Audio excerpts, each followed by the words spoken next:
resolution. Or stop at 8:30 and we need to call a special meeting. So I was just trying to find out if you guys. In the event that we are unable to get to the agenda by 8:30, the commissioners have expressed that they're willing to stay a little bit longer. Okay. That, we can do that? Yep. That leaves a little bit of urgency for us all, more efficient, but effective. You have to let them know at the beginning of the meeting, then we may, you have to let them know at the beginning of the meeting. Right, so that's, I've got two. Oh, hard stuff? No. No, You just don't need that, like a hard stop. No, not a We hard don't need a stop. hard stop. Just that we're forgoing the resolution. However long you guys want to go, because if you don't get through it all, we're gonna have to have a special meeting next week. Okay. Because all the items have pulled the card to be heard within the 48. 44. days. So we have to do that. so it's more psychological that I'm suggesting. Keep the sense of urgency and the need to not ramble, but really focus. You know, you're a rambler, so you really need to focus on her. So I will try to keep some of the chit chat down between the commissioners. Okay, so that's one thing. We want to be effective, we want to address everything we should, Understood. but focus. Yes, agreed. Yeah. Okay, so that's one, And your reputation is on the line. it is. Yeah, Oh God, why? What did I do? no, we're getting this out. Oh, I didn't pick this agenda. No, this is not what I would have done. Okay, so that's one. The second thing, I will try to keep it tight and concise. The second item that I wanted to bring to your attention before I surprised you at the beginning of the meeting is that Commissioner Barber and I and planning staff have made a strategic decision to rearrange the agenda a little bit based off of the items that are the most of interest to the public, trying to put those up front. And so because of the public noticing rule, we couldn't do it by actually changing the agenda within 24 hours. And so I will be calling for a motion to, I have it all written down, but basically calling for a motion to amend the agenda. And I can tell you the order that we would like it to go in, and that would be, it would start with 3.2, which is Nordic Valley, then go to 3.5, which is Eden Crossing, and then it would go in order, which is 3.1, 3.3, 3.4. So that would be Mountain Dreams, Gateway, and Ogden City. Okay, so that has to do more with trying to. I wanted to switch it up. So. Yes, I so, wanted that. Good, absolutely. That way we can get everybody addressed up front. Okay, you're gonna start with 3.2. Maybe sitting out on 3.5. Okay, I thought, oh, this is cool, I'll just sit out, and then I'll join for the whole. Hello, Mr. you Ewert. want to sit out at 3.2? Hello, No. You'll sit up top and then you'll come down. tired, frazzled, I'm just. tired, frazzled, Yeah. not enough time in a day. Been doing. But you're the third, you'd be the third item. Well, you're moving third, Right. but the way it's set here, I was thinking, this is cool, I'll just stay in the. Oh, others. oh, I see. And now I'm changing it. So, Okay, But go through it one more time, the Okay. order. so the agenda would end up, if the motion is made and passed, which I will not only call for the motion, but then also call for a vote on, it would go 3.2, which is Nordic Valley. Then it would go 3.5, which is Eden Crossing. Then it would go 3.1, Mountain Dreams. Then it would go 3.3, which is Gateway Estates. And then it would be 3.4, Ogden City.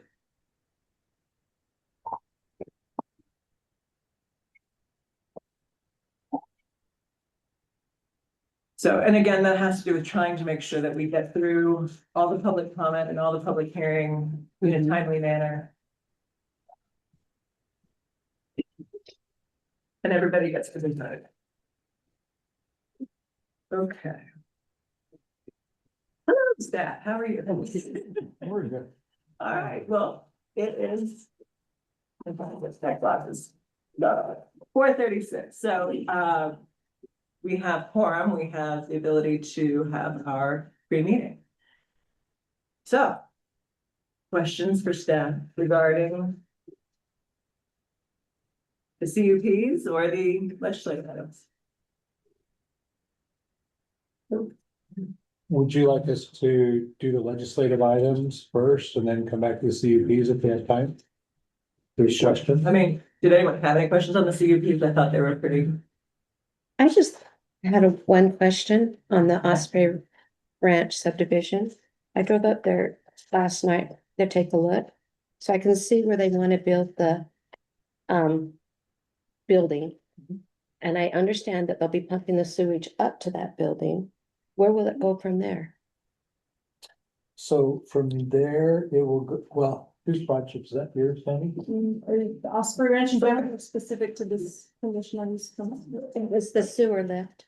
The sewer lift, this specifically was stated that it will service 17 of the lots in phase 2. The developers here, in case that's incorrect information. Okay, but with the lift, we're taking the sewage up high to the lift house. Right, Where will it go from there? that's probably a better question for John. Yeah, I can answer it really easily. So that's the very lowest spot where this lift station is. So all the sewers, those 17 go there. And then it lifts up to the top of the hill and then comes down in gravity all the way to Wolf Creek. Through that system that's already in place. This is an extension of the existing Wolf Creek sewer system that goes to phase 1. It's just lots of hills we have to get over. Right. I understand that. So that's with all that piping and stuff that you've been doing down the road. Will that sewage go through all that? Well, we did last year. Right now, there's a bunch of Rocky Mountain Power stuff. Right, And, but a year ago. yes, we built the main line from Osprey to Wolf Creek. And in Osprey, we did phase 1, and now we're doing the end of the system. Which actually means it's big enough, we oversized it, so anybody in Nordic could dump into the end of it and get to Wolf Creek as well. So it's kind of built for the future as well. And then when it goes to Wolf Creek, it just goes up to their ponds that, No, they replace their ponds with a $20 million sewer plant, so it cleans it all and spits it out the other end. Secondary water, and then that gets put on the golf farm. That's a really efficient system. okay. I was just wanting to educate. Yeah, it's a big deal. Yeah.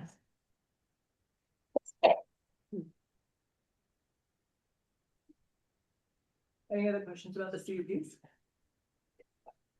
Highlighted in yellow is there a reason? That's for staff. The item that's highlighted in yellow. That was just to point out the landscaping, that's all. Okay. Were there any changes to the things I got between what I got last Thursday and this packet that was on the table? The agenda is different. Get that out today. Just Leave it that, there. as far as the. You guys aware of anything else on there? Nothing in there. Talking in reference to the entire packet? Yeah. Just one change, and I don't know if it's as much of a change on the Dan Mabey rezone. In the staff report, I mentioned 4 acres being rezoned. In the notice that went out to the neighbors, I mentioned 6 acres being rezoned. Yeah. I wasn't entirely certain which polygon we were working off of. Dan and I spoke, I believe it was yesterday morning, and he said it's the 6 acres, not the 4 acres that he's asking for a rezone for.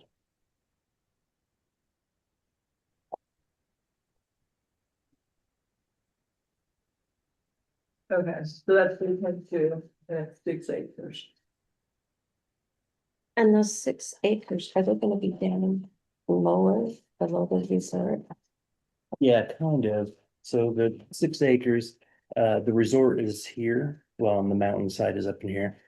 So what is that? I can't ever tell you, Nordic Valley Drive or Way or Nordic Valley something. It's just on the north side of that. Right here. So, and this is the roundabout they're putting in there. This is one of the roundabouts, not the one they're putting in now. No, this is a future street that doesn't exist yet here. So the one they're putting in now, if you were to drive just to the west a little bit, there's where Nordic Valley Boulevard Way is. I don't know, 3500 East or whatever it is. And then the roundabout is actually right up about here. if I were to project that for you. In fact, I can pull this up on I'm the screen. still trying to get that all put in my mind. Again, we drove up around it last night. These maps don't match what I'm seeing. Okay, let me show you here. And they even turned them to be north and south, but Can you get that up on the screen so everyone can see it? Yeah. Do that. While he's doing that, Madam Chair, will you make sure that this staff is after the applicant, staff has a. Yes. So if I'm remembering correctly, what we're doing is having the applicant present first, but not questions from the commission and then the staff present, or do you want some questions? However you guys want to do it with questions, just make sure that staff has an opportunity to present it. Okay. So we'll start with the applicant presentation, but if your question is something that might be out of the staff report, it might be better geared towards staff. Yeah. Rather than the applicant. Yeah. So think about your questions in terms of applicant versus staff, because staff will come up after and present. And there'll be questions for them as well, and then we'll do public hearing and bring back and all the other things. So what time is this? Is that closed? All right. Yes, 4:42. On this one. That is sort. So are we waiting for simple signing? Yeah, it should be coming up now.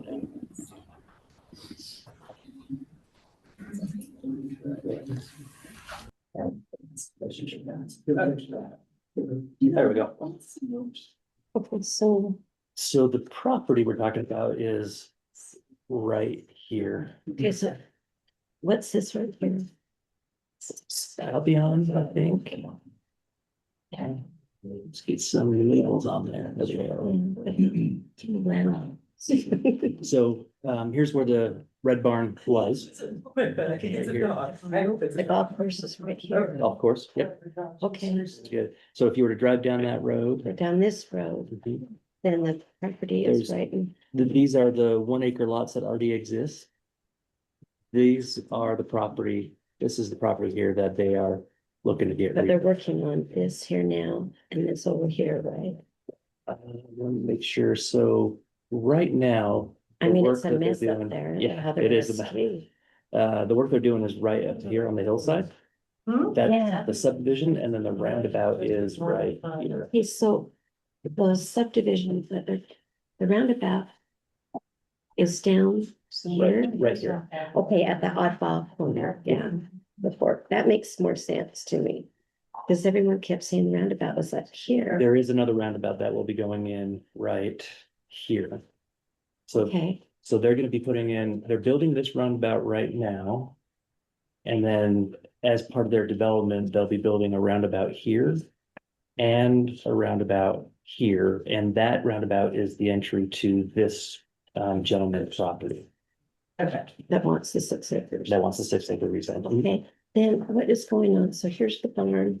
There's a lift right here. Mhm. They're building a road right along the side there going up. And what's going up there? So that's a subdivision that's going in right now, going up the hill. And that's part of the Nordic Valley Yes. project. Is that where the condos are? That's where the condos are.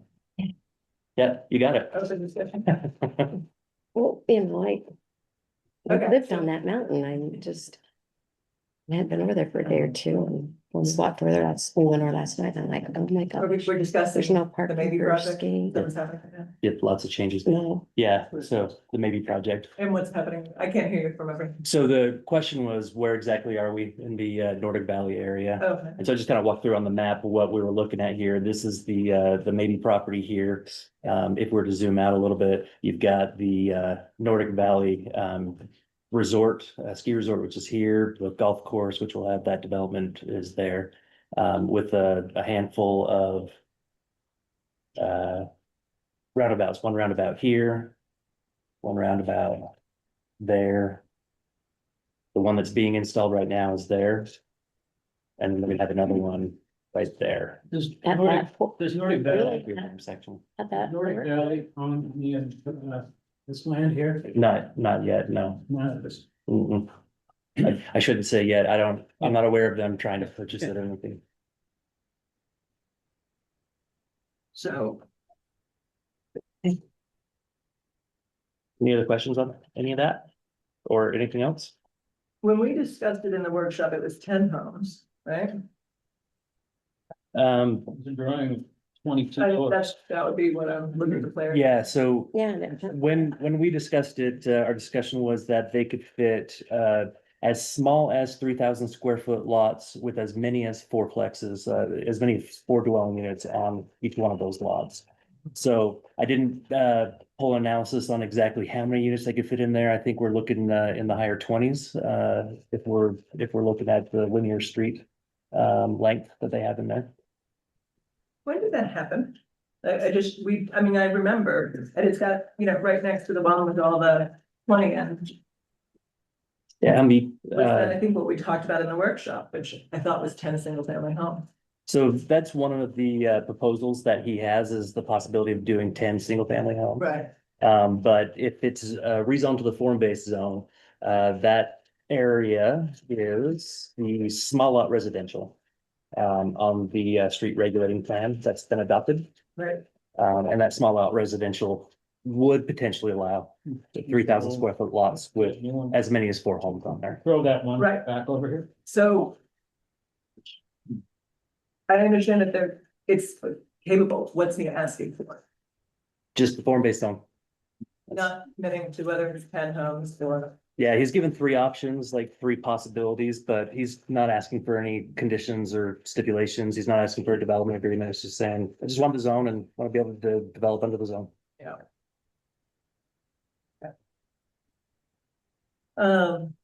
Okay, any questions on that? No more, then we'll move on. The next one after that would be Beacon Crossing. Do we have questions on that?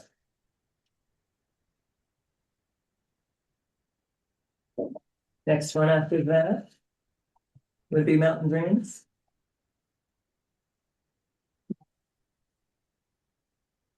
After that would be Gateway Estate. We drove over there and I said, here, Mountain Dream. It's hills. It's not. No questions? Ogden City? Okay, I guess. No, we drove over to your property last, so I could get a look. Each of the ways to address every issue I had. Good. No, I want. Oh, bad. I'm sorry. Now it's just a policy question. Is it the right thing or wrong?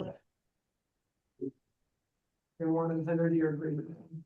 That's just their right to ask, we don't have to. Yeah. Okay. No, and I wouldn't recommend it. The fundamental questions, I think, on the Ogden City project is, number one, what consideration is the community getting in return for considering the extra allowance of having TDRs assigned to the property where the code doesn't already do that. That's number one. And then number two, are we comfortable as a community saying that the 521 units are the ones that exist there? Or is it some difference in that? One of the recommendations I make in the staff report, or one of the considerations I have in the staff report, is I didn't look at this from a financial perspective. I didn't look at it from an economic perspective, but that's right. And that's certainly something that neighboring property owners or the community may want to look at, because if it's not financially feasible, why would we look at it now? My thought on that is, what's not financially feasible today might be financially feasible next year, year after. And so so long as you still have kind of that looming possibility of units existing out there on that property. I know that Ogden City probably doesn't want a lot of development there. I also know that they really want to get some of their investment dollars back. And so I can't say in 10 years from now, they're not going to come in and put a bunch of units on that property to try and get some reinvestment. So do you want to take the opportunity now to see some of those move, or would you rather take the gamble on maybe the market will support that for a long time, and so we won't allow them to move now? A little bit of a risk analysis, and I'll let you guys figure out. They're not asking them to be moved right now. They're asking them to be declared. Right. Yeah. Yeah. Yeah. It could be good. It could be. It's declared. Yes. So it's those They think there are 521 units out there, Mhm. and there's a question of, Today, so in the staff report I put in there, today, if they were to come in with a buyer for those units, the code would require us to acknowledge that those units exist and that they can be transferred. But they have to be transferred like immediately. The vesting of those units in being as a transferable development right doesn't actually vest until they apply to move them somewhere else. but they could use them there. They can build them right now on that site as long as they build a sewer system. They've got to build a transportation system. What else did I say? Road. Road, yes, yeah, road. So And not just a road. how does that differ from John Doe down the street as 9 acres? There's got 3 development rights. Mhm. When do they expire? If the community were to rezone the property to have them be less development rights, then I guess they technically would expire then. If they upzone, they'd Right. get more. Right, but how does that differ from Ogden City? Same thing, isn't it? It is the same thing. Yep. That there's an amount that's there that could potentially be built today. And Ogden City's on solid footing saying we had 521. Yeah, they're now, our analysis of that is 521. If it's a single building, you'll see I have a table on the staff report that shows that the greater amount of buildings you have, the number of units actually decreases. Just because a building requires a certain amount of square footage of site area. Okay. Thanks for clarifying. You'll also have to too, that they would have to provide a second access out because they don't have the requirement that access, everyone puts on that. Yeah, so when I mentioned the transportation system to reach the project, they've got one, it's a dead end road. And the county limits, if it's a permanently terminal dead end road, the county limits the number of dwelling units at the end of that to 15 dwelling units. If it's a temporarily terminal dead end road, then you can get up to 30. So in order for them to get more than 30, and that's 30 inclusive of the other development or the other dwelling units that are along Stringtown Road, they'd have to find a way to get some kind of a loop road egress that goes back through, I think I counted 15 other parcels, including some private streets and HOAs and that. Nothing. No. Okay. So what you're saying is that you looked at every single possibility that could be under the current code. Yep, I looked at the potential worst case scenario and yeah. I noticed that. It was very exhausting, exhausting. Right? A little bit of both. But there are those hoops that have to get jumped through to be able to have that number. Yep. Otherwise, if you don't do those hoops, you don't have that number. Right. Yep. Yep, you got it. So the question is do we declare that they have that number without having jumped through hoops? Yep. That's the question.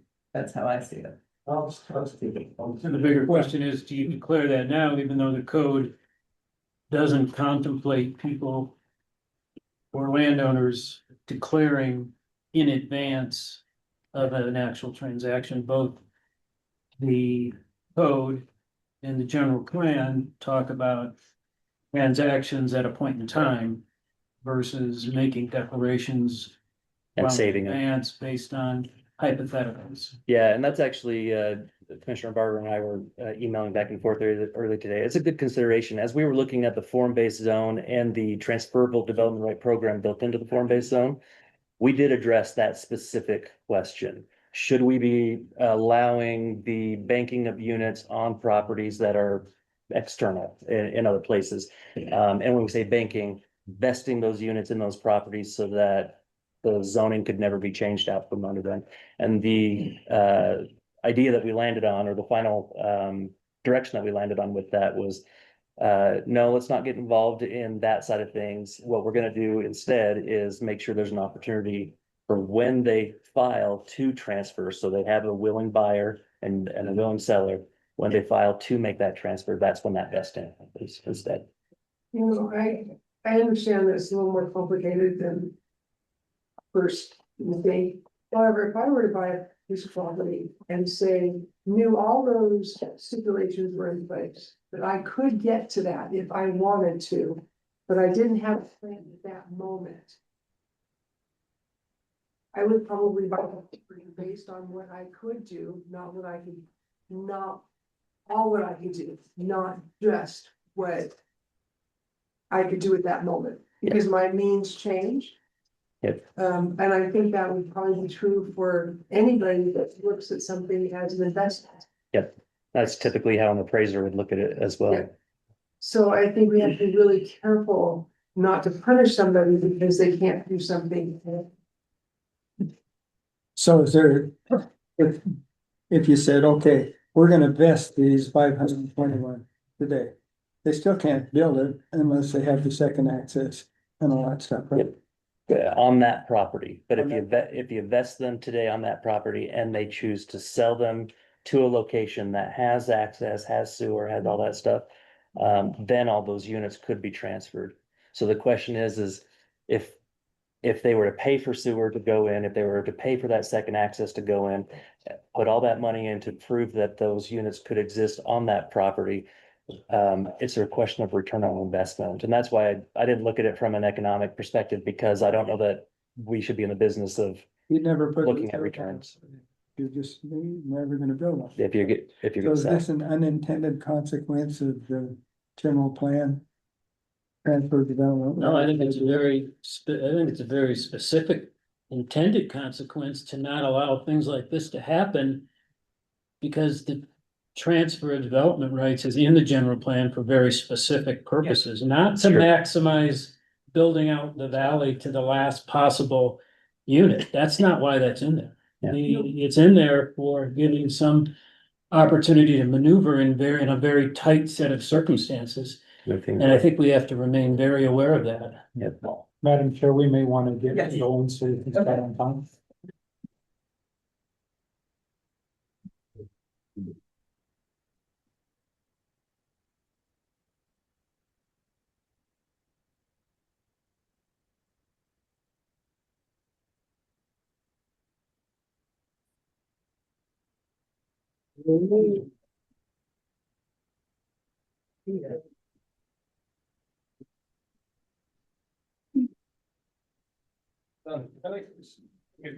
You as well.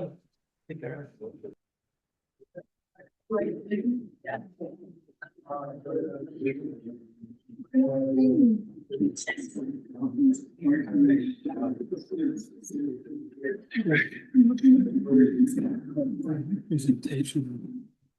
How are you?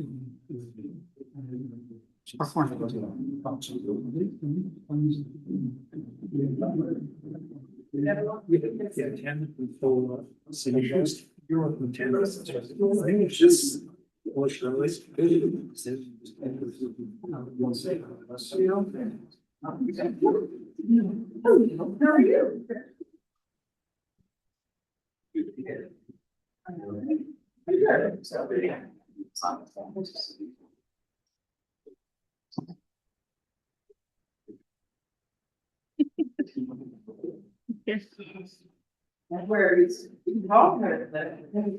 You get a very good people get it there. Make that first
I'm gonna give a minute for people to come in and finish right now.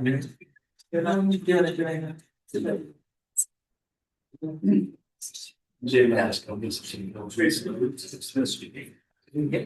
Oh,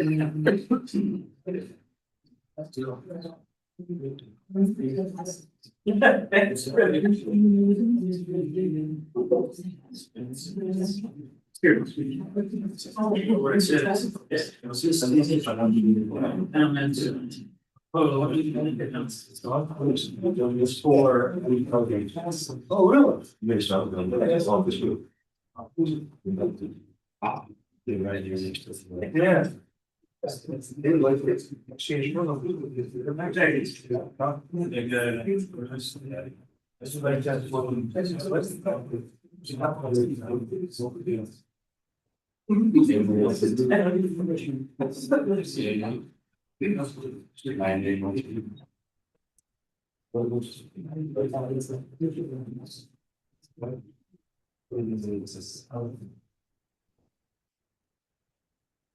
Based on the. Yeah. All right.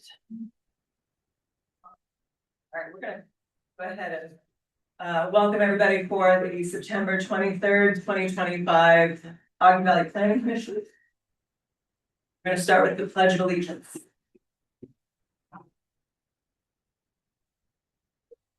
I pledge allegiance to the flag of the United States of America and to the republic for which it stands, one nation under God, indivisible, with liberty and justice for all.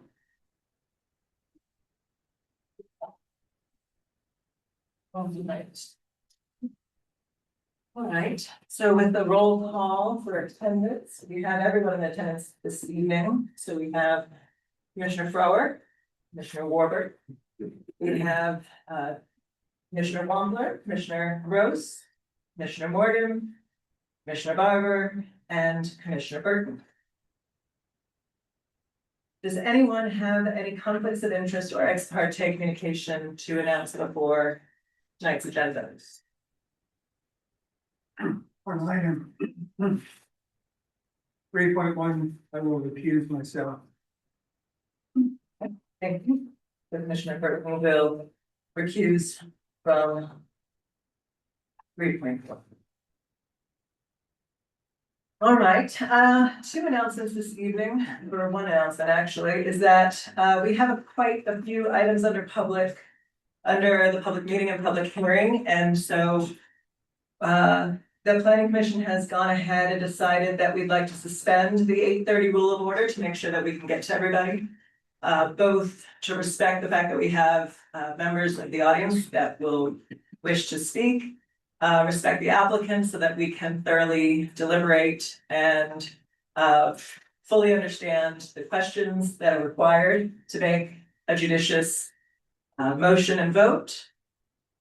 All of our applicants have made the 45-day request, and so there will be nothing tabled tonight. Things will either be passed or denied, but then they will go forward to count the items of the legislative items. With that said, we did want to, I am going to ask for a motion to amend tonight's agenda in an effort to put the most public hearing heavy items forward. So if anyone would like to make a motion to amend tonight's agenda. A motion to amend the agenda. Commissioner Barber has a motion on the table. I'll second that. Commissioner Brewer seconds. All in favor, say aye. Aye. Any opposed? So the amended agenda will now have what we see on the agenda as 3.2 forward. So that is the Nordic Valley item. Then it'll go to 3.5, which is Eden Crossing. Then it'll be 3.1, which is Mountain Dreams, 3.3 of Gateway Estates, and 3.4 Ogden City. So that is the order we will proceed in. First item on the agenda are tonight's minutes from July 22nd. I have a couple of comments. Does anyone else have anything they'd like to have adjusted in the minutes?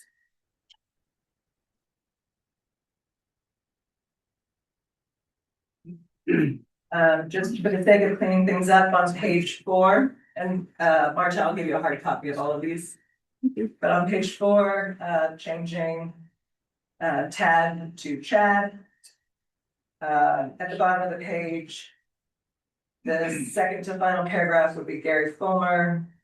The last paragraph would be Fred Ligley.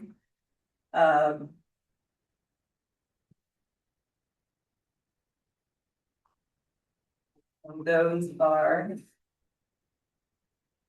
my final changes.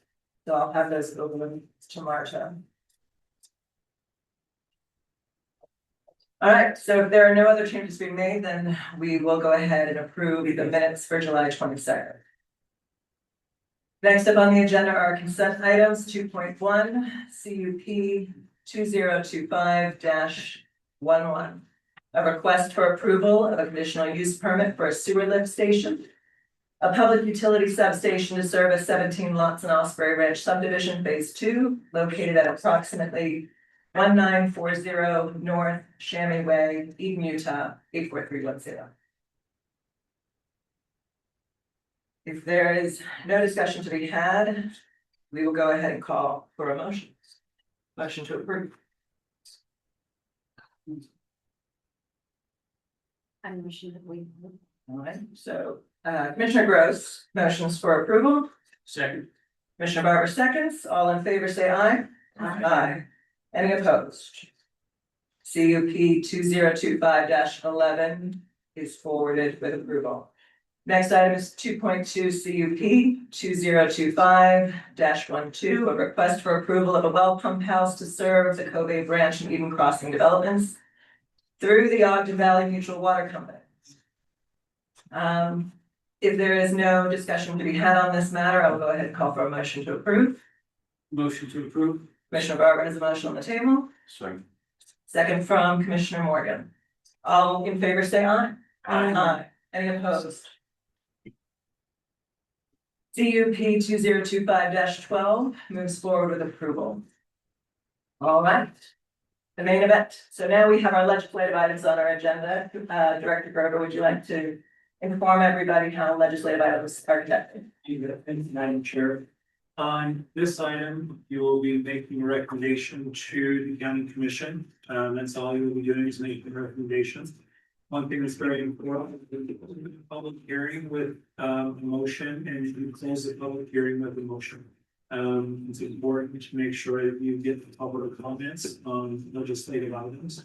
And on this item, we will have the applicant present first, Mr. Dan Mabey.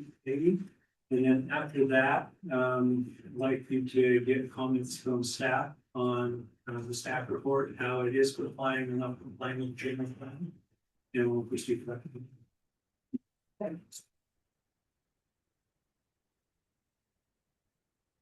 Is Mr. Mabey here this evening?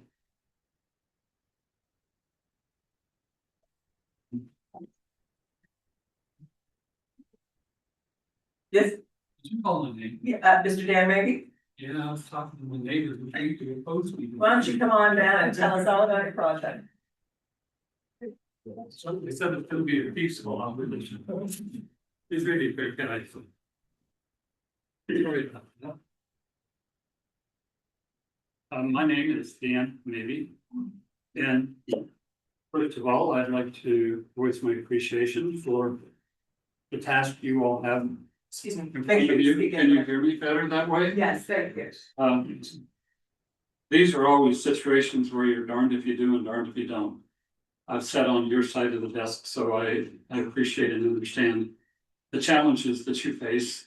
Also, I appreciate the needs for proper land development. So we have here, and I don't know how readable that is, but a little bit of an overview.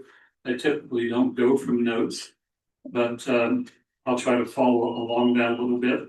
This is a document that has been loaded up to the county website, Pioneer, and so anybody can pull it down and look at it that they'd like to. Am I being loud enough here, Chairperson? You're doing great. Just speak into the microphone so that the I table will like be able to doing get you ready. great.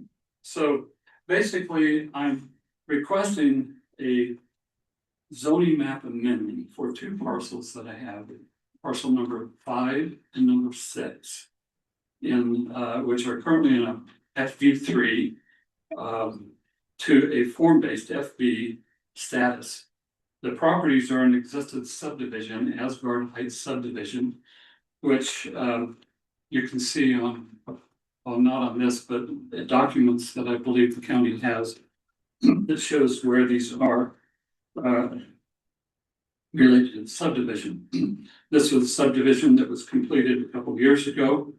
All of the commission or the conditions for safety, for environmental, for engineering, for all of those things, road development, they were all met. And so this is a little unique in the sense that it's a build upon an existing subdivision that has already met a lot of the standards. More density would require some additional standards, but this already has platform standards there. And so that's my request tonight.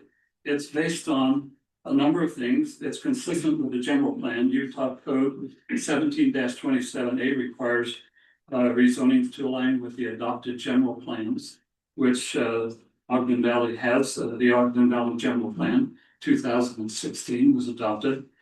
It emphasizes and encouraged compact development. It included the village designation area, which encouraged designation and concentration of projects up in the mountainous areas where they're more of a community type of thing, attempting to move development from off on the valley floor. The form-based zone FB was created with this land use ordinance 104-22-1, and it's the tool that the county did use. And it's gone through a number of public hearings to determine whether or not this is something the community wanted, and they did.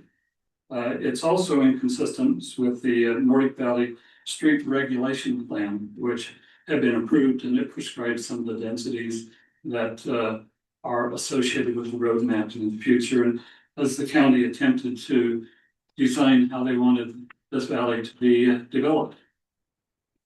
The property is contiguous to a form-based zone. The Nordic Village just to the south of me is all that way.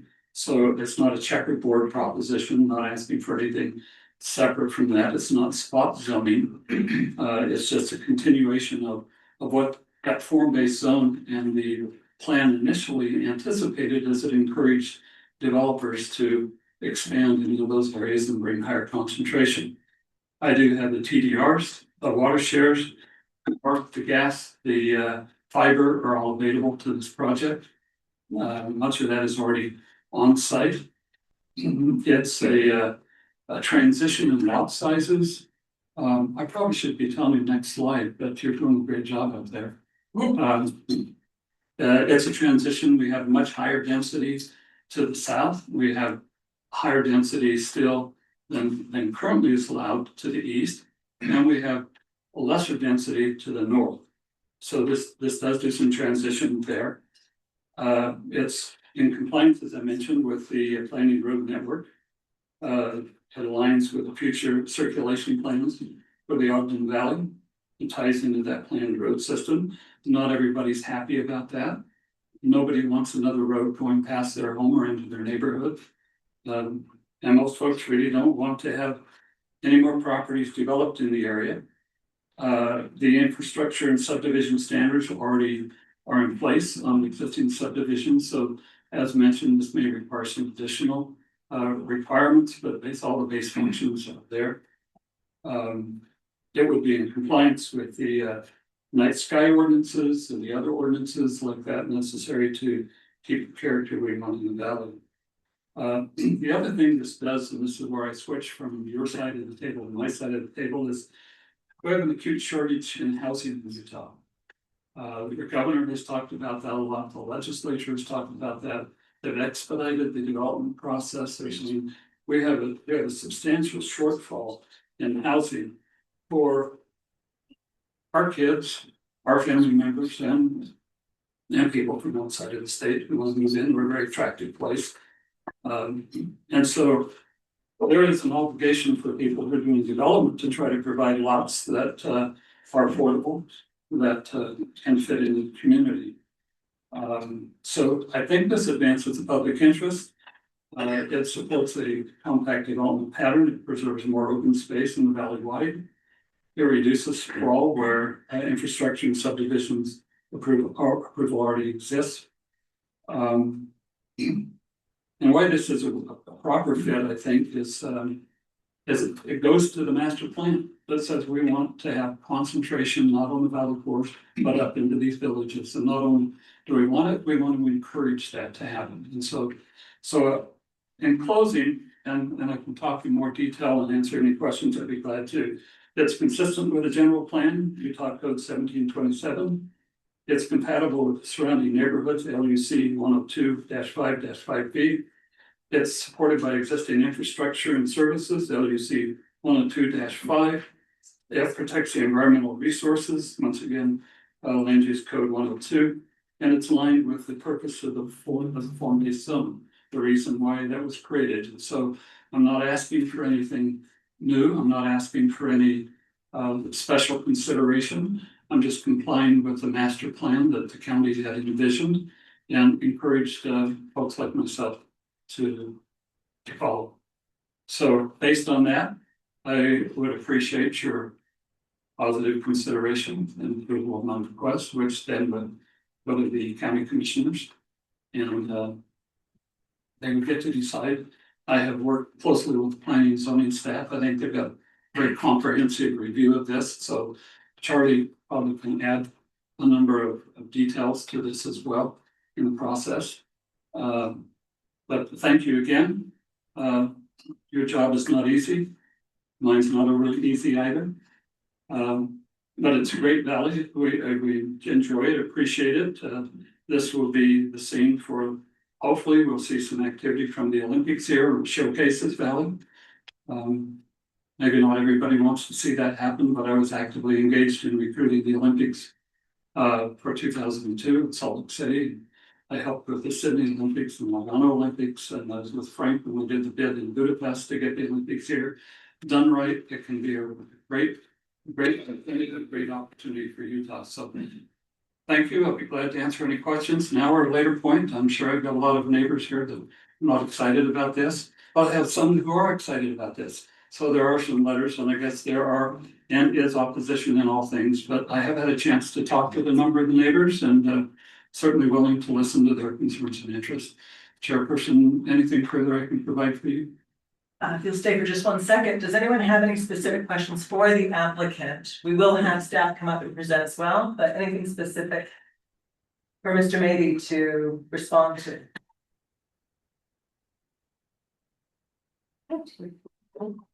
When you presented this in July, you were talking about dividing this up for family, right?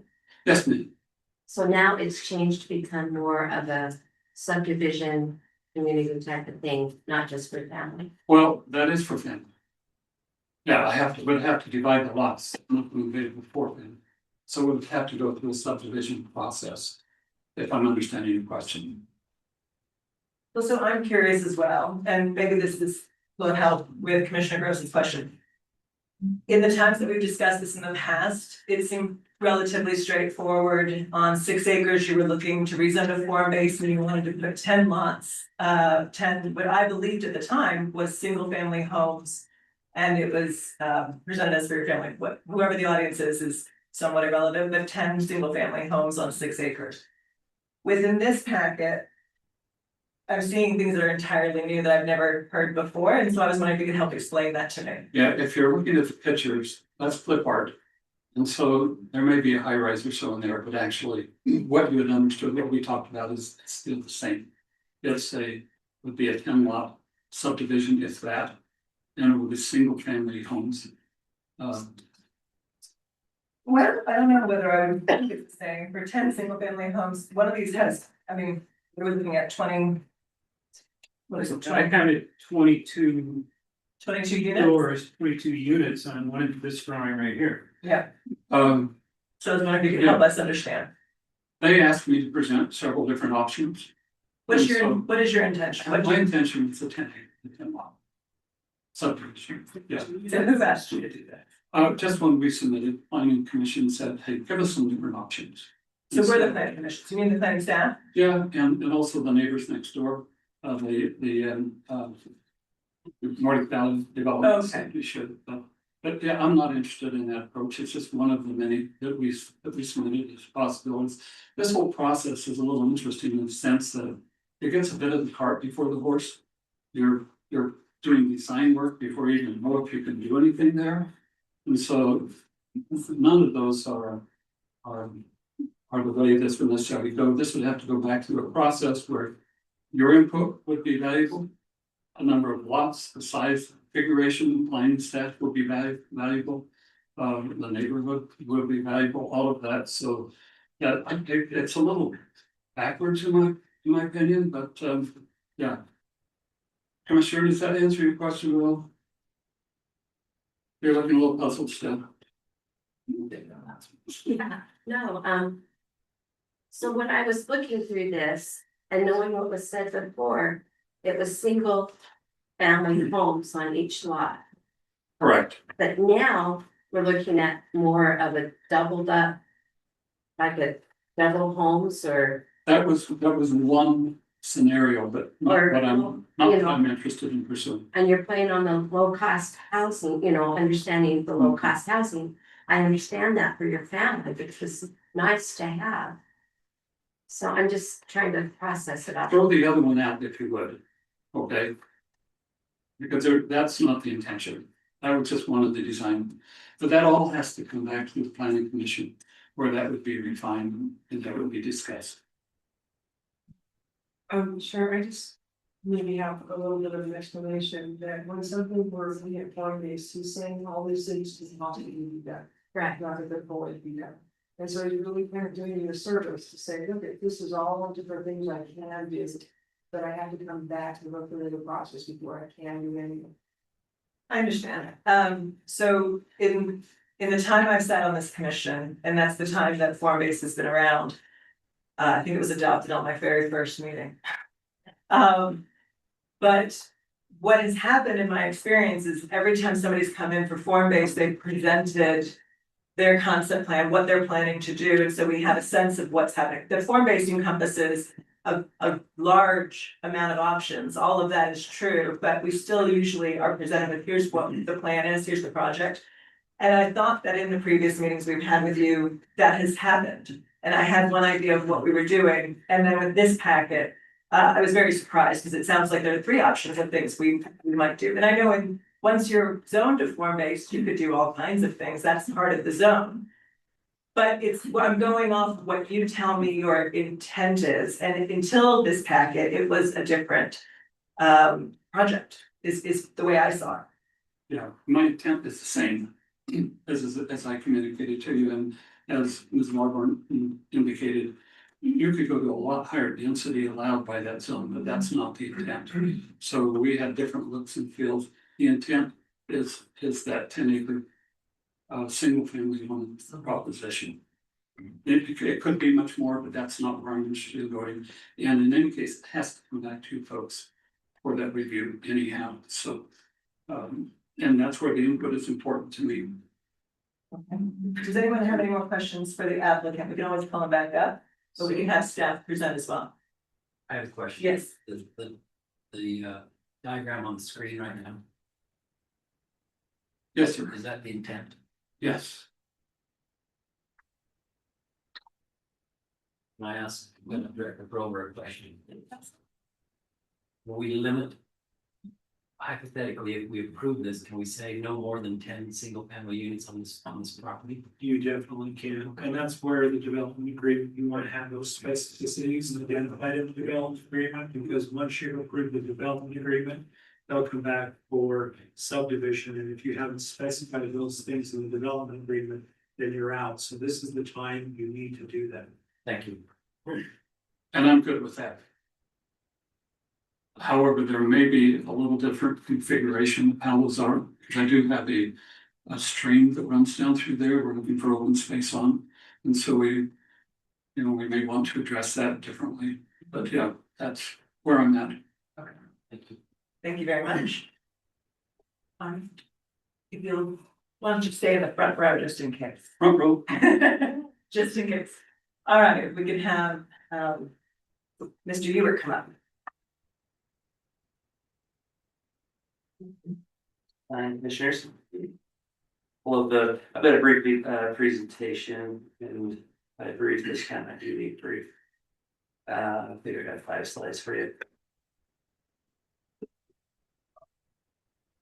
So, as the applicant mentioned, as Mr. Mabey mentioned, we're looking at about 6 acres.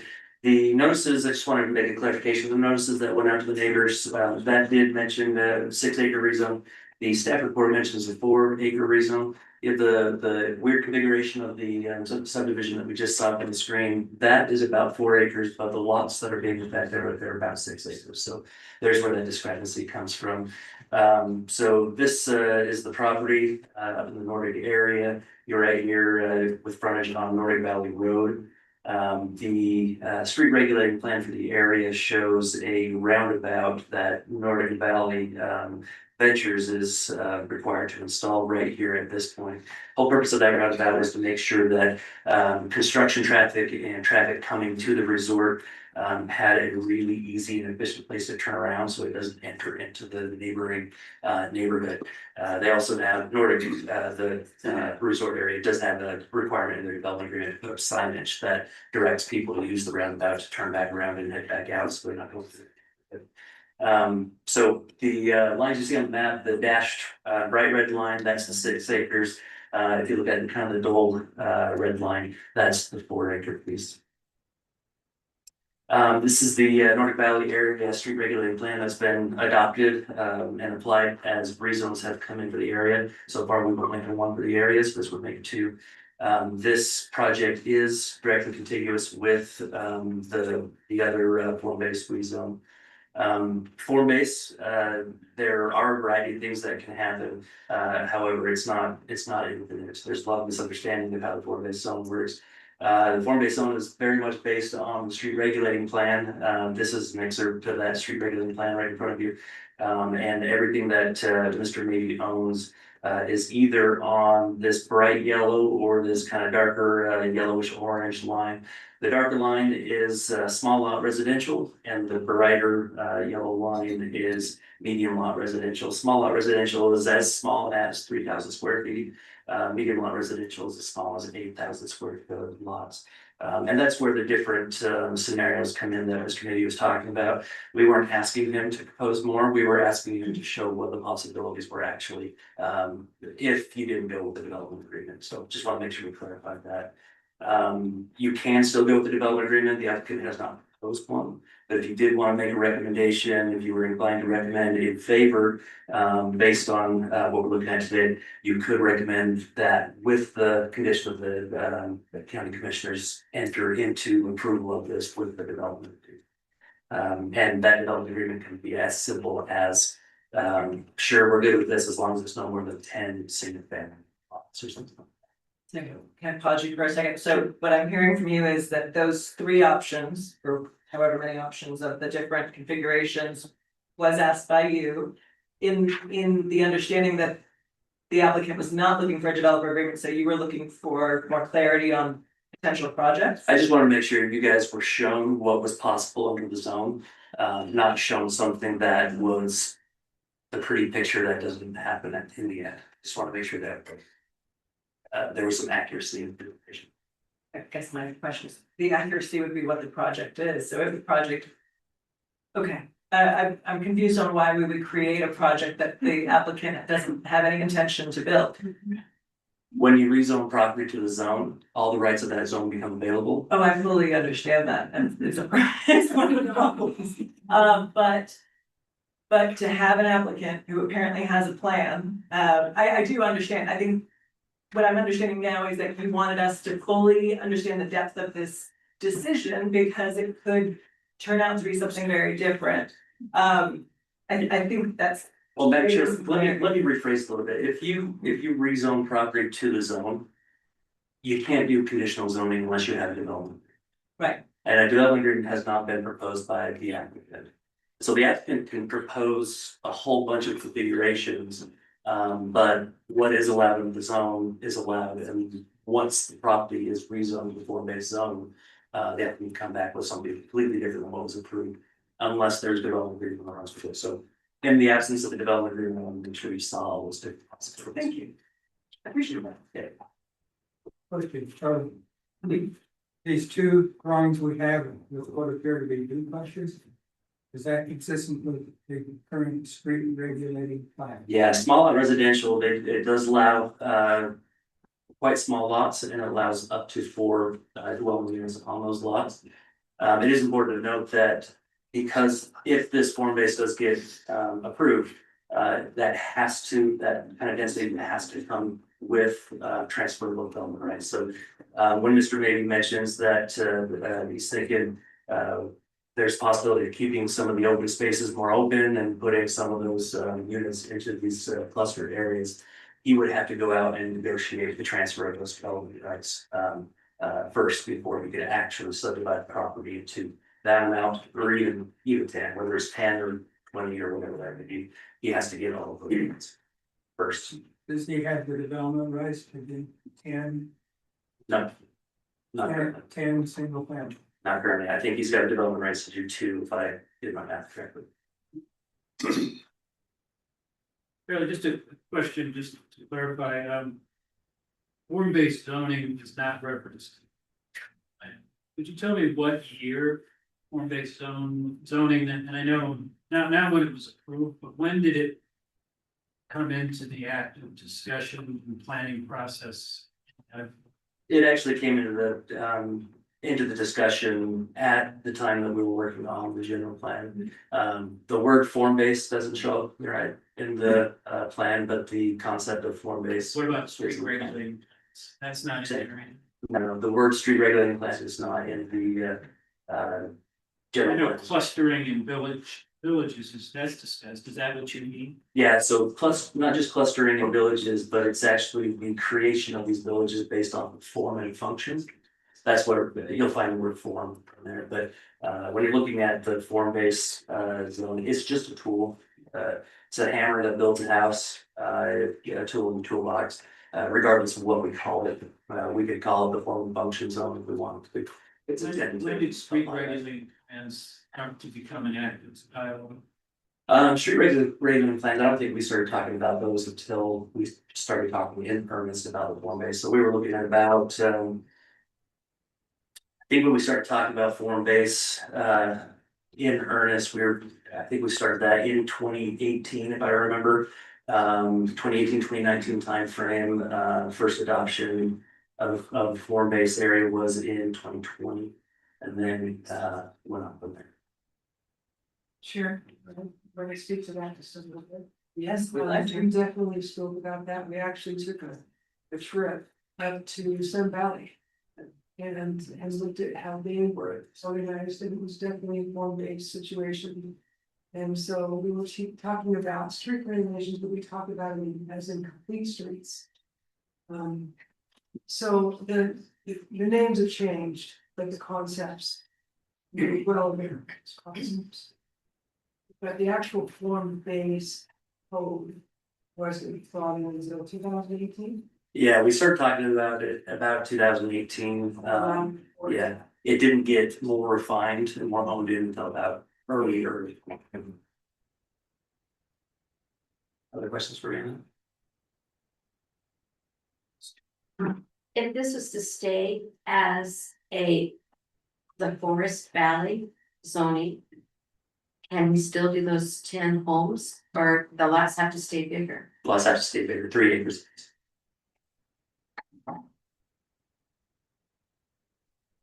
So he's got 6 acres. Actually 3. He's got 2. That's where the 2 comes from. Did you have more to present? No, I'm just happy to take questions as long as you guys need. Hence the request for the phone list only so you can transfer it in. Yep. Good questions. I have a question for the surrounding homes in that area. Are they all on 3 acres? No, if you look to the east, most of the subdivision to the east and further south across the golf course, those properties were subdivided when the property or when the area was zoned 1 acre. And so you see a lot of 1 acre lots over there. But if you look to the north and west of Mr. Mabey's property, you're looking at 3 acre lots for the most part. I think you got couple that are just under 3, but for the most part, about there. That's what I'm thinking, that's kind of where I thought my head went to the south. West Mhm. is Yeah. all those homes are much smaller. Lots. Yeah. And so this home 10 would be on what size lots? Don't recall what the acreage was per lot. Mr. Mabey would be able to answer that question. I read it, so. They're essentially the small lot, they're the smallest that we offer for. I don't think so. I think if we're looking at 10 lots, I think they're a little bit bigger, I think we're already in quarter acres.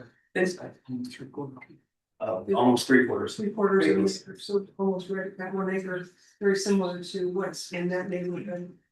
Most of the district. Thank you. if that's the 10 versus the 20. Right. 22. Yeah, it's just the 10 single family lots. Or so it seems. Yeah, that's 10, you need to enter into a development agreement to. Understood. I want to allow more questions for staff, but at the same time, Commissioner Burton, you asked a question about whether he has the TDRs or the development rights available, and I know that it was discussed in a work session, so if the applicant would like to confirm his water rights and water sewer and TDRs for discussion, Yes, and if you'll speak into the microphone. you do have 2 sources for TDRs. One is, would be 8 TDRs from one source, and the other one, I think is still a little bit in limbo, but he told me 8 to 10 TDRs. So those would be applied. If you were intending to do the 10 homes, you would only need the 8, and so if you have one source for 8, is that still, I know in the work session, I believe it was gonna be Nordic Valley. Correct. And then your second source for 8 to 10, is that? It another immediately adds part. up to 20 something, so. That's another part. But no, I wouldn't go any more than the 10. That's what we're talking about. And I think you understand. We got to where we were, so apologize for the confusion that we have the water options, 2 different water options. We have all the other utilities still already at hand. So you have the water rights and you have wet water confirmation from a water source, is that correct? Now, I haven't purchased the water rights yet. Understood. Because if I purchase these and I get denial, I've got a bunch of water rights, for example. They won't go bad, but yes. Anyway. Yes, understood. All right. Any other questions from our commissioners for either the applicant or staff? So you're willing to limit this, the 10 single family. This whole development. I've got 10 grandkids, that's all I need. So that this is it's the form based for granted, it will be limited through a development agreement. To a maximum of 10 single family. That's fine with me. Then that's what you're asking. Yes, So there will only be a need to transfer in 8. correct. That's correct. Thank you. Thank you, sir. And Commissioner Burton, just for clarity of language, it would be a recommendation and then the county would be. Yeah. Thank you. Why don't we go ahead and we'll start our first public hearing, but before we take the motion on it, I just want to explain that for anyone who's here to speak on this item, please come on down, you'll talk into the microphone so that our minutes and our public record can hear you clearly. You'll state your name and your address. And please, we're going to stick to 3 minutes, but I'm going to be very serious about that, just so that we can make sure everybody gets heard. We've got 5 public hearings to get through tonight. So I'll entertain a motion for public hearing. Move to open the hearing to public. Second. Commissioner Frower makes a motion to open, Commissioner Barber seconds. All in favor, say aye. Aye. Any opposed? All right, let's go ahead and have our first public hearing.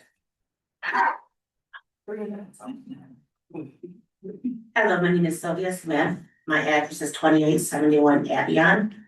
I have property right next door to Mr. Mabey. He states everything's in ordinance and, like the way he said that, very nice. However, I know I mentioned this before, he did put in a road, if you go drive by there, you'll see this road. However, did not put any silt fencing down to prevent any sediments getting into Pine Creek. So just kind of wonder about this ordinance, and I understand, Mr. Mabey, think it's a great idea leaving something for your grandchildren. However, you did purchase 18 acres originally, so maybe you should have thought about something like that when you first made the purchase to leave something for your grandchildren. However, my point and my questions and concerns are, well, I just found out, I guess we're getting a roundabout on Nordic Valley Drive, which this is a street that, you know, we teach our children how to ride. It's the long stretch that we have going to Nordic, where the elderly people walk. Now we're gonna have more traffic coming with these new units that are being built in. We already have enough traffic with all the village resort coming in. This is the big concern of ours, the noise and everything else. And once again, I know I mentioned this before, that going back to ordinance, the fire, he was given a fire permit back in June 2023. And he decided to take it upon himself to start the fire. Actually was given the permit, I'm not exactly sure what day, but June 23rd, 2023 is when he lit the fire, which is well after burn season. We had to contact the fire department, it was out of control. Said there was brush everywhere, 200 feet from the closest house. And it caught fire. I mean, these are just things that we have to consider when we're looking into him saying ordinances, changing his housing. I know he 22 houses to 6 houses to 10 houses. He told the majority of our neighbors, including myself, it was gonna be 1 house. So just think about that. So he's giving you one thing now, but it may change again. Anyways, I just want to voice my concerns on this, and there's a lot of other neighbors. I want to make sure I give a chance to speak as well. But I just really want you to think about all these changes, all these plans that he's doing as well, and how that's gonna affect our neighborhood. And please put Nordic Valley residents in your best interest when you make this decision. Thank you very much. Thank you.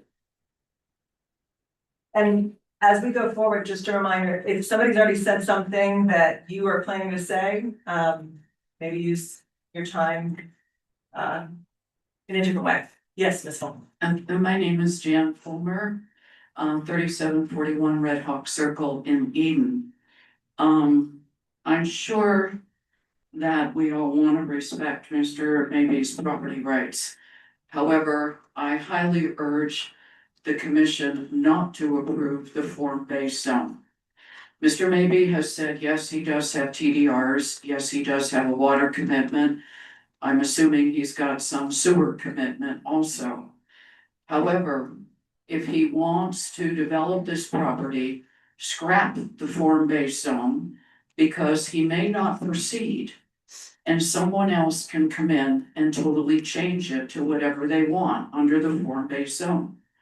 If he wants to have multifamily dwelling, single family, small family, then zone it for exactly that and exactly how many units are there.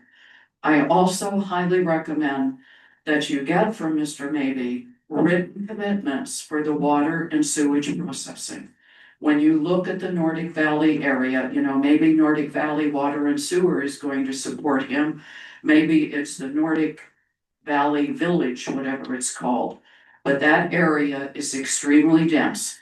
And by giving the form-based zone an okay, who knows what it can develop into? It could be 20 condos down the road, because the form-based zone gives any developer a lot of flexibility. So please, commissioners, consider that in your decision. Thank you. Thank you.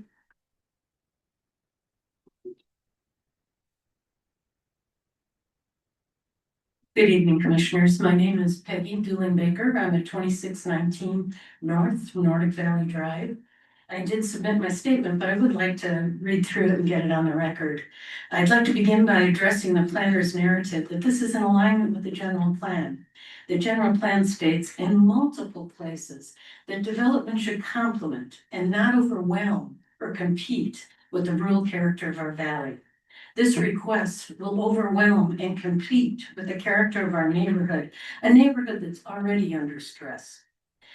I see this request as twofold. One, to expand the form-based village, and the second is the applicant's request to get increased density on his property. I'd like to orient this discussion statement by asking you to look at page 74 of the packet as included in the screenshot below. It is the one with the purple area that you have in your packet. This is over 52 plus acres that are already zoned form-based village. On this land, the proposal is to build 867 units. In the Nordic Valley plan and budget, it stated there'll be 230 hotel rooms, 428 condos, 195 chalets, and 50 workforce service units, with a total of 867. All projected to be short-term rentals. This was pitched to us initially as housing for the neighborhood. I remember commissioners saying, oh, this will be great to have my kids be able to afford a place in the valley. This is projected to be short-term rentals, all of it. So I'm very concerned about that and with the housing conversation, because we haven't seen that happen. And 50,000 square feet of commercial. I count the hotels and condos, and many people don't, because the occupants use the water, they leave their garbage, they come and go at all hours. They make noise, and they need the lights and the common spaces and the parking lots. This is overwhelming for us. We are a subdivision of 300 homes. Mr. Mabey's application for a rezone at the end of Nordic Valley Road is across the street, not contiguous with this property. And I've heard before that they're very careful about the words they choose. This is not contiguous. The map on the top shows what is, and that is 3, 4, 5, all the homes surrounding that. We are an FV3 zone. It's usually 1 acre lots in this subdivision that we've all put single family homes on. By approving the zone change to lots in this residential area, we will begin the form-based village sprawl. The applicant's acreage, as I mentioned, is surrounded by residential lots. There's not a road that goes through there right now. That was projected on the form-based village street regulating map. There are houses on the back side. Ms. Baker. That's the 3 minutes, if you could come to a place. You have about 3 minutes. Oh, there you go. Oh, thank you. I won't need it all. Just part of it. What will happen next is what the planners alluded to. Disgruntled homeowners who moved up there for peace and quiet will sell to developers who will put up more high density, and then on, and then we will have our Park City. The planners admit that this change will change the visual nature, and I assume that refers to removing the vegetations on the lots. There's 5-foot setbacks front and back. They can cover 80% of the lot. That's a big change in our neighborhood with single homes on 1 acre lots. The traffic volumes and patterns, which means an increase in traffic and noise potential, amplified noise that echoes off the mountains at all hours. I also believe there's going to be an increase in light pollution and disturbance with wildlife migration along with that. Residents may not have the property rights to keep the zoning they believed would stay in place when they bought a place in this subdivision. But equally, the applicant does not have a property right to rezone. I believe the long-term impacts to the neighborhood far outweigh the impacts to the applicant. He still has a right to sell the land for single-family homes. I ask that you make a motion to deny the application to rezone and to not expand the form-based village past its current boundary. I ask this because I do not see it aligning with the general plan. It is allowing for density sprawl past the form-based village zone, which is large to begin with. And I believe the adverse effects to the neighbors outweigh that of the applicant's request. Thank you for consideration. I have one more thought if I get 30 seconds. What happens if he sells? Does the development agreement follow the land? Or could you go back to form-based village where we could have any of the permitted uses? So that's another concern, but thank you. Thank you.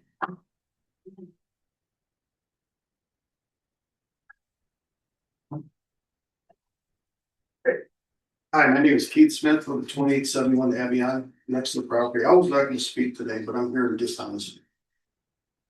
Says he's for the environment, like she said, he tore up around Pine Creek. It has no silt beds there, so every time it rains, all that sediment is going into the creek bed. Now, he shows a picture of that property. That shows just in the corner, that creek, that's not how it runs. That creek goes through the middle of that property. You have to take that into consideration. Okay, where he's wanting to build houses, it's gonna have that creek right there. And our houses, we have to have flood insurance, and we're away, because it might flood one day. We're a long ways from the creek. But he's gonna build right on top of it. It just. And he doesn't have the water rights. We can talk to Nordic Valley. But he came in here and says, oh yeah, I have it. Then when you questioned him, oh, I don't have it. Yeah. It's been a lot of dishonest. Really has been. And what he's done to our property personally, not even you can. So that's it. Okay.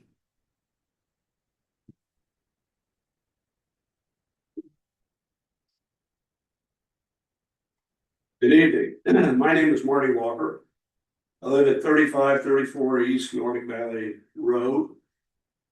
I have lived there for 1 year, built a new home. We were well aware of the Nordic Village development across the street.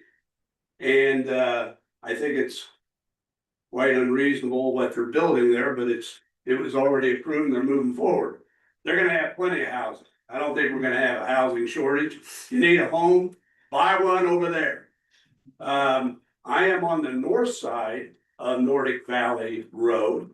And to the point that the prior speaker made, Nordic Village is on the south side. It is not a contiguous property.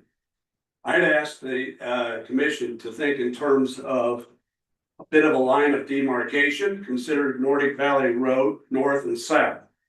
When I bought my property, I knew that was being developed, fine. I didn't know I was moving into a village that can be, by the stroke of a pen in this chamber, all of a sudden classified as a village. I also have a vacant lot on one side and a vacant lot on the other side. So now I'm faced with, if this precedent is set, that I possibly can have condominiums on either side of my property. Had I known all of this, I would never have built there. I would have never bought the land. That's not what I was looking for. I was looking for what you purport to be Ogden Valley, rural community, trying to maintain the vegetation, the animal life, understand the development's coming. I'm not against development. It's going just fine across the street. I've had 2 mudslides. I've had the gas blown. I've had the electric cut. I've had my water cut off. All in the last year. And I'm all good with that. It's all planned. But to think in terms of we're gonna open this up for, let's rezone just a little bit across the street. And then when I see this diagram that shows the yellow line about what potentially could come, I think, who's kidding who? This is a master plan that is looking for a little bit of a easing in, and then I am just gonna blow it out. Buy 10 homes across the street for your grandchildren and be a happy camper. So I'm recommending that you deny this request. Thank you very much. Okay.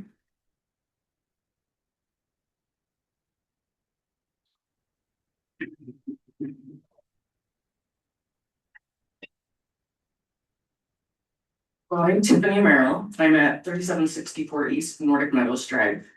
So we originally bought, I've already said pretty much everything that needed to be said. I just want to touch on one thing. One, I just found out about this today. So we had to have a call into a lawyer to see about what our situation is. Because when we bought this property, the 3 acres on the corner of Carroll Street in Nordic Meadows, we were told there was just, it's part of a subdivision. We were sold a subdivision, Asgard Heights. 6 3-acre plots. That's what we were sold. We found out about the Nordic Valley Village all going in and we were not happy, but we thought we have a buffer. We have the 6 acres he's trying to develop as that buffer to that high density because we want to move outside of what we already live in. We don't want more of the same. So we feel like where he sold us the subdivision, where we were on 6 3-acre lots and we had that buffer, now he wants to rezone that after the fact. When we were told there was a single family home going on that, he was keeping that for himself. So we feel a little lied to. We wouldn't have build a multi-million-dollar home on that property had we known this was going to be the situation or possibly this situation. Along with what they said, you open it up to this, who's to say in 20 years they don't tear down the 10 houses and build condominiums? I'm like, this is our forever home. We want this to be our forever home. We want it to stay the way that it is.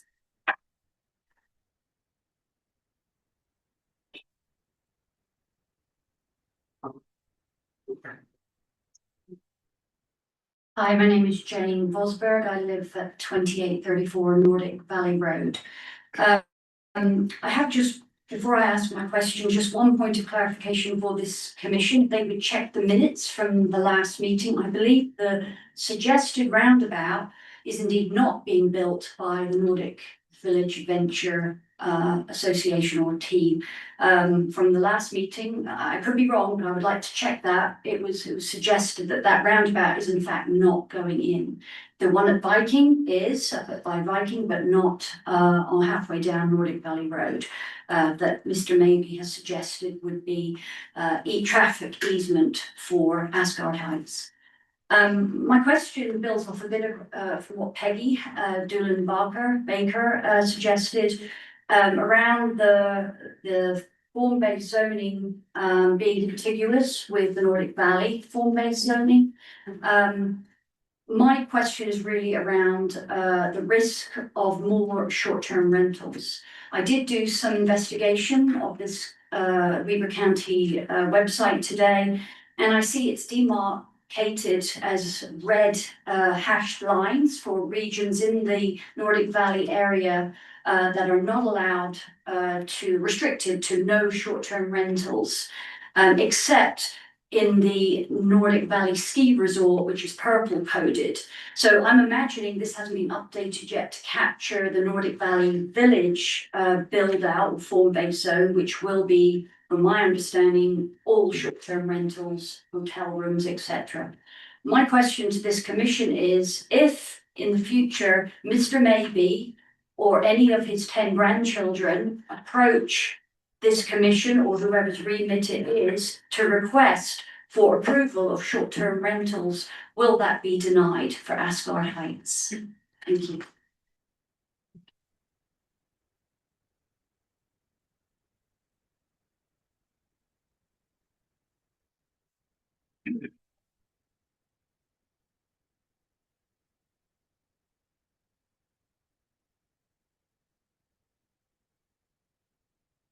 Hi, David Zorn, 2735 Nordic Valley Drive. I want to get some clarification on the lot sizes. A number was thrown out of about 3/4 of an acre. I think, just based on rough math that we were doing, it was 0.6 acres, which 0.6 sounds a lot more like half an acre than a generous rounding up to an acre. And I think there were only a handful of acre lots in that whole subdivision. I don't know that for a fact, but we walk it regularly, and I just don't know that there are that many 1 acre lots. And then the other question would be, I believe we all fall into the Forest Valley zoning. If we're looking at FB zoning to get it rezoned, what's to say that we don't all come and ask for the same consideration at a future date? Thank you.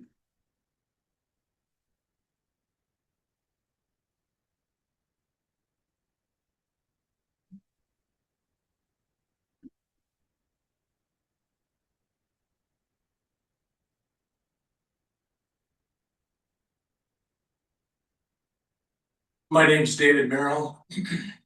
Tiffany's my wife.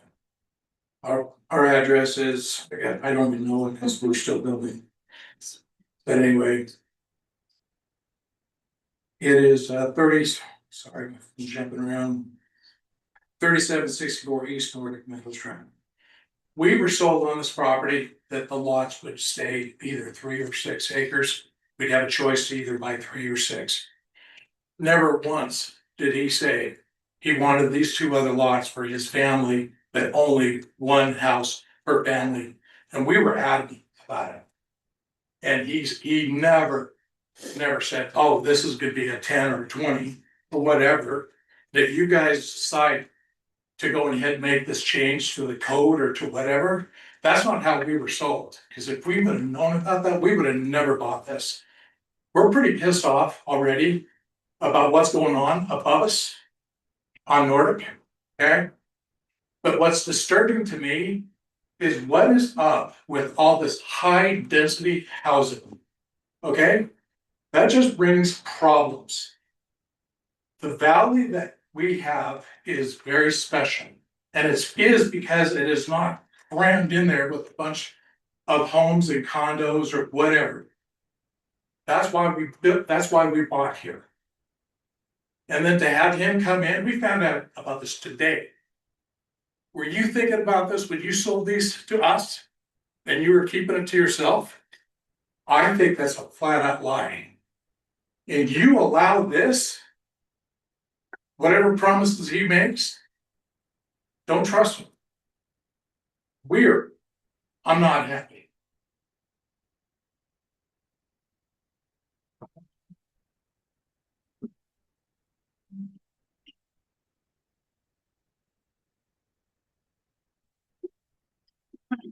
Anyone else from the audience tonight?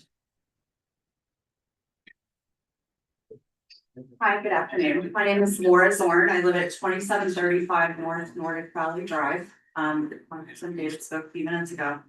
I am just curious, as I think about this, and if you've not been to Nordic Valley, I would encourage you to go take a drive through. We are all on at least an acre to 2 acres. I requested on our 2 acres to put a tiny home for our adult son to live on, so that he could have an affordable place to live in the valley. And we were denied that because of the zoning. And I ask you, if you're going to allow people who are within an existing neighborhood to rezone their acreage lots into a different zoning within a subdivision, are you gonna allow that in the Osprey Ranch? Are you gonna allow that in the other places where people are buying large parcels of land to rezone those to higher density developments? Please take it into consideration. We're not in favor.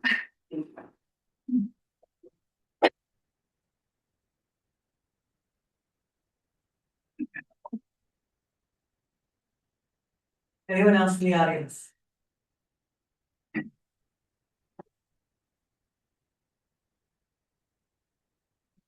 My name's Steve Money. I live at 2811 Avion Drive.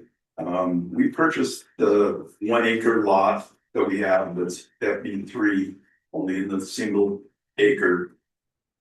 We built a house on it. We had to get creative because there was already a garage smack dab in the middle of it.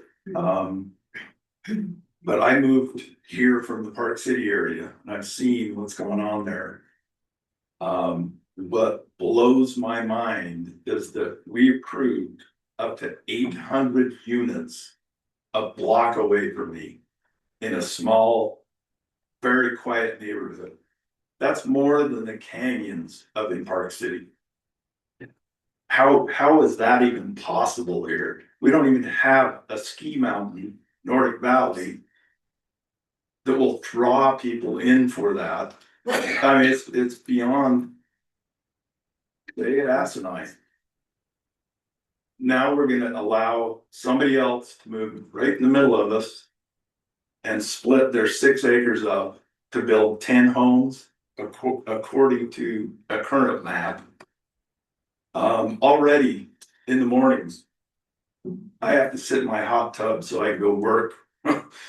I'm a contractor. I'm hearing vehicles, I'm hearing dump trucks at 7:30 in the morning. You're just gonna add to that. I don't think we need the density that anybody here is talking about. There's no need for it. I'll guarantee you, there's not gonna be the draw for these hundreds of units that are going to be built. Unless they're gonna be short-term rentals, and then there goes our neighborhood. You've already blown it up. Don't blow it up anymore. Thank you. Thank you.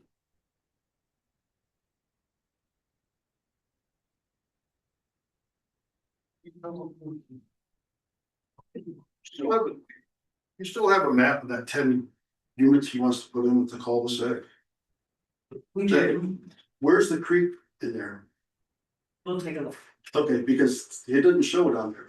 Neither one of them, they showed you a map, of what they wanna build. It doesn't show the creek. We gotta remember this creek runs. And it's gotta be.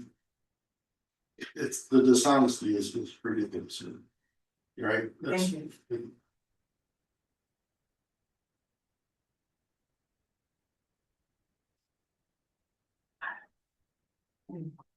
Chase Carver, I live at 3725 East Nordic Meadows.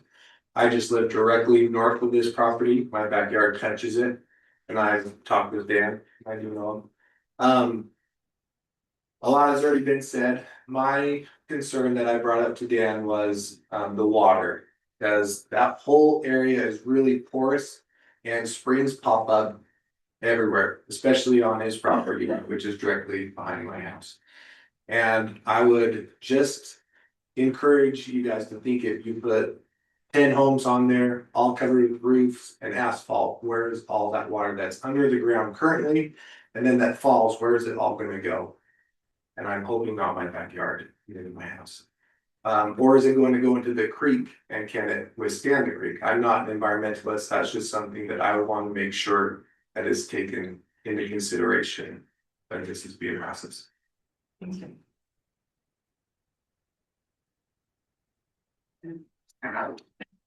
Sorry.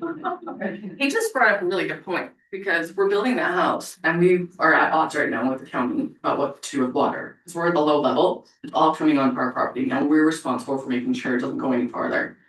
Now they're above us, so where all that water's going to them, and then down to us, we're already having to spend hundreds of thousands of dollars in order to mitigate the water from flooding our neighbors. We're gonna have to worry about his too. Where's it going? You state your name. Understood, we're gonna need your name again for the record. Tiffany Merrill, 3764 East. So that's a valid question. Like right now, we're getting water from everywhere, and it's like we dug a huge trench out there while we're building, and it overflowed into the canal. Like, and it was huge. So we can't even contain the water. I don't even contain that one too, so. Thank you. Anyone else in the audience? Okay, I do want to make a comment that there is, we've received a number of written public comments via email. I'm not going to read those public comments into the record, but Director Grover will have them attached to the minutes when these get put up online.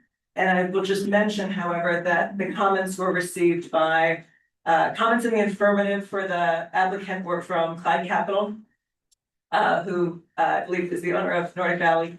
Frank Ferris put in an offer of support. Marty Walker, Stephen Walker, Michael Covert, Melanie Judd. I'm gonna mess this up. Bill Julianne, Ladina Snipes, Sarah Merrill, and Beth Keswick.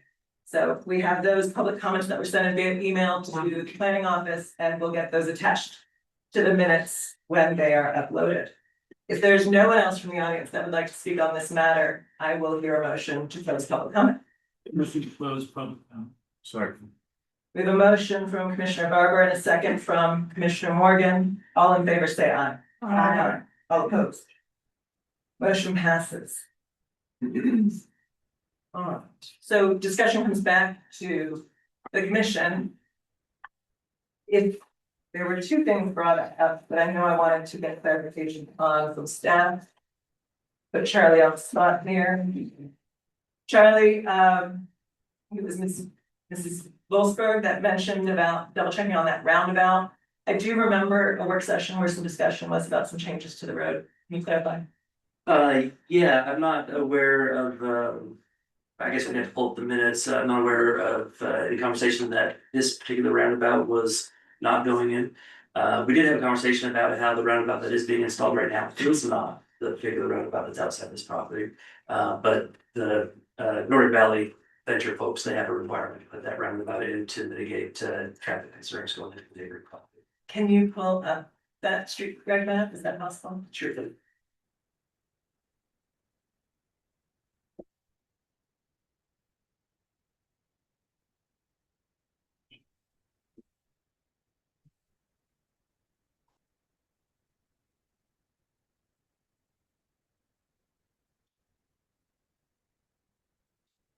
Second.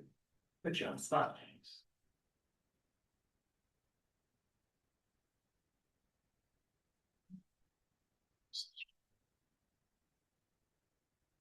Do you want the full street regulating plan or just the zoom into the property? The street reg for Nordic and then we'll zoom in. So we can see all the different roundabouts that are proposed or supposed to come in.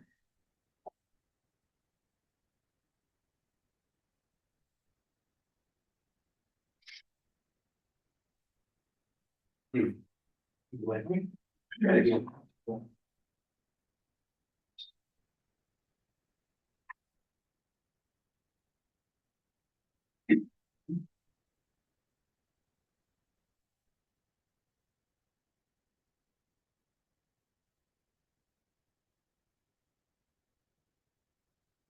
Sure, I would need that as the director. Yep.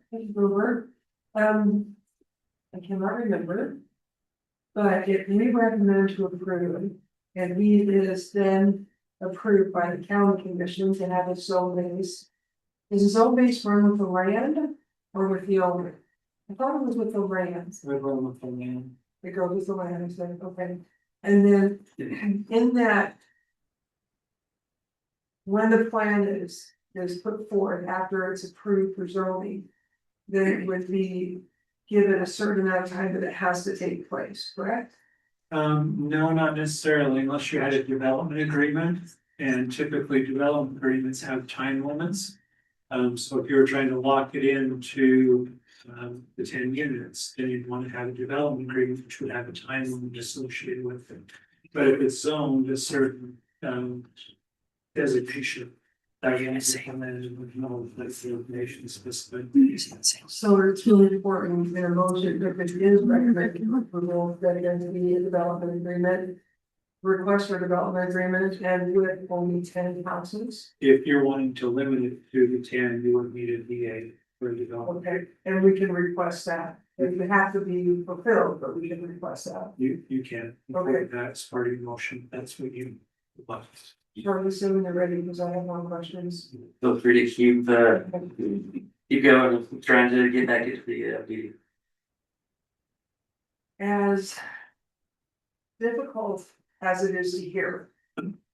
And as much as I would not want to make certain people mad in this room. If we make a decision based on a verbal agreement between two people. Would we be putting the county in legal jeopardy? Well, it's not really binding if it's just a verbal agreement. You would want that memorialized in some type of an agreement, if you're wanting to be binding. Okay, so if somebody came to us and said, look, I've got a piece of paper. Could we then? Legal may want to weigh in on this, but no, you need to have something more in writing as far as an agreement to. Would that not be a civil matter? Are you talking about making your decision based on an agreement that somebody presents to you between two individuals, not the county, or? If I recommended to deny, and part of my finding was they said they had an agreement, and now that agreement is not being lived up to. Can I make a finding on that and not find myself in jeopardy if that's taken to court?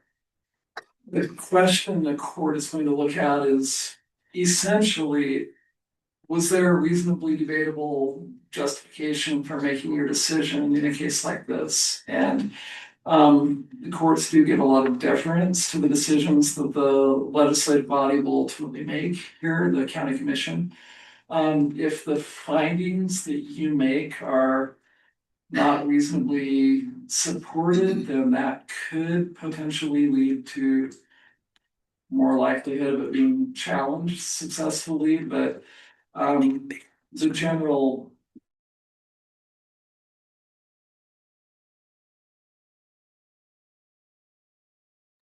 And right?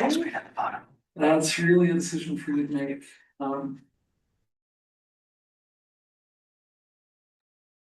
And I would encourage the planning commissioners not just to base it on some. Pretty sure is the case, I mean. Yeah, I think you've answered my question. You've heard a lot one way, and, you know. And my question is somewhat rhetorical, however, it's helping me to clarify in myself. Would rather hear it from legal than just to assume. Okay, so there. Another question.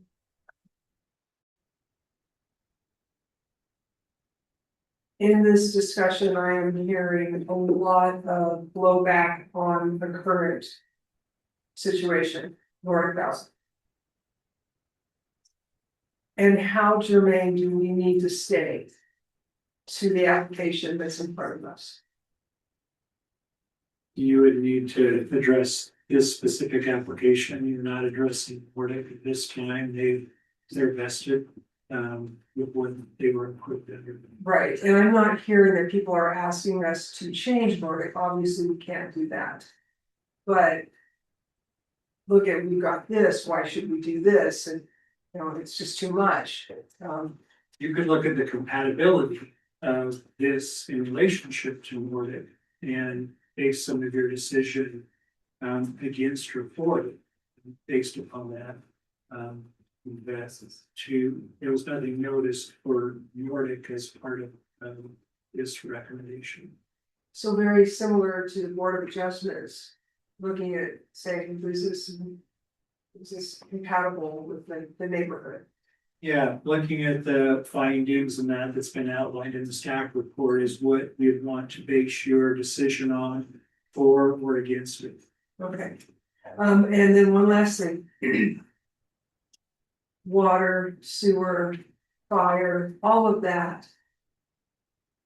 And this has always been hard for me to make a decision when none of those things are actually determined yet. However, no project can go forward without fire, water.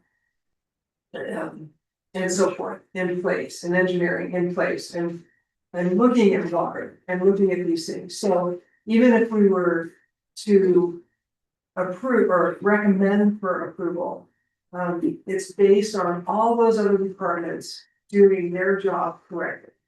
Right. And even if we're just a house, those things have to be done. Yeah, those things are looked at very meticulously at the subdivision level. At the rezone level, there's only certain conceptual things that are required with sewer and water. But in order for them to subdivide, they have to come in and provide will serve letters and all of that stuff to make sure that it can physically happen on the ground. Okay, thank you for the clarification. Thank you, guys. So on the screen right now, you can see the general Nordic area. At the bottom part of the screen, you can see what I'm circling here. That's where the Nordic Village Ventures, the base of the Nordic Valley project is. Mr. Mabey's project is right here. I'll show you kind of a zoom of that area.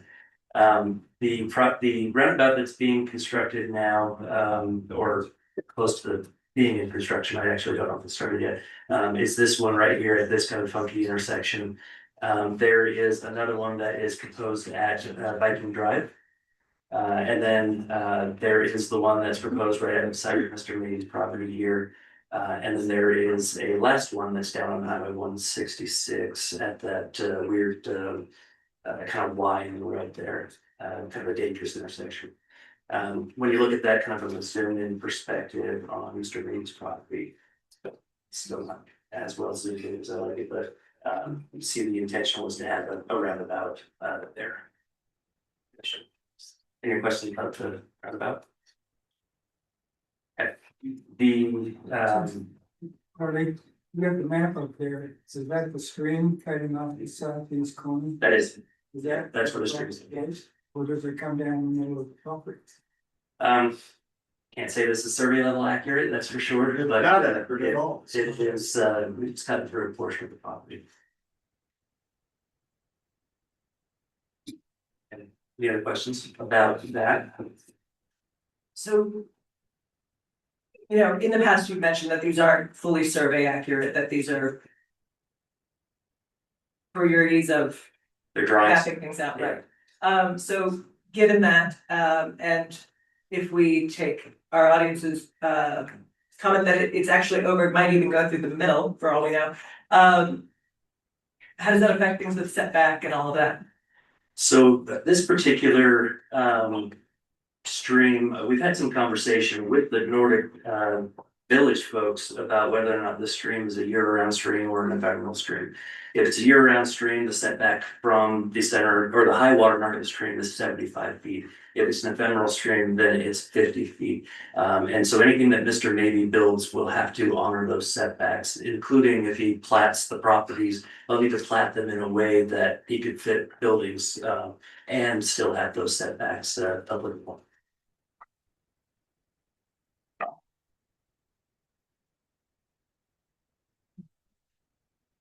Any other questions for staff, applicant, discussion? Chair, when you're ready. Okay. Any discussion at all on this mission? I will call for a motion. I move forward a recommendation for denial. County Commission filed ZMA 2025-02.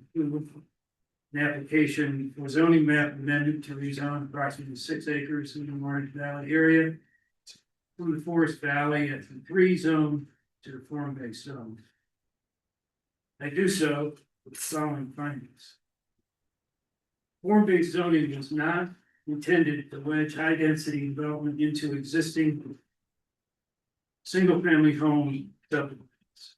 Therefore, is not in accordance with the general plan.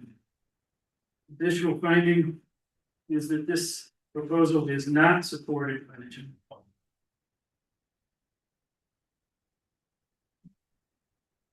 Is there a second? I'll second. Okay, we have a motion on the table from Commissioner Barber to deny based on his findings, and a motion to second by Commissioner Gross. Any discussion? If not, I will call for a vote. All in favor, say aye. Aye. Aye. Any opposed? Aye. That is then a 5-2, and can we actually go down? I believe Commissioner Frower. Commissioner Frower for denial, Commissioner Warburton for. No, the motion is to deny. Commissioner Frower is in favor. Commissioner Warburton is against. Yeah, so we. Commissioner Waller is in favor. Commissioner Gross. In favor. In favor. In favor by Morgan, in favor by Barber, and against by Commissioner Burton. 5-2. Thank you very much. The motion is denied and we'll move forward to the county commission as such. Next item on the agenda, we have moved 3.5 forward to go after 3.2, so we are gonna hear the crossing item, which is excuse me, ZMA2025-04 and ZTA2025-02, which is a request for public hearing, discussion, and possible recommendation regarding an application to rezone approximately 8.73 acres of land from the AB3 zone to the FB zone to amend the Eden Crossing Development Agreement and to amend the Eden Street Regulating Plan and County Code. Madam Chair, this is a legislative item. Yeah. This is a legislative item, and as such, you'll be making a recommendation to the Brady Commission. On this one, you would have the applicant present, and staff will present. Want to make sure again, you open it, the public hearing with a motion and then close it, and then deliver.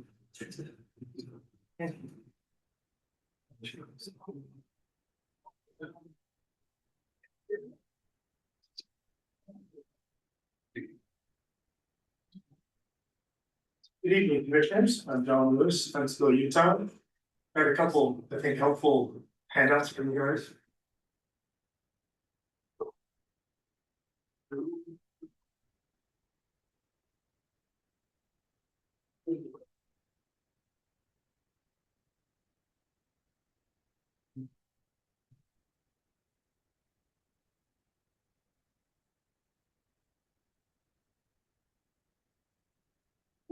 also thought it'd be helpful to have some architectural renderings. Maybe one that the audience can take a peek at, and one for you guys. Okay, so I'm here to talk about Eden Crossing and some changes we're making. It was approved back in 2023, but we do have some changes we'd like to make, some ambiguities to clean up. So tonight I want to talk about three basic things: updating the Eden Crossing DA that's already been approved, but we want to make some changes. Two big changes and a couple smaller ones. We'd also like to add some land to it, 8.73 acres, which are 2 parcels. And we also, to do that, we'll need to update the current street regulated plan that is already drawn. We're just going to be extending the same uses that are designed in it already. So the main 2 changes that you'll notice between the 2 DAs is obviously the additional acreage. We're bringing in 2 parcels, 8.73 acres. And I think one of the biggest shortcomings of our plan last time was that we have a high density in the middle, which are coming from other places like Osprey Ranch. But there's not a very good buffer at this point between that high density and Eden Acres, which is a lovely neighborhood with kind of wicker type of houses. And what we really need is a buffer between the 2. And there's land right now that we've bought some of, and we'd like to change the zoning over to form-based, but then lock it into medium-sized lots, so it doesn't end up being condos or higher density, which it could be at this point. So the biggest change is adding 8.3 acres to Eden Crossing. And then, of course, declaring in the DA that this is part of it, and the same rules would apply. And we now know exactly what will be built there, which is the site plan I just gave you. The other thing is the street regulating plan, because, you know, if you look in the general plan, you look at how it's drawn, it has stubs, and I think Charlie's staff report accurately depicts kind of the issue, but basically that intersection kind of to the east of the project shows arrows and different uses. So I just want to point out that while we're not redrawing, we're adding to the street regulating, we're doing it under the exact same suggestions that Charlie and staff have been advocating in the general plan. So we're not suddenly going south with small lots, you know, when the plan says you should go medium lots. So we're just sticking to the plan that's already been drawn, just extending the roads. Other than those 2 things, I'd like to make some clarifications. And they're good to make clarifications because they're pretty confusing and can sometimes mislead people. So first thing was to go back to the original development agreement in regards to the roundabout. So the roundabout at the 4-way intersection has kind of evolved. At one point, everybody wanted a roundabout, and then when it kind of got closer to happening, a lot of people were like, now we want something more simple and maybe more kid-friendly. And frankly, that's fine. I'll support whatever the community decides they want. But the goal was, you know, thank you for allowing this village to be put over utilities and everything else. But, you know, that DA was us contributing $1 million towards that roundabout. And that came from just in, you know, just so you can see the context of it, that was a conversation about the roundabout. The county, and Charlie, you can kind of fill in, I'm missing a few things, but the county had, you know, money from UDOT that could get a 4-way intersection basically built, maybe not a super fancy one, but a standard one. But if we wanted a roundabout, that was going to take another $1 million or $2 million. So the county commissioners looked at my contribution of $1 million and said, well, that's great, but if it turns out to be more than $1 million, it could be up to $2 million that we need over and above. So the DA reflects that agreement, which was you are on the hook for the $1 million, but we want you to put in up to 2 if we need it. And you'll get back the 1 that you went over and above eventually with impact fees. So all of that is in the development agreement. If you kind of dig into it deep enough, and you can see the paragraph that explains that.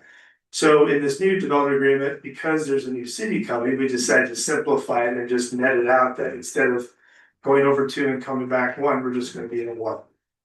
Because we basically can't impose a deal on impact fees on the new city. So the million is still on the table and is part of the development agreement. Of course, the new city could use that for the roundabout. If they decide to do that, they could use it for trails, they could use it for any other community impact. That's perfectly fine with us, and the development agreement should reflect that flexibility.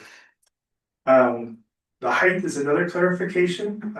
One of the things we voluntarily did to try to make it blend in with what we heard from the community was, don't go the 50-foot available height in the form-based zone. None of us wanted to do 50-foot structures on the main street anyway, even though in form-based we could. So we voluntarily restricted ourselves to kind of 1 story off the main road, 2 story back 100 feet, and then 3 story. And one of the conditions in the development agreement that the commissioners put in was, okay, well, that's fine. I appreciate you restricting yourself, but if anyone else builds, taller, then you'll be able to build taller. In the meantime, I think it's Zane Frower went and built the 2-story building down the street, and it looks great. And actually, interestingly, it looks very similar to what we're proposing here as far as the look. So we do have in this new development agreement, the first 2 buildings would be 2-story, really it's 1.5, but let's just call it 2-story. And so in the development agreement, it says we've now changed that based on the fact that someone has now built taller. 2-story, and then the second phase or second 100 feet is still 2-story. And then the third is now going to be back to the 50-foot of the 3-story. So that's actually not a change, it's just a clarification that's already in there, and that's what we're now doing. I believe that's section 11.3.4, if you want to look at the development agreement. And then lastly, the other thing we kind of heard from some of the neighbors is the connection from Eden Crossing into Eden Acres. We're very sensitive to that and would like to respect their wishes. They are not looking to see traffic go through their neighborhood. And God bless Charlie, who's worked very hard on this, but he loves connectivity. So, I think I would propose as part of this development agreement, and maybe part of your motion, that in an attempt to try to respect the wishes of people in Eden Acres, we do the same thing we did for the people in Trappers Crossing above, or Trappers Ridge, I mean. Cobabe Ranch connects to Trappers Ridge up above, but we put a crash gate in so that you didn't get a whole bunch of traffic back and forth. But if there was an emergency or a fire, you could break through it. But in the meantime, it's got bike paths and connectivity, but not traffic. So our development agreement would propose that we go ahead and do the improvements necessary to connect the 2 neighborhoods, but put in a crash gate that restricts cars and in times if, unless there's an emergency. So I want to make sure that that was pointed out. So, in summary, we're not asking for any new density here. The 350 that we were approved with last time is still a 350 that we're asking for here.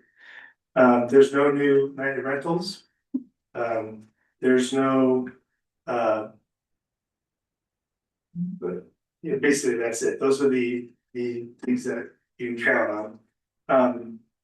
I also wanted to kind of talk about the 8.73, the fact that that's a buffer, I think is a really big benefit to the community to now know and assurity what is going to be there. And the fact that it's going from higher density to medium density back to rural, I think is a responsible way to develop.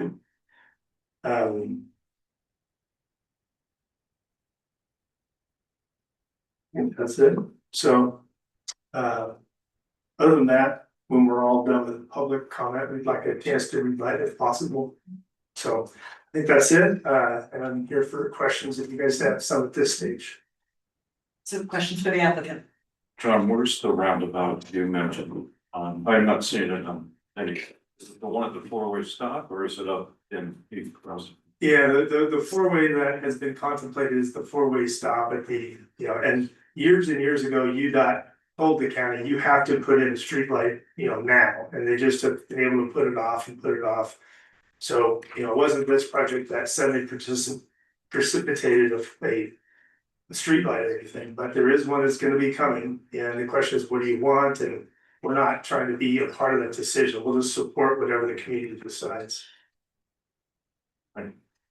Problem with the roundabout, I think they found is that you have to take a lot of land to do that, so there's gonna be people losing property and. The connection into Valley Market, for instance, won't work anymore because it's right there at the intersection. And once you have a roundabout, you have new rules with UDOT. The new rule is 100 feet from the roundabout, but it's gonna really mess it up. So my guess is you'll end up with a 4-way. Maybe our improvements could go towards, safer crossings for kids, etc. So, to ask you for some clarity.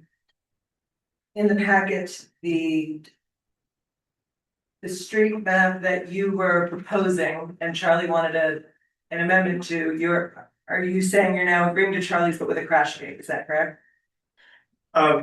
The street layout that is in the packet, we're fine supporting, and the northern portion that connects to Eden Acres Eden Acres, we would put a crash gate in, and the southern portion that goes to the east, that Charlie included down low, that particular stub we are opposed to, because I don't see how that's gonna connect into Eden Acres very well anyway with houses there.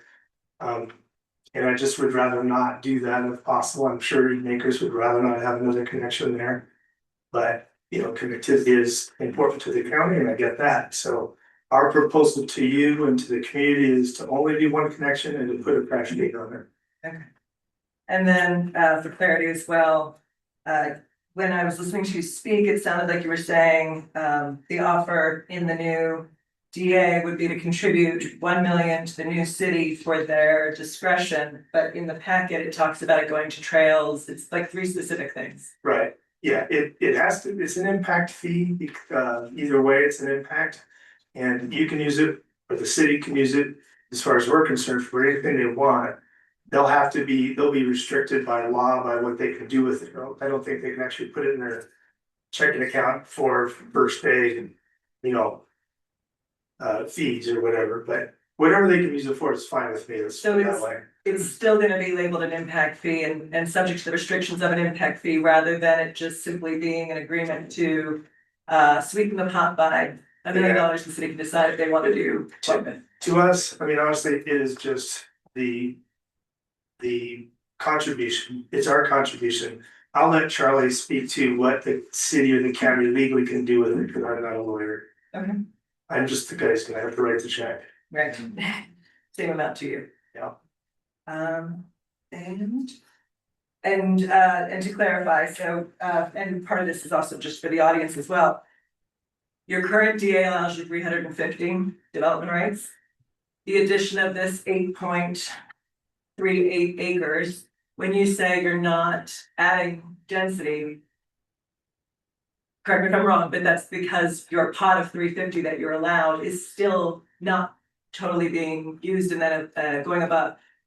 Your current plan as to the property without the 8.38, that will increase, it's just still within and under the 350. Yeah, your current plan is 235 is what I've drawn there. We could draw whatever, you could draw 350 things if you wanted to, I just don't think it looks good. By adding this, the way we've redrawn it with the lower density buffer, that would put us at 287. Right, so I just wanted to make sure it's clearing any confusion. What you're allowed to do, according invested in law, is 350 and you're not going above that. Right.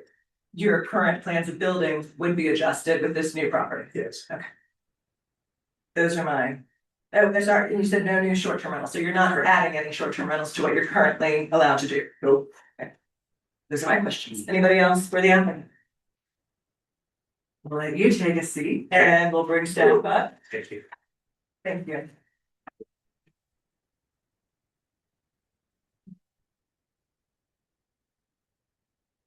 Another presentation for you guys on this one. This one has 7 slides, so hopefully I don't talk too much about this one either.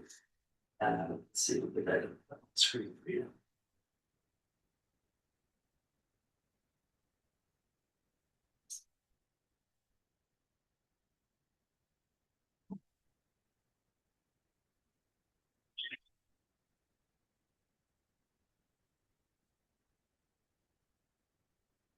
Okay, so as Mr. Lewis mentioned, this is a request for three things.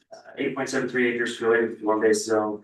That would then apply whatever street regulating plan to be adopted. It's to change the street regulating plan to accommodate the extra 8.73 acres. Where we hadn't previously created that street configuration for the property yet. And it's to revise the existing development agreement for the entire project, not just for the 8.73 acres. So right now, the subject property you can see on the left-hand side, that includes the 8 acres that's surrounded here in blue. So you can see the addition of that 8.73 acres or so. The current street regulating plan for the area looks a lot like this. I put the black outline, which is the applicant's property, on it, just so you can see how the current street regulating plan doesn't designate where streets should go or can go or would go if development was expanded into onto the 8-acre piece. And so the question is, in order to implement form-based, you have a street regulating plan. And so what should that look like? The applicant has proposed the image on the right-hand side for that street regulating plan. So let me get that kind of a little more front and center. So this is the currently adopted plan. That's just the applicant's proposal overlaid on top of it. To go back and forth so you can kind of see that difference. And then as Mr. Lewis mentioned, from a staff perspective, yeah, street connectivity is really important. And so as we're looking at those connections, the community has a choice. It can design neighborhoods that are in silos and isolated, which in those cases, you will always be pushing traffic out onto the highway to get in and through your community, even when it's someone who just wants to go next door and get a sandwich. They've got to go out to the highway to then go down the road and then get up there to the next development. Same circumstances you can see here. So what I'm recommending isn't necessarily what Mr. Lewis wants to do, is to take a look at the south eastern corner. You can see where my line is here. And just make sure there is a strong connection on the eastern side that connects back to Highway 162. And then stub a road. Sorry, that is hard to do. I'm looking at that screen. Stub a road here to the adjoining property, not because anyone wants to see the adjoining property developed, especially not at this time, it's my understanding. But should the adjoining property owner ever choose to develop or sell to develop, right now, if there is no access into that property, there's 2 or 3 parcels there. If someone were to choose to develop on that, they would have no choice if there isn't a road stub in there, other than to build a dead-end road. Which has no connectivity. So then that would push everyone to Eaton Acres out of Highway 162, everyone in that new unplanned area out to 162, and then everyone within Eaton Crossing would go to 162 or northward to Cobabe. So just better to have that cross compatibility.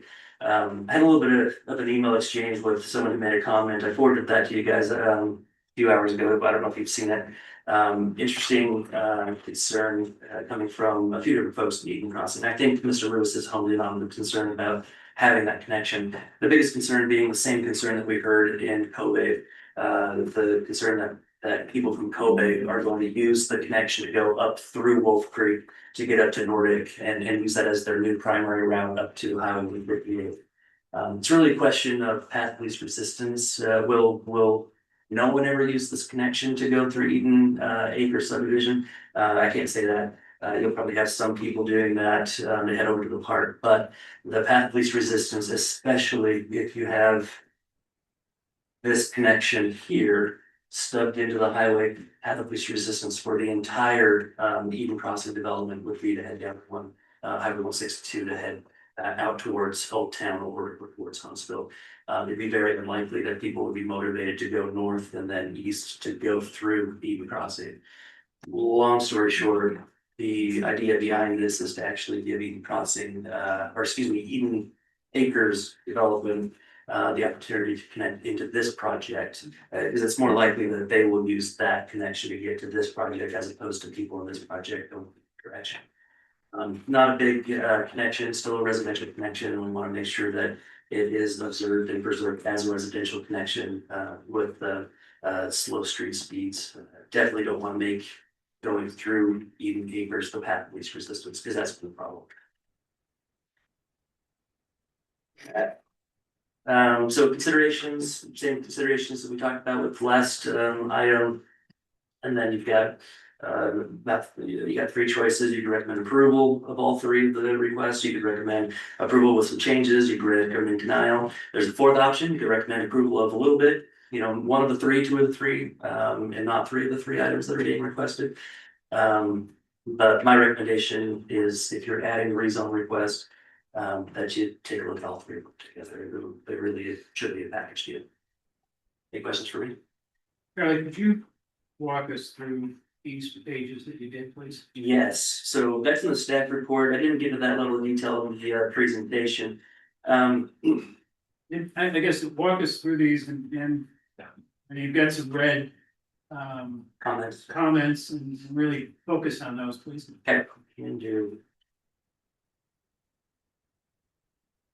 So the table I provided for you guys in the staff report.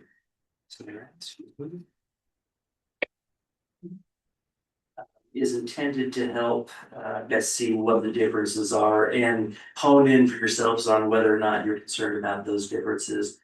To it.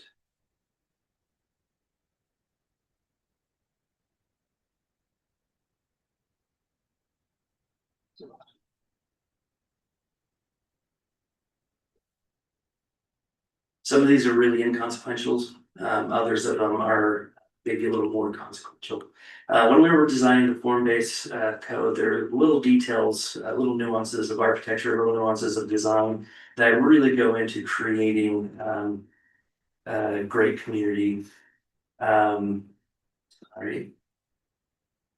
Talk and scroll at the same time. Glad I'm not chewing the gum. They explode. Okay. Get it there. So in their development agreement, they have looked at both the existing development agreement and the existing code and asked for some deviations from that. So let's just kind of take a good look at this. I don't expect you to be able to read that on the screen.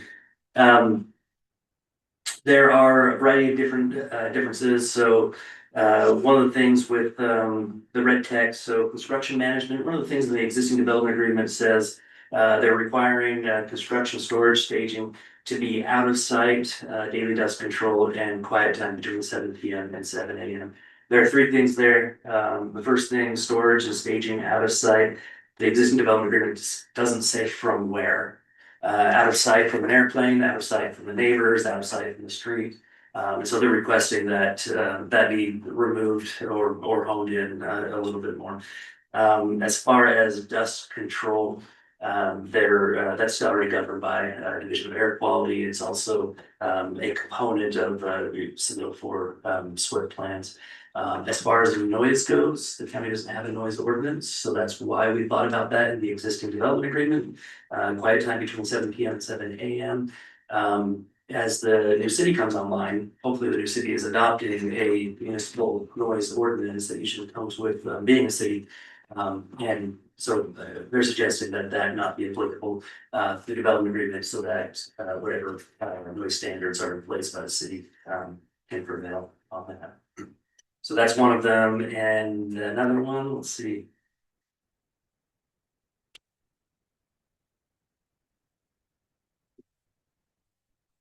So this one is specifically about form of buildings and how those buildings interact or face the street. So just to recap quick on the point of form-based is to make sure the public realm is designed for the public and the private realm is designed for private. I didn't say divine, I meant to say it, that wasn't for you. So I've heard one person say the form-based zone is a do what you're told out front, do what you want out back kind of idea. Now it's not quite that flexible, but that's the intention, making the public realm look a certain way.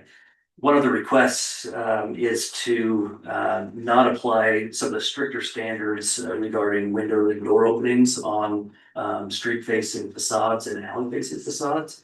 And one of the reasons the form-based zone says that you probably want to pay attention to your window and door openings, because that is a really important component of architectural design. It's a really important component of activating the street. A form-based zone would encourage you to have good street activation with your building facades, as opposed to a blank wall. Nobody wants to walk down a block that has a blank wall right next to you. One of the things that they mentioned was, well, maybe if we're reducing some of the fenestration requirements, the window and door opening requirements, that they could have murals or art or architectural features in buildings that are a little bit more interesting to look at as people are walking down this road. So they're trying to find alternatives to solve the problem of having boring architecture, essentially. Anything else specific you want me to look at or on the list? So within here, there's a lot of discussion on setbacks and changes to setbacks. Could you maybe walk us through the impact or not that those changes might? Yeah. Cause? Yeah, thank you. So one of the primary functions of form-based, and when you're looking at designing that public space, imagine a square. If you're looking at a cross section of a street, you've got the buildings, then you got the tree canopy. That's the important public space that the entire community should have the opportunity to enjoy together. And that's primarily in the mixed use commercial and in the multifamily residential areas where you have just a higher density of buildings. Once you get out into the residential areas, especially small lot residential and medium lot residential, small lot allows single family, but it allows up to 4. And then the medium, which is the new 8-acre piece, that allows for only single family dwellings. If you allow some deviation from those setback standards, allow some deviation from the minimum lot area requirements, it gives the applicant a little bit more flexibility to move the allowed density around in a way that could potentially help provide better buffers, maybe create bigger lot sizes on the periphery in exchange for moving things a little bit closer together in these small lot residential areas. So there's some benefit to that, but on the flip side, the reason why the code does have those minimum lot standards is because it does provide a level of predictability. So you can see with that, well, you could go into it knowing what a predictable outcome would be. So a little bit of give and take on that. I don't know, given the way that this project is designed and a development agreement that runs with it, I don't know if it's going to be hurting anything to allow for those setbacks to be modified in the way that they're asking for, as long as it is giving the benefit of providing larger lot sizes on the periphery where it's adjoining evening or something.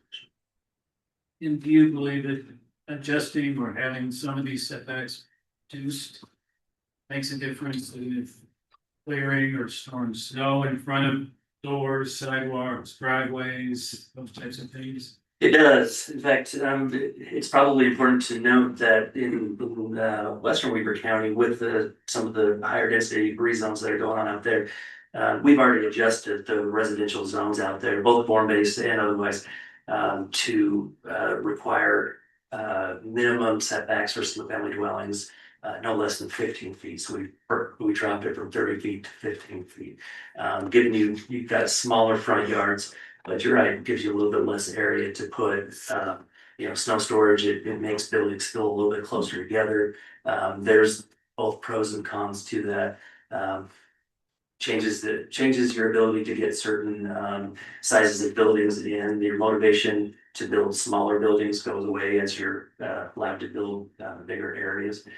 But also, we did that in exchange for motivating developers to not have front-facing garages. The big idea out west, at least Western Weaver Planning Commission has had this big idea that maybe we don't celebrate our utility doors as much as we celebrate our porches and our front doors. So they are getting a little bit into the design of the facade of the building, still giving the developer, the applicant, the choice of having front-facing garages, But if it is a front facing garage, it has to be set back 30 feet. That way you get your extended cab 350 with a hitch to fit inside of that driveway without projecting out over the sidewalk. A little bit more to your point though, when it comes to snow storage and all that, the right of way width is intended to accommodate the snow storage. And so when you're looking at the street right of way widths of these more suburbanized areas or urbanized areas, you've got a tree lane where you're supposed to be able to stack snow, and then you've got a sidewalk. Then you have it's either a dooryard or a front yard or a stoop yard where you've got the entrance into the buildings next door. So that leaves enough space for snow storage. It's just a question of how far away you want these buildings to be, really. That's the question I think that you have to answer or ask yourself when it comes to the setback reductions. And in this case, if the setback reductions were not granted, let's say, at the time of subdivision on a per street or per unit basis, almost those could be readjusted or rediscussed. Because we're in the development agreement. If we were to modify that or address it in the development agreement that specific way and make a rule right now in the development agreement that says those kinds of things can be adjusted, I have to find a way to be creative in writing that, but we could potentially put that rule together. If we don't put that rule together now, we can't in the future make it up as we go, right? So when they come in to apply for a subdivision plat, we won't be able to create or craft new rules at that time. And so we wouldn't be able to say, you need to be, or you can be closer to the street, or you need to be further away. We just need to, at that point, we would just apply with the development agreement where it was discussed. So if you said we stick with the current code, but at subdivision time, you could then adjust it as requested.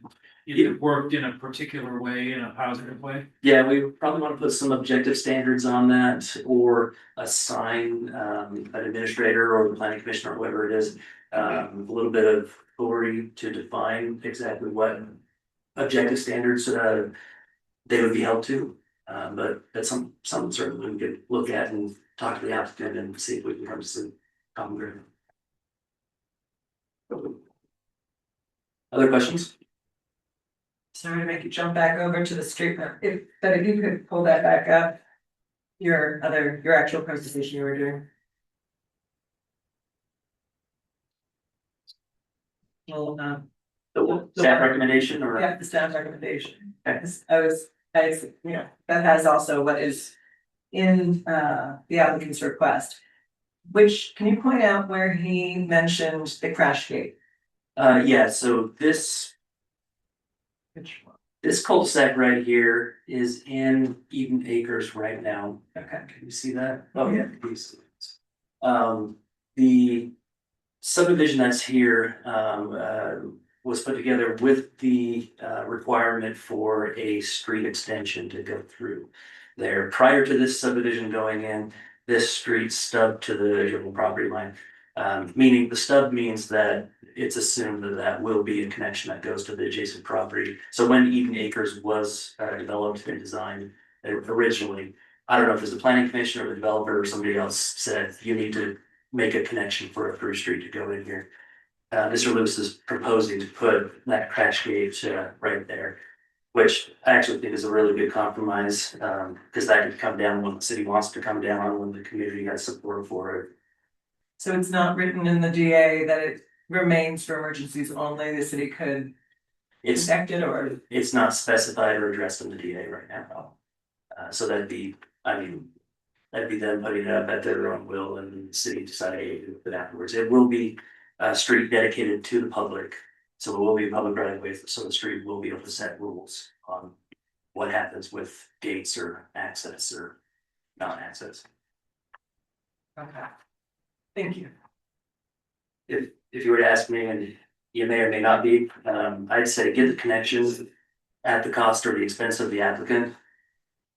Put up a Jersey barrier or crash gate or whatever. If there's ever support, then you can take it down and the public isn't paying to make that connection. Mm-hmm. Any other questions for staff? Your proposed connection there, the yellow dotted line, right? This property is that going to? So the applicant owns all the way up to the cul-de-sac, the temporary cul-de-sac right now. So it'd be the applicant, So this is not supposed to handle very much traffic. no, residential. Because Eden Acres doesn't want a bunch of traffic. Yeah. By adding this connection, you increase the probability there will be more traffic going through. Increase opportunity for more traffic to go through, that's true. I don't see that you'll find this to be a primary. So, if you have this connection on the southern side, if you don't have this connection on the southern side. I don't know, a lot of people. I don't know if the path of least resistance for folks inside of this polygon here. I don't know, a lot of them are gonna go west to go east. I think they'll probably go through, but if you have that connection on the southeast side. They're gonna go south to get to the highway rather than going through. So if you eliminated your little yellow dotted line, the traffic would come down to that roundabout. And over to a major street. This line here. The one you drew south, didn't it? Oh, this one here, yep. Yep, if you eliminate that one, they'd have to go. So if you flip up the applicant's proposal. Sure.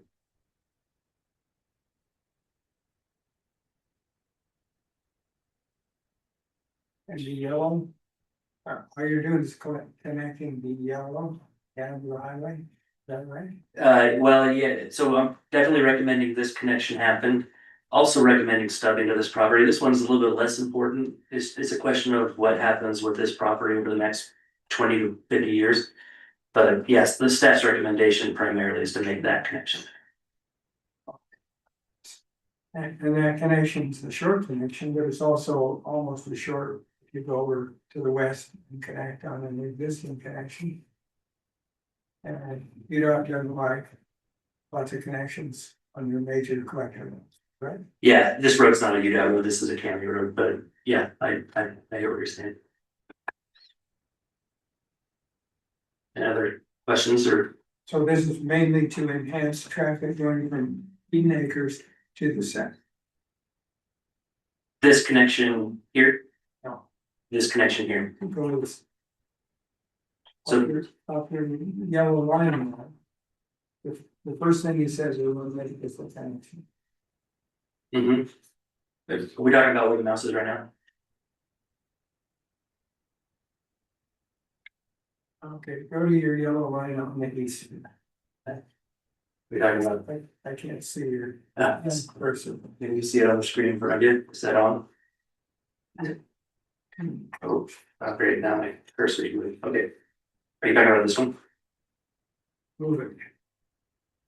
Move it around so you see.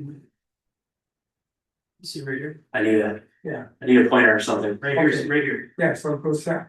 South, okay. And connect to the highway. That's what you're proposing. Yeah. Just that. Yep, staff suggestions, suggesting you can make that connection.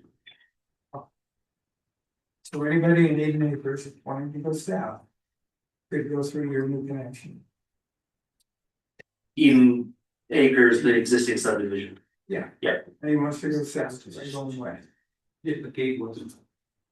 Yeah, potentially. I'm not sure people in Eden Acres will do that though. I think people in Eden Acres would just take the existing route that already connects to the highway. So what I'm suggesting is that Eden Crossing, people who live in Eden Crossing, if we provide them a quick and easy way to get to the highway, they're less likely to go through Eden Acres as their transportation route to the highway. They're more likely to just go straight to the highway. Now, that's not to say that they're not gonna go through Eden Acres to go visit people in Eden Acres or maybe take a drive or whatever, so there's still a possibility to do it. I'm figure out the utility and doing that extra connection. Yeah, just to make a path of least resistance so that they're not going through Eden Acres. Take a look at the existing street regulating plan. This is also something I thought about earlier today as I was thinking through an email to a respondent. The intention, kind of hard to see, but the intention when you're coming from Eden Acres through that cul-de-sac, the intention of this square right here, which we just plopped a park in the middle of, that was designed specifically to disincentivize people making a connection from this more higher density commercialized area into Eden Acres. You've got to go through a couple of 90-degree bends automatically making it a slower trip to go through. That may still be something that could be, will, something to think through. Hey, any other questions? Questions for staff? If not, we'll open the public. Well, we'll take a motion to open. Motion to open. Your second. Second. We have a motion to open the public hearing from Commissioner Barber and a second from Commissioner Frower. All in favor, say aye. Aye. Any opposed? Motion passes. We're gonna open for public hearing. Again, please come down. When you speak into the microphone directly, state your name, where you live. We'll have 3 minutes. If people have already said what you want to say, maybe just make a brief note and move on to another item. Let's do it.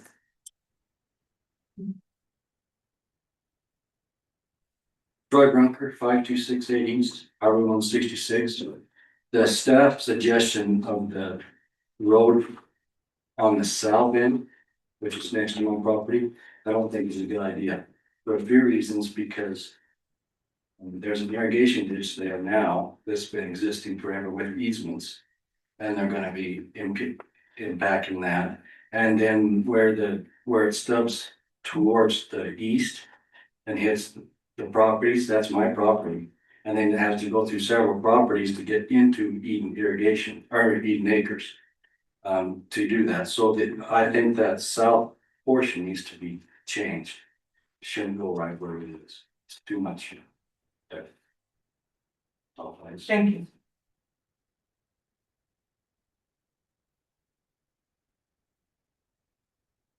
Good evening, my name is Robert Lombardi, I live at 2453 North Sierra Drive in Eden Acres. I just wanted to support Mr. Lewis's proposal to put the crash fence in that location, particularly because we have to look at the whole context there. It's not just the folks from Eden Crossing that are worried about coming into Eden Acres, but there's a roadway that connects all the way from Trappers Ridge through the Cobabe subdivision down to Eden Acres. And consequently, it doesn't take a rocket scientist to figure the shortest way to go to Snow Basin from the Trappers Ridge is to drop down that road, not head over to Wolf Creek and go through the four-way. And then there's real potential there for folks who are vacation rentalers up in that area to jump on their GPS and just take you right through Eden Acres.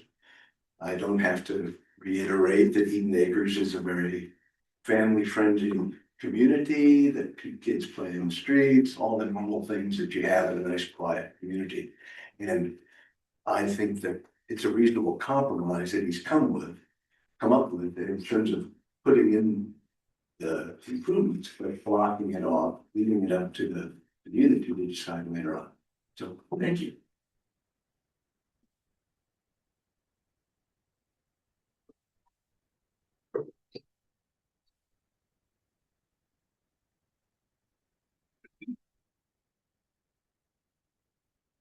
Good evening, Ron Gleason, Sunrise Drive in Eden. Two pieces of minutia. Talked about construction activities from 7 AM till 6 PM. Cobabe development agreement uses 8 AM to 6 PM. So I think the time should be the same. So there's no confusion. On the specific area in Cobabe has to do with grading and all that, but I believe it carries forward for all. There's a comment about removing noise restrictions within development agreements. I think they should stay. Nobody knows if, when, or how a noise ordinance may get passed within the city. So I believe it should stay in development agreement. And in fact, it may be stronger than what the city may ever pass. Thank you. Thank you.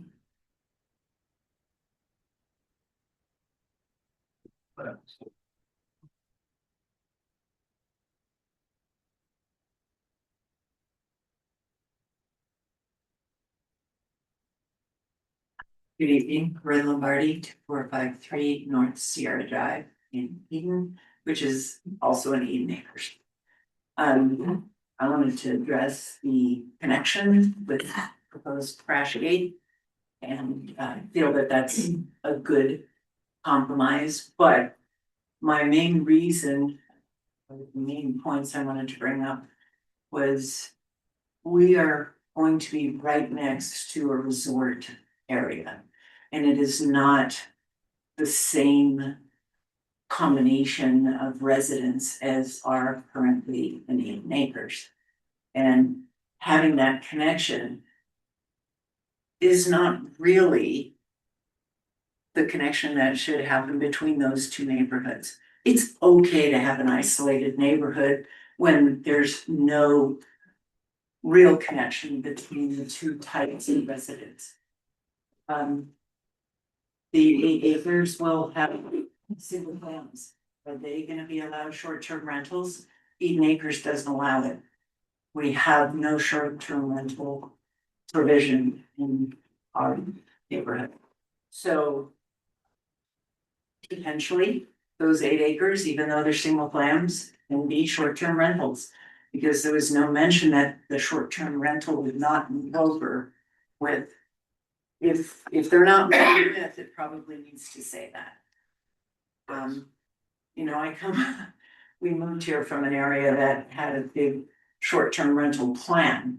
And it was constantly changed and rethought over time with people moving in who wanted something different. And it really created a mess, a complete mess. And our neighborhood, as has been stated, there's kids on the street all the time. There's dogs on the street all the time. There's walkers on the street all the time. It's quiet. It's 1 acre roughly. We have another farm next to us that is already approved for subdivision for 1 acre lots. So we're going to be getting a few more there. You may think the connection is from Eden Acres to go to the new downtown. It's not, because we're used to going down our way. We don't need a connection. I would suggest, and I would really like it if it wasn't even put in. Go ahead, put a pathway in, put a bike lane if you want. But don't make the connection. The potential for conflict between the two neighborhoods is huge, and our road is not set up at all for people driving through. It barely does the 40 houses that are in the road. So crash gate or no connection would be my recommendation. Thank you.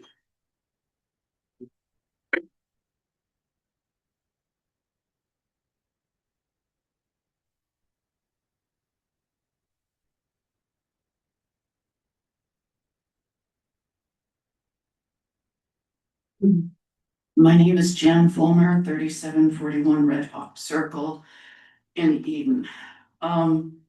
First of all, this again is the form-based zone. Now, obviously, changes have been made to Eden Crossing. Some of them were definitely for the better, so I give the developer credit for that. However, more changes can come. They may not be for the better. Something has been proposed for this parcel of land that they basically want to annex onto Eden Crossing. But with the form-based zone, it can change again, and this abuts a single-family residential area. And there's no buffer there. So I highly request that you consider having the developer rezone this to exactly what is going to go there.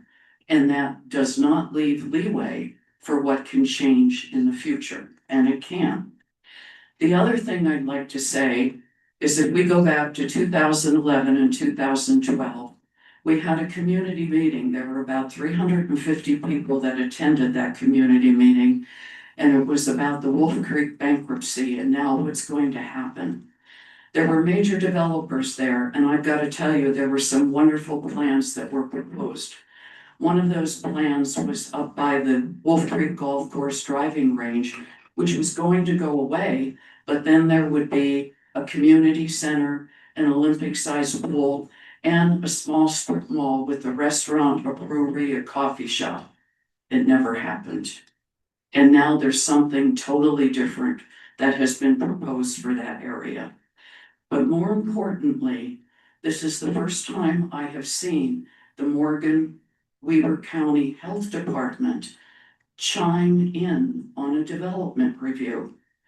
And this was just added because earlier you had an item that was a well house for Cobabe Ranch and Eden Crossing. The well house is for water coming from where? This was just posted on the project management system on Frontier. It's from Summer Day, that is her name, Summer Day, all right? The Weber Morgan Health Department is not required to be a review agency on this subdivision, as the information provided indicates that culinary water will be provided by the Ogden Mutual Water Company.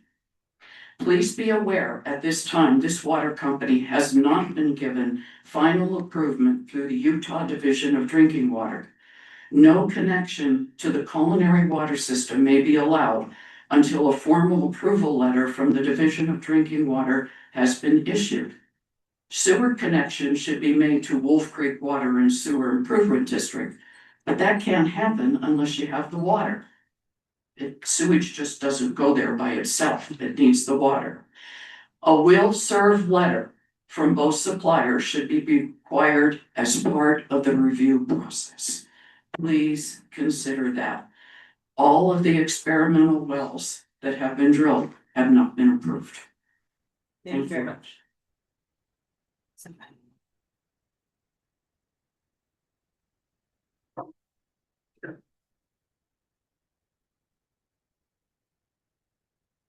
Alan Wheelwright, 6154 East Lincoln, North Eden.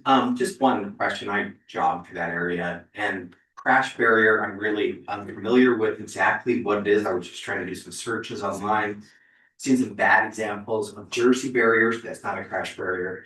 Charlie had just said that, so I'm a little confused of exactly what it is. My biggest concern is that you can still get, I want to jog up through this area too, ride my bike so that it's compatible with bikers and pedestrians, but you know, cars have a problem, and that I guess it's durable enough that snow doesn't knock it down. So I'm just a little confused, but my main point is that it's accessible for bikers and walkers to get through easily. There's some bad examples of Jersey barriers put up to try to stop people. So anyway, thank you. Kelly Booth, Eden resident. When I was comparing the approved one with the proposed development agreement, it looked like there was an increase in commercial space from 10,000 to 20,000. If we could have them address that. Also, it looked like the parking space had gone down and that it was approved for cars to park on the street, which doesn't make sense for commercial space to go up, but the parking space to go down. And then anyone who's tried to park on the road in Eden in the winter can attest, there's snowbanks on the side of the road. The other thing was the removed setback from 20 feet to 10 feet. I think takes away from the aesthetic appeal and also creates less privacy. Jan commented, I noticed a water company hadn't been named on who would be servicing the development. As we all know, water is the lifeblood of a community. And then if you could address short-term rentals, it looks like in the original development agreement, there was a 25% cap of total units. And then in June of this year, actually on the 25th, it said they wouldn't be allowed anywhere in Eden Crossing. But it looks like in this development with the flexibility that they would be allowed in mixed multifamily dwelling units. So if those things could be addressed too. And then I just want to concur. I opposed the street regulating plan, and this is a residential community. I propose the short-term rentals with that. We all know what comes with short-term rentals, and in a residential neighborhood of people who have bought homes and built homes with the expectation that it remains a residential neighborhood. And I think that's it. Thank you.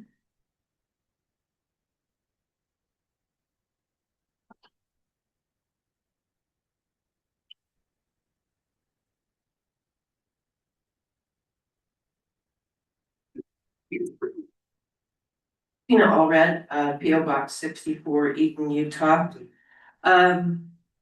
This street regulating plan, I just want to point out a couple of things. That is considered a cul-de-sac right now. It always has been. I can see why the residents wouldn't want that coming through there. It's a culture clash that's going on right there. The other thing that we need to consider is, in consideration for the new city, any extra roads that you add are going to be now the responsibility of the city, and even Laura would agree with me on this, that there's concern about whether we're gonna have the funding to take care of roads. So I think it would be unfair to add more roads when you don't have to, when there's already a development agreement in place to burden the city with extra roads. One thing I want to bring up, and I know that water isn't a big consideration for you at this time, but maybe you should consider it. One lot in this addition that they bought, there's two lots that they purchased. One lot has an Eden Waterworks share on it, and the other lot, I believe, I could be wrong, but I believe it includes an existing residence that has a Eden Waterworks share. I believe that's the David Brown home. So Eden Waterworks has made it a policy that we are not going to allow our domestic wastewater to be used for the sewer system.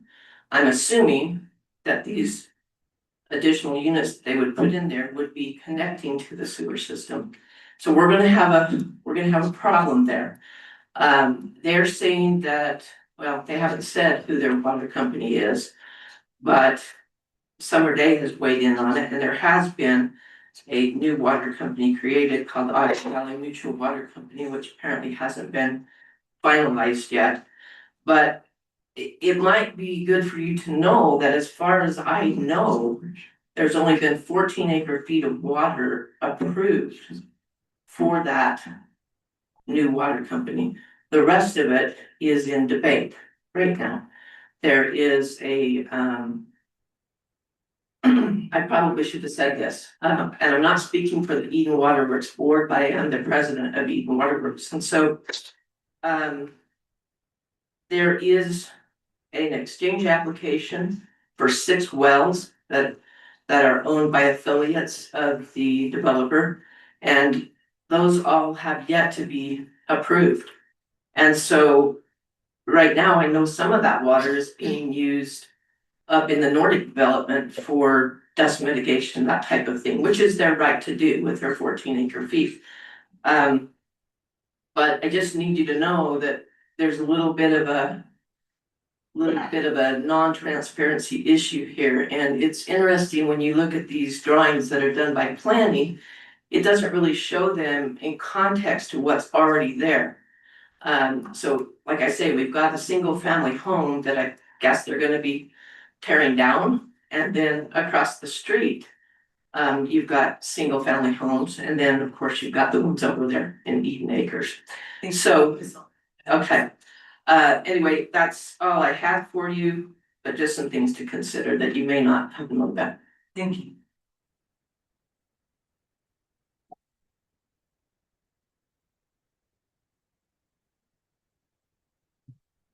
Anyone in the audience to speak on this application?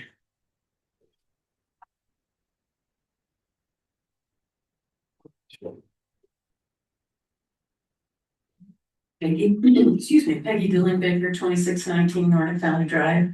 Just wanted to share a little bit more about Ron's concern. Up in the Nordic Valley area, we have been working with the engineer and the project developers. And we really have to be careful about putting anything in there that'll lock us in terms of dust, noise.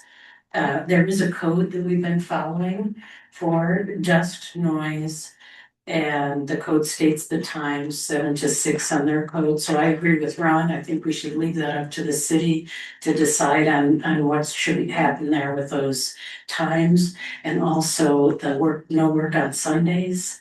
And that's really been something we've been working with the developer on for the past month and a half. So I think it needs to be flexible for the new city, so please consider that. Thank you.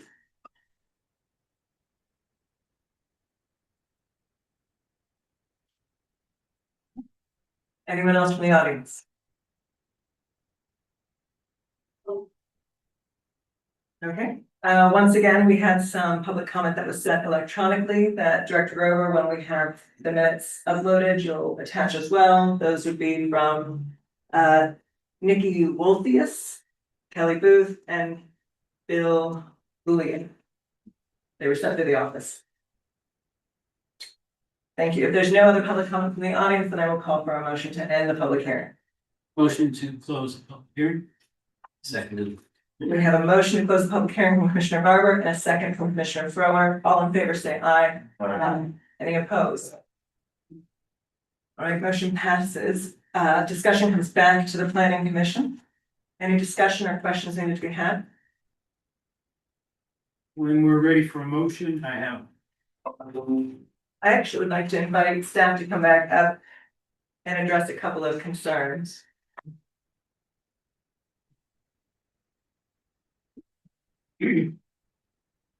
What can I help you with? All right, I made notes, so let me find them. Number one, can you address the concern about, I don't know if your memory will serve you, what do we know, or the applicant might be able to answer, for Cobabe Ranch, what was in their developer agreement about noise and dust and all that? What were the hours? I can't remember the hours, that is actually in this proposal as well, as far as, any kind of, extraction or, screening or movement of dirt. And that's where the noise and dust pollution came in. And Cobabe, I was on Cobabe, that was on Exchange, and it was on, Eagle Crest. Okay, just mass gradient, no screening on this one, sorry, I apologize for miscommunication. But the rules that were in the, those other development agreements have just basically been ported over. Okay, I thought in the grid that we talked about, it said that the details were not declared. Oh, no, sorry, that's the site, that's staging. Okay. Wrong thing, that's staging. So so we can port over from Kobe Branch to have the same hours of operation and all of that. Yeah, that's all just limited to grading, it's not limited to other construction activities. It's not limited to noise in general. No, it was just about grading. The big issue with noise and grading was the crushing, the screening that Mr. Bear just mentioned to me. So that's the big concern and the reason why we got into the noise discussion with those three developments. If we're not gonna have a crusher or anything like that on this property, then it may not be as relevant. Then they would just be subject to the noise ordinance currently of the county or the noise ordinance of the new city. Is that what you're saying? Yes, and the county doesn't have a noise ordinance, so if the city adopts one, there will be a noise ordinance. Otherwise, the noise being addressed for just regular construction activity is not being ported from the existing development agreement. Okay. Can you address Mr. Brunker's comment about there being an irrigation ditch with easements attached to it that this might disturb? Yeah, it's certainly worth the consideration and concern. Anytime an applicant deals with existing ditches, canals, or whatever, they have to make sure that they are not inhibiting the flow of that ditch or canal. That's county ordinance, that may also be state regulation.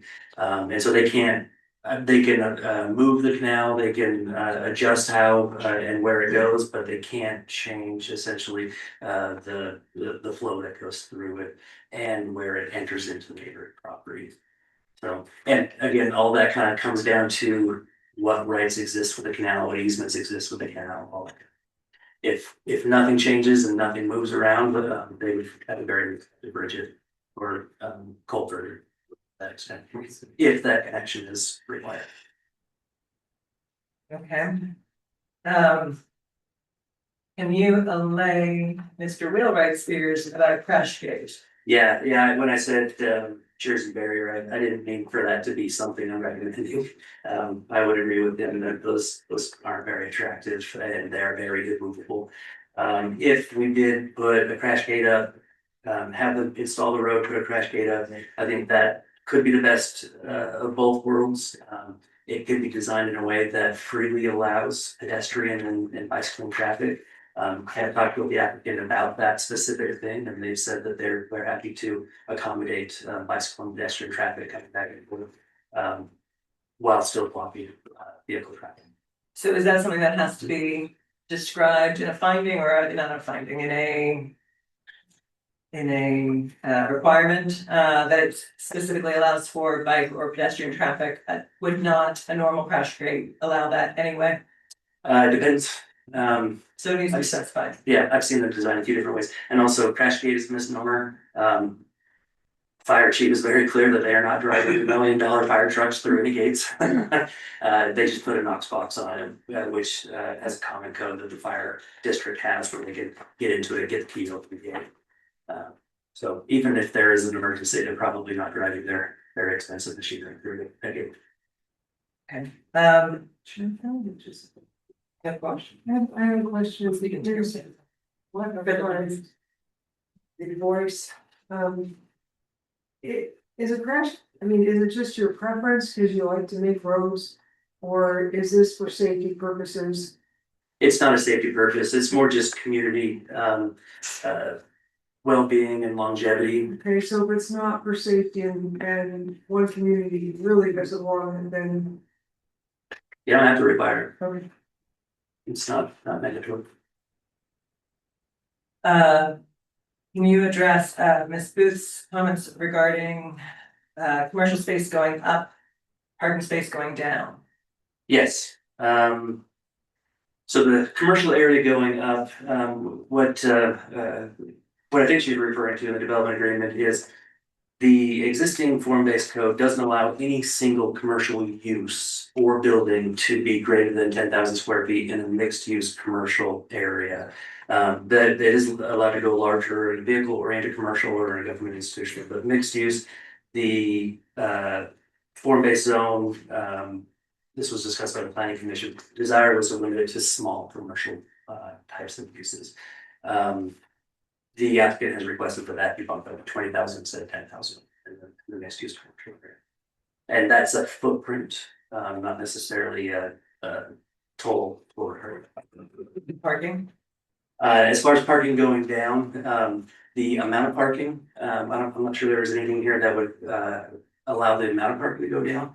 But it is, they are requesting that they can park further away. So right now the form-based zone says the parking that is required for a use is required to be within 1,000 feet. And the permanent occupiers of that use or that building, whether it be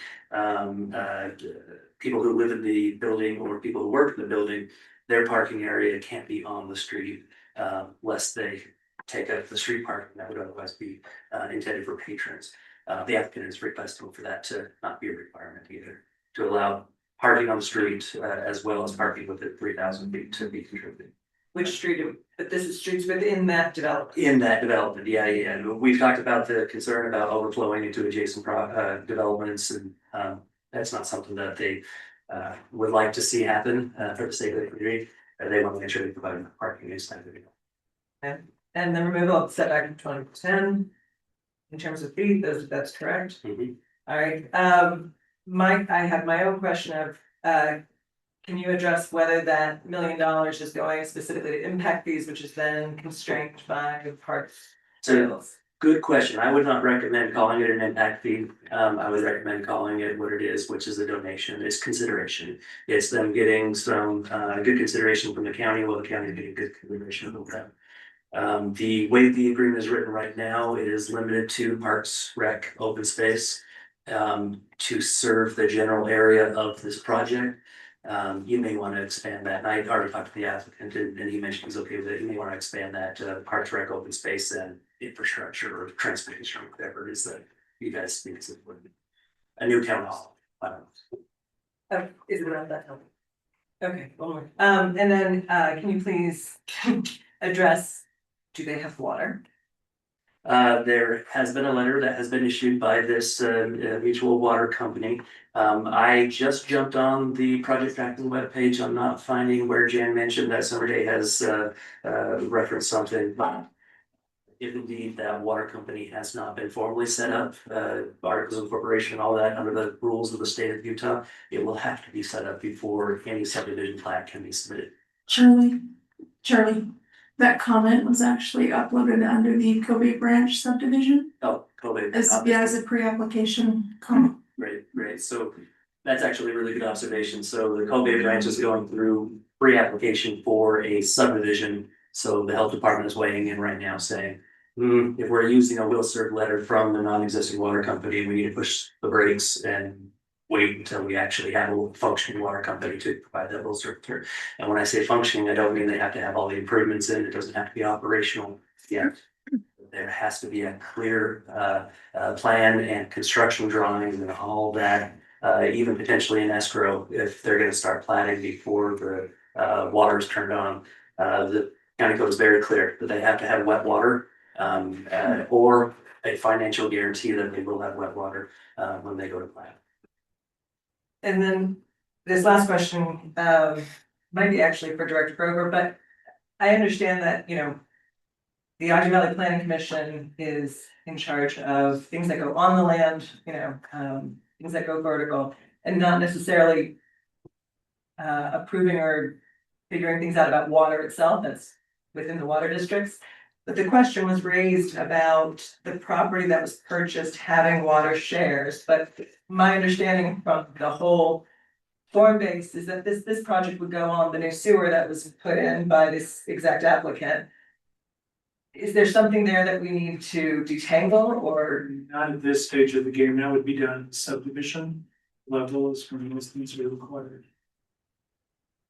Okay. Any approval the county gives, if the county gives an approval, this does not constitute an approval of violation of any other entity's rules. So if the existing water company has rules that says you can't use this water for the purpose of flushing into a different sewer system somewhere else, those rules would still be applicable. So the applicant would have to fix that and detangle that before that subdivision plat can be platted. All those details are hashed out at subdivision level, and if they can't work those out, it's viewed. But this is more conceptual. There's just more clear intents that are required with rezones and things like that. But subdivision levels, when those specificities are identified. Thank you. Ms. Booth came in late, but she had one last question. I don't think she heard. It was about density. Can you please address that? She was worried that the density had increased this new proposal. I didn't hear that from Ms. Booth, but there is not a density increase. I did not read that in your letter. Oh, maybe it was in the. In her written. Yes. It was about STR, not density. Okay, this one, the density was not there. Expert about STR. Yeah. About STRs. So Maybe the density of STRs. Scratch the density. We know the density is going down. We just wanted to make sure that she had that question that was heard probably. And then about STR. Yeah, great question, and something that came up a couple of times. So the way that the existing development agreement is written, 25% in a mixed use commercial area. When they did the math on that, especially with the required step back that was in place prior to the forward building being constructed down the road, that lended to about 8 units. And so what they're proposing now is just to memorialize that 8 units in their development agreement. I have not, however, read in the development agreement that those 8 units cannot go in the single family dwelling area. So that may be something we're discussing. Yeah. Okay, so there's no increase. For STRs, no. Okay. Any other discussion by the commission? When you're ready, I have them. Here, Oh, sorry, no, the applicant wanted to come back up and address. Charlie did. Bruce Beard of Council of the Project. Charlie just answered everything that I had. I was just feverishly crossing off all of my notes. Well done, Charlie. I do my best. All right, if there's no further discussion by the commission, I will call for a motion. I spent a little bit of time with this motion, and gathered information from the applicant, from what was said tonight, reading various iterations of Charlie's work. So here we go. We forward a positive recommendation to the county commission for file ZMA 2025-04 and file ZTA 2025-02 applications to rezone approximately 8.73 acres of land located at approximately 5242 East Highway 166 in the unincorporated Eden area from AB 3 zone to form-based zone, and to amend the development agreement for the overall Eden Crossing development, and to amend county code to modify the Eden Street regulating plan. I do so with the following additional findings and changes. First finding, at the applicant's expense, install a collection storm sewer line that runs from approximately the northern aspect of the property down to the recently installed storm sewer line along Route 166 that empties Pine View Reservoir. Number 2, reduce the maximum number of residential units allowed under the development agreement from 350 to 300. No short-term rentals to be allowed in the 8.73 acres being added to the development agreement. The only structure allowed to be taller than 40 feet with the entire development agreement be the hotel at a maximum of 50 feet. All commercial, hotel, and mixed-use buildings that have a vertical offset whereby at the street, no building can be more than 1 story. No laws or codes related to parking will be altered or vested. All parking requirements will be determined at the time of specific building permit application, subdivision application. Number 7, if a hotel within the development agreement is to have more than 100 rooms, TDRs will be required at a ratio of 1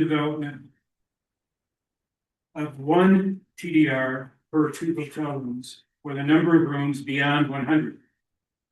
Any rooms in a hotel-like building that have kitchen facilities will require the transfer of development. Any rooms beyond 100. Any rooms in a hotel-like building that have kitchen facilities will require the transfer of development. No special provisions or allowances will be made in the development agreement for setbacks. Development agreement will not call out setbacks that are different than any current county code, but it is understood that in subdivision planning, adjustments may be requested with respect to setbacks on a very specific basis. Only one connection to Eden Acres will be provided by the developer, and that connection will have a gate or other provision that would prevent vehicles from passing that would allow bike and pedestrians to pass between the 2 developments. Number 10, the $1 million provided by the developer to the new entity, to the new city entity, cannot be used for operating the new entity. It must be used for some form of public improvement.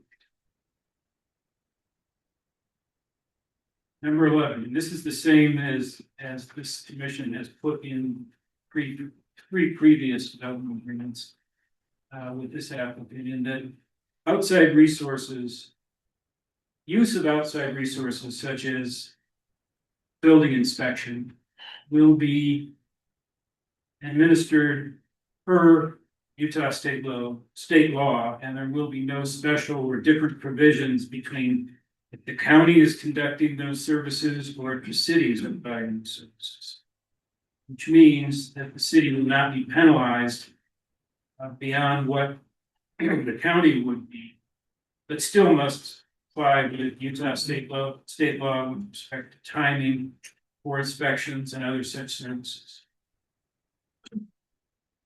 And the last one would be that any and all requirements with respect to timing of construction, noise, dust, or any related matters would be per code, either by the county, either the county code or the new municipal code in the Ogden Valley. There would be no special provisions within the development agreement that would mitigate or minimize the codes in place to manage time, noise, and dust.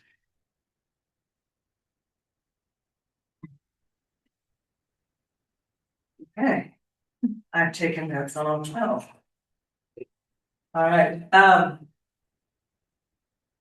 before I call for a second, may I ask if you are interested in a friendly amendment? Okay, for lucky number 13, there was a comment by staff.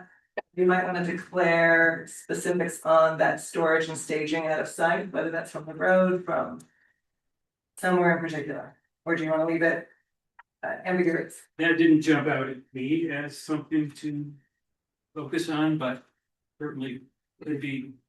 You don't have to add it if you don't want. I don't know what I would add. Okay. Let's put it that. All right, is there a second on the motion on the table is to approve with the requirements of these 12 additional changes or findings? I'll make a second. All right, we have a second on the table, which opens for discussion. If anybody would like to discuss this motion. Oh, sorry, that was a motion on the table from Commissioner Barber for approval with the 12 and a motion to second by Commissioner Warburg. Any discussion?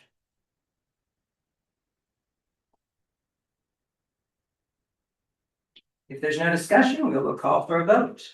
We have a motion on the table to approve the ZMA2025-04 and ZTA2025-02 with the addition and changes to be made of the 12 additional findings. All who wish to approve the motion, say aye. Aye. Aye. Any who wish to deny? Deny. All right. I'm not sure if I heard everybody, so if we have, that would be 6 to approve and 1 to deny. So the 1 to deny would be Commissioner Burton, all others to approve. And the motion moves forward with the 12 findings for approval. That has to be a record. All right, thank you very much. Thank you. Before I move on to the next public hearing item, I realized that I introduced this one that we just did. I would like to. Yes, I was just gonna do that. I was just, 1 second, let me just finish my own second, because I was just about to introduce that. So I was remiss in allowing a space for all the commissioners to explain their vote on the first item, which I will circle back to at the end. But as we're moving forward with this vote, any commissioner who wishes to explain their vote may do so now. I would like to explain my negative vote. I'm in favor of this moving forward, but I think some of the conditions I'm not in favor. I think it's overstepping by the planning commission. I think everything has to be tied to health, safety, and welfare. I don't see a connection with some of them to impose upon the they think arbitrary interpretations.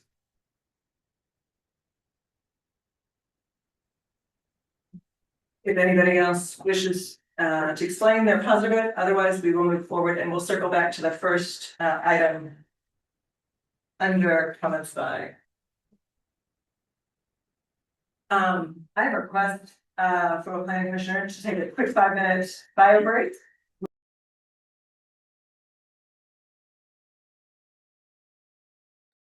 On the agenda is 3.1, which is the which is Mountain Dreams, which is ZDA 2025-07, a request from Mountain Dreams LLC for a public hearing, discussion, and possible recommendation regarding a developer agreement to preserve development rights, timing of project development, and overall project layout for approximately 45.53 acres located at 4200 East, 4100 North, Eden, Utah, in the FB3 zone. And Commissioner Burton has recused himself from this discussion and vote and has stepped away from the dais. We will start with the applicant and their presentation.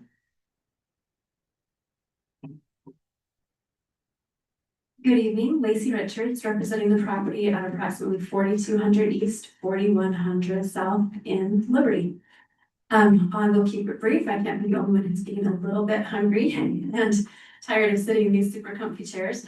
About 47 years ago, my parents started making payments on some property in the valley with the intention of having that be a blessing to their kids and grandkids going forward.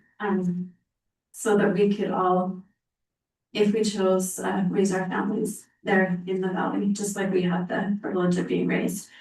At this point in time, they are looking for some certainty to have their wishes expressed on how they want that property to be set moving into the future. The property is in the FB3 zone, which would allow what you see on the left up there. There's enough property to do 15 3-acre lots on the property.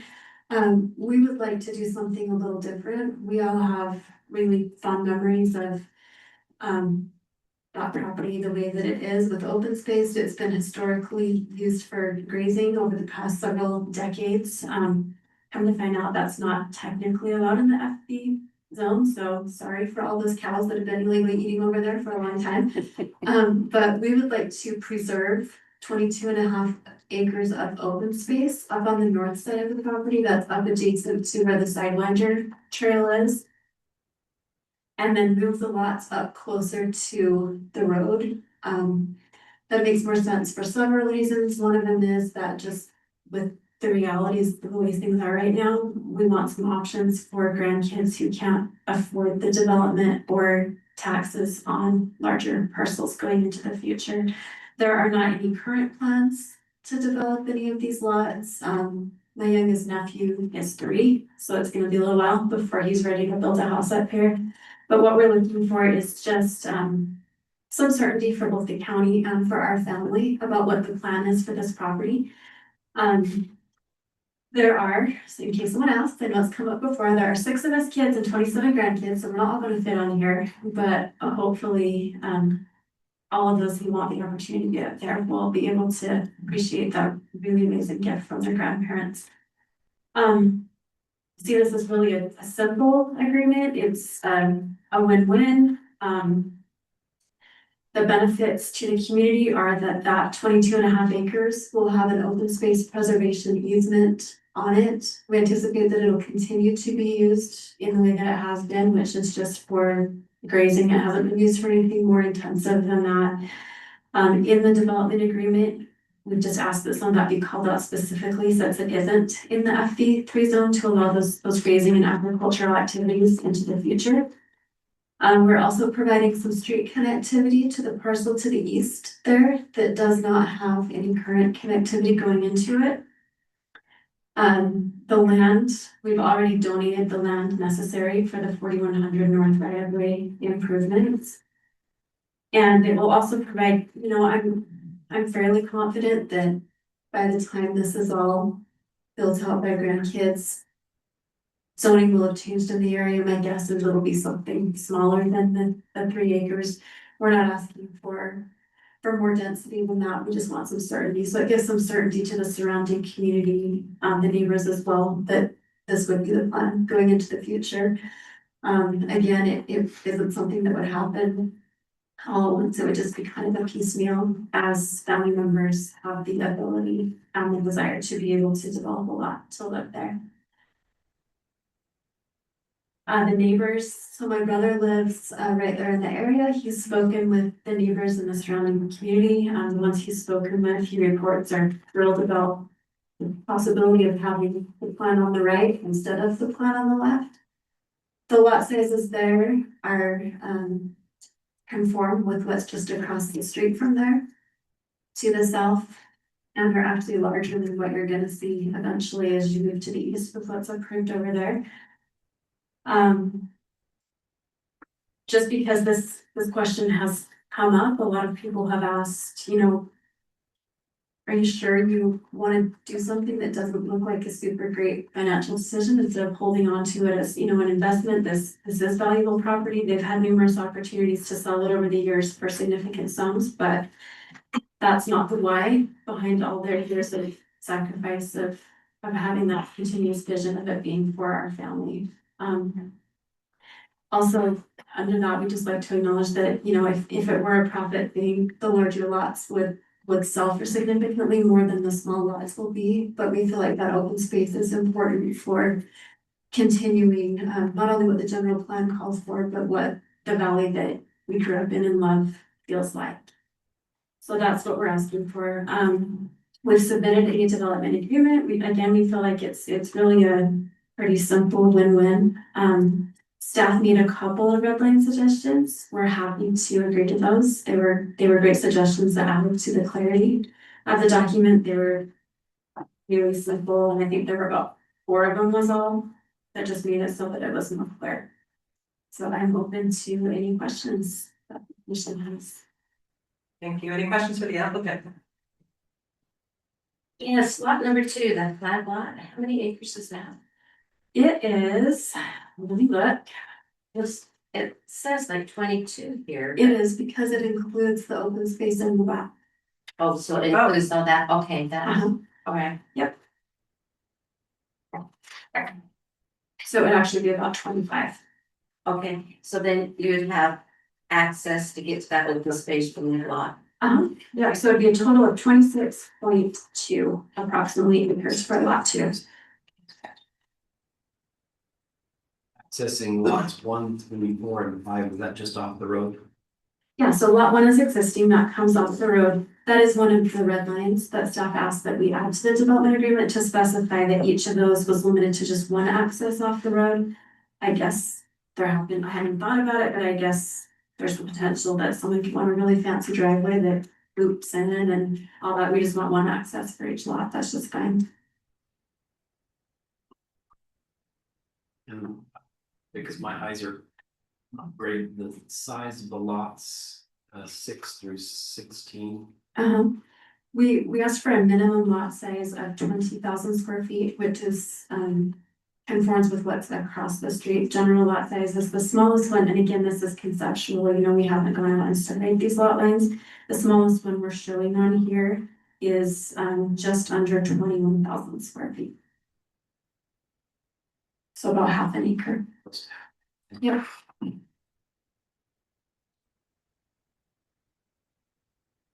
I apologize. I thought I read everything really well.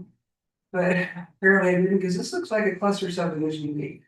So cluster subdivisions actually aren't allowed in the FV3 zone, in my understanding. If we were on the other side of the street in a different zone, it would be. But we're in the FV3 zone on the north side of the road. Okay, I'm a little rusty. Right. Yep, you've got a lot of things to read for tonight. That was a big packet.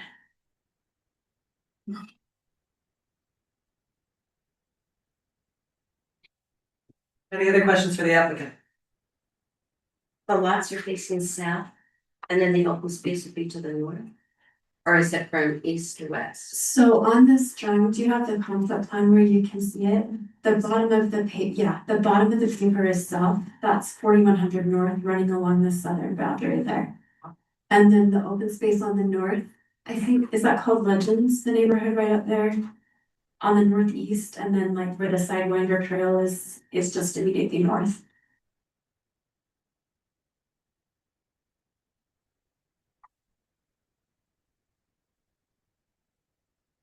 Anyone else for the applicant? Yeah, that's a little bit more zoomed out. You can see where it's located a little bit better there.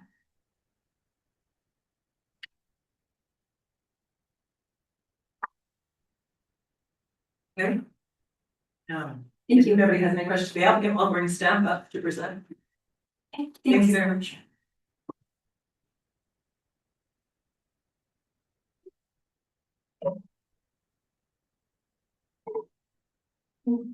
Thank you, commissioners. This one is, compared to some of the other development agreements you've heard tonight, and we'll hear, this one is fairly simple, as the applicant stated. The things that they're asking for that are not typical for the zone would be lot sizes. They're not asking for any additional density. It's in the Forest Valley 3 zone. So they're asking for one development right for every 3 acres. But they are asking to be able to cluster their development so they can preserve a larger swath of open space. They're looking to preserve almost 50% as open space. One of the things that is stated in your staff report is what the applicant is asking. We usually typically analyze that against current ordinance. What you have on your screen are what the asks are from the development. The other 2 things to note, so development of a variety of lot sizes and widths, that's what they're asking for, besides memorializing their development rights. They're also asking for extended timelines for development. So our current subdivision ordinance requires that a phase be recorded at least once every calendar year from the date of the last phase recording. The applicant is asking for a development agreement with a 30-year term. A couple of other red lines that we put in the development agreement. One would be the driveway access for those larger lots. The other one, where they're proposing these smaller lots here to the right, we suggested, and I know that Commissioner Furr can probably sympathize with this, we suggested that they go to slightly smaller setbacks given these smaller lots. Otherwise, we may end up with, if this plats, we may end up with applications going to the Board of Adjustment.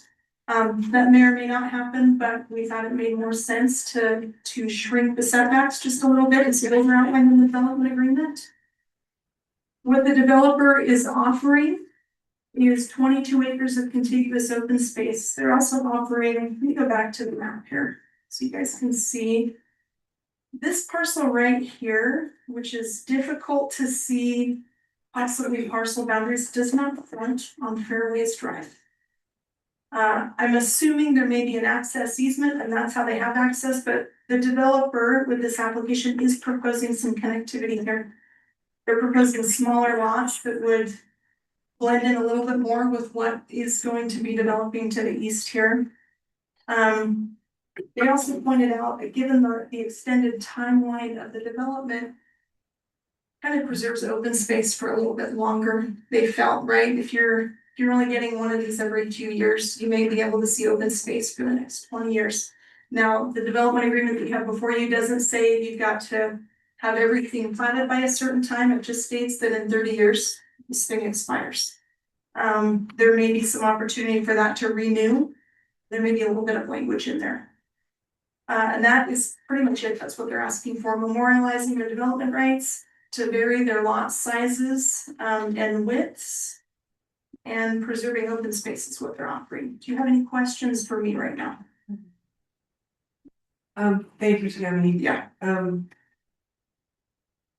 Okay. This is something I've been concerned about lately, and I'm not sure if there's anything we can do about it.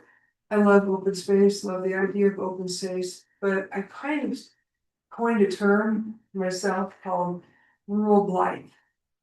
And rural blight looks like Dyer's Road everywhere. You know, so it's great to have open space, but I have a sister who has property right what's up against open space in a cluster subdivision, and to tinderbox. I mean, one match and it's gonna be gone. So I'm wondering, are we putting anything in development agreements that state how they have to take care of their land? Is that even a consideration? You know, does it have to stay watered? Does it have to stay, you know, do they have to prove that they have enough water to keep it green? What about fire? Help me out. There may be some things to put into a development agreement. Typically, we're looking at a lot of those at subdivision, but where this is a request for an extended timeline and we're not gonna be having subdivision requirements come into play possibly for several years. Maybe it's something that's put into the development agreement that we make sure to address specifically at subdivision. I don't want to cause a burden to anybody, but when you're looking at that many acres of dry grass, that becomes a burden to everybody around you as well. If it catches on fire or worse than that, so I'm just. Ask the question that's tangential here, is they were wanting to, for tangential, just to the side of, just to the side of what you're talking about. I never heard that. So they have asked for us to be able to write something in about their ability to do grazing, because it's not technically allowed. Right, they requested that that use be included in the development. So that would be wonderful, because if wouldn't you that- graze, you need water, so that means that it's gonna be water, just from. No water. Graze on dry. One other thing for the record, you may want to be aware, we do have a noxious weed ordinance. So they would have to comply with it if the new city decides to adopt that. But that's one thing that we heavily promote, especially out west. To make sure that even with when developers, look at subdividing, sometimes that doesn't happen quick, and so we have code enforcement going out there quite often. If there's noxious weeds on there and making them come into compliance with that, and then the weed hog. That would be good, because there's an awful lot of weeds that cause an awful lot of trouble. Really just the dry grass. So anyway, okay, that was my question. And so that would be something we would ask you to think about or to. Maybe how does this proposal from an open space percent effective match code with that? It seems like it's a little bit low. So for a cluster subdivision, a minimum of 60% of open space is required. The applicant is proposing right about 50%. So how do we deal with that? It's not a cluster subdivision. Right, they're not proposing a cluster subdivision, would also have pathways, it's got several requirements that go with it. The applicant is not proposing a cluster subdivision. But they're clustering. They are. They're both requesting to cluster. Yeah. So are they seeking just to sidestep that code, or just help me understand that? I think, and it may be better to allow the applicant to address this where this is their request actually. But the discussions with the applicant maybe indicated a desire to just allow for their development to blend in more with the surrounding. And if you go west, the lots are a little bit larger. East of this development, you've got development agreements that were just approved, and so you're looking at much higher density, smaller lots in there. But again, that would be a question for the applicant to address in more detail. Did she not say that it was FP3, right? Yeah, and it's not allowed, cluster subdivision isn't allowed in FP3? That is what the applicant said, yes. Is that true? There are standards in the FB3. I was actually looking this up a couple of days ago. Let me pull up our ordinance here. I think I got it. I mean, I don't see any big equivalent over 10%, but. Well, it's not the only thing that would be required that they're not offering. That's fair. Development. And that's available to them, that's their option, you don't get to push them. If this is available, and it is allowed. We would not be sitting here, correct? Correct. And there is an open space requirement in the cluster ordinance for the Forest Valley 3 zone specifically. Say that again? There is an open space requirement under the cluster subdivision ordinance for the Forest Valley 3 zone. And that is? That is 60%. Okay, so it is allowed. Mhm. Okay, I thought it was. So my understanding is that they're asking without necessarily requesting to utilize a cluster subdivision because it comes with certain things. They're asking to shift it around as best as possible within that, with the intent of it, but not quite hitting certain requirements. I think there's trails that are also required. Right, you wanted to look at the general. Proposing various lot sizes which can contribute to different housing types, which is a goal in the Ogden Valley General Plan, which would fit, I suppose, with different levels or stages of economic stability if you've got family that's developing at different times.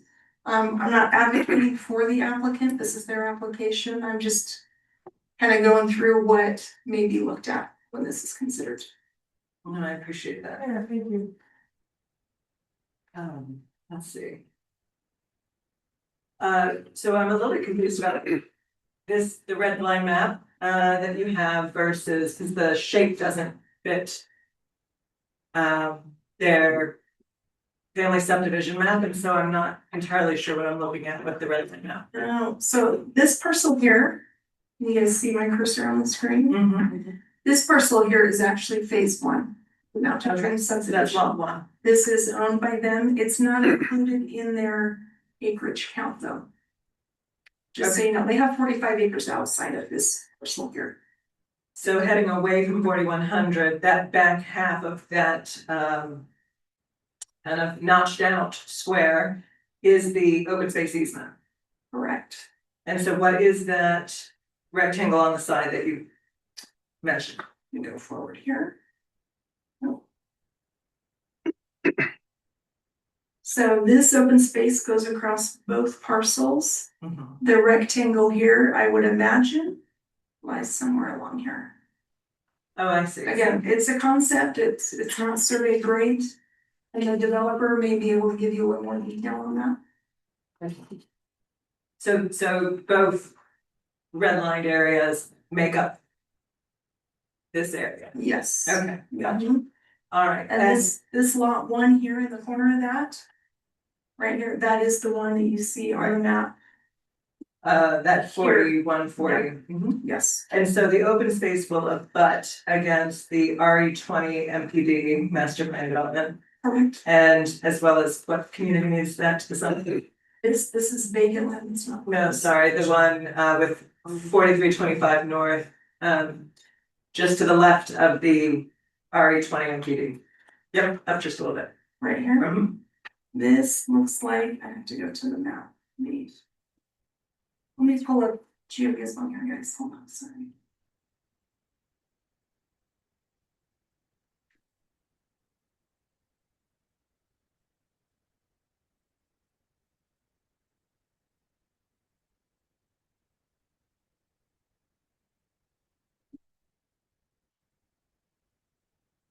This is, I've got to recall, let's see.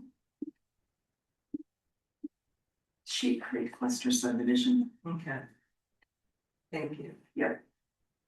So 4106, parcel 4106. This one. How will that parcel someday be accessed? That's a very good question. Let me see. Looks like it's got a meets and bounds description. Typically, when planners are looking at a description like this, it looks like it doesn't appear to be part of the subdivision. That may not necessarily be true. There may be an existing access easement. The fact that there's an address assigned to it indicates that one was requested for that parcel, and typically things like access and whether or not it's a buildable lot are looked at when an address is assigned. Not always though. So properties can't be landlocked, how, that's true. How would that landowner access the land? That's a good question. They would have to get some sort of an access easement from an adjacent property owner, which those don't always show on GeoGizmo. We'd have to dig through surveyor records, and that may be there.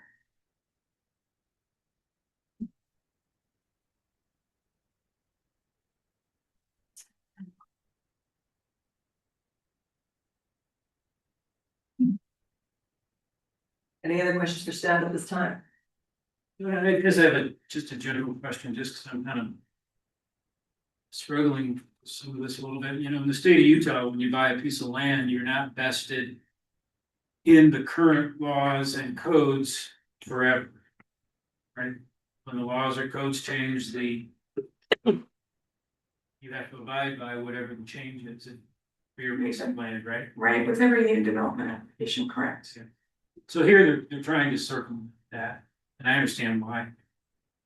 But how do you deal with that on a broader basis? I mean, if the state liked this was the way you're supposed to do things, then when I bought my second piece of land, I would be vested forever or for 30 years or whatever in the current laws on the day I bought it.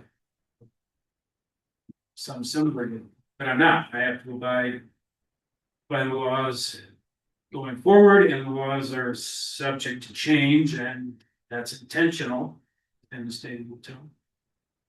So how do I, from your perspective as a planner, having to deal with this on a broader scale, how do I deal with that? How should I think about that, understanding how things work in this state, and the laws on my land are not vested, or I'm not vested in the laws at any point in time. They are what they are, and I have to live with that.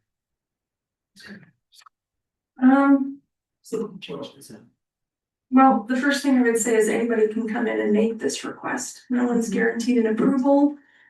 Commissioner Barber, if you wanted to make this request, you could jump through the hoops to do that. On a broader scale, I think generally you would be tasked with looking at how does this go along with your general plan? Does it conflict with development in the area? Does it conflict with surrounding development? How does it benefit the Ogden Valley area? What are some of the detriments to approving something like this? Those would be things to be weighed, I think. Are there any health, safety, welfare issues to be brought up with this? As a planner, I mean, from my perspective, I don't see anything too detrimental with something like this. They're not requesting any density above and beyond what they're entitled to today. And what they may be entitled to in 10 years, possibly not, I don't know. If we were talking about something with higher density, that would certainly be something to look at more closely. But it's difficult sometimes to give an opinion on someone else's request. But those would be the things I'd recommend you look at. I don't know if Director Grover has anything to add to that, or even Charlie. I think you hit it spot on, just complying with the general plan, is it meeting those requirements? You look at it just like with any other development agreement that we look at, or zone, or legislative action. Is it meeting those goals and objectives? And if it is, then you can give a positive or a negative recommendation based on those things. On the flip side of it though, so they're, you know, they're asking for something that is in my opinion, is in line with the general plan. So all of that makes you want to say yes. It is not quite what a cluster subdivision would have them do. So they're asking to do something a little bit special, that they don't have to put in a full 60% of their open space or put in trails, things like that. And I understand that's on us if we want to ask for anything else as a give to make up for that. But my question is, if what they're getting, if this goes for approval, is that they are locking and investing their current development rights according to their zone, regardless of what may happen in the future, if any zones change in the future. How does that work on the flip side? I imagine people do this to protect against downzoning. What if it's upzoned? Are they able to take advantage of having more density while they're locked into this number? Yeah, I'd probably defer to Cortland or Rick, either one as far as multiple vestings go. They can always come back and amend any development agreement. It's just if the legislative body is going to be willing to approve that, whether it's going in and, you know, increasing it or decreasing it. So the new legislative body, would that be going back to the person who signed it, the county, or would that be the city? No, that would go back to the city. That would be to the city. Yeah, you wouldn't be going back to anything in the county. Right. You'd go to the current body, and it would be between them and the. So this would be my understanding that the ask is lock in the density that they currently are allotted. So they're not asking for anything in addition. this is what they're allowed. They're asking to lock that number in, which I would say is a give. And they're preserving open space, which is great, not quite as much as we would need if it was a cluster, but so. A little creative there. Without the trails, there was other question, you said, so memorializing. A DA of 30-year term, shrinking setbacks would need to happen in order to make those smaller ones happen. So a little bit of gives, and then and that would all get locked in with the DA, with the developer agreement. And then if they wanted to adjust that, say there was zoning, say there was something that they want to take advantage of in the future. So it's a protective lock, but in the future, they could go to the new legislative body and say, we'd like to talk to you about amending our current situation to take advantage of whatever's happening. Yeah, similar to what Mr. Lewis just did tonight. He had a lock, but then he wanted to add some more land to it and do some modifications to it. Okay, thank you. Any other questions for staff? That's a good question, by the way. No, thank you. All right, if there are no more questions for staff, I'd say I'll entertain a motion for opening the public hearing. Move to open public portion of this matter. Right. So I have a motion to open public hearing from Commissioner Brewer, a second from Commissioner Barber. All in favor, say aye. Aye. Any opposed? Let's open for public hearing. Again, everybody who wants to speak on this matter, please come forward, speak directly into the microphone, say your name, where you live. We will have a 3-minute timer. Please stick to it. And thank you. Again, good evening, Ron Gleason, Sunrise Drive and Eaton. Overall, I think this is a decent development application, but I do have some questions about the specifics. Paragraph 7.1, they're saying they donated land to allow the widening of 4100 North. And in doing that, they'd like to get out of having to pay for part of that road. That road should be finished within the next few weeks. It's approximately a $2.2 million road where $552,670 is supposed to be paid for by developers. So my question is, can staff talk about specifics of how much land was donated? And can they explain the equivalent from a number standpoint with the amount of land donated for the widening of that equal to what they would have had to pay for building of the road? The second is 7.3, water and sewer. I understand they're looking for maximum flexibility, which is great. However, today, posted in Frontier, there's a letter from Powder Mountain Water and Sewer District saying that the annexation request has been approved. So it appears that they're annexing into Powder Mountain Water and Sewer District. So they want to use the sewer facilities of Powder Mountain Water and Sewer, again, which are the lagoons up above Chute Creek and all that. So how does that affect their plans at all as far as infrastructure?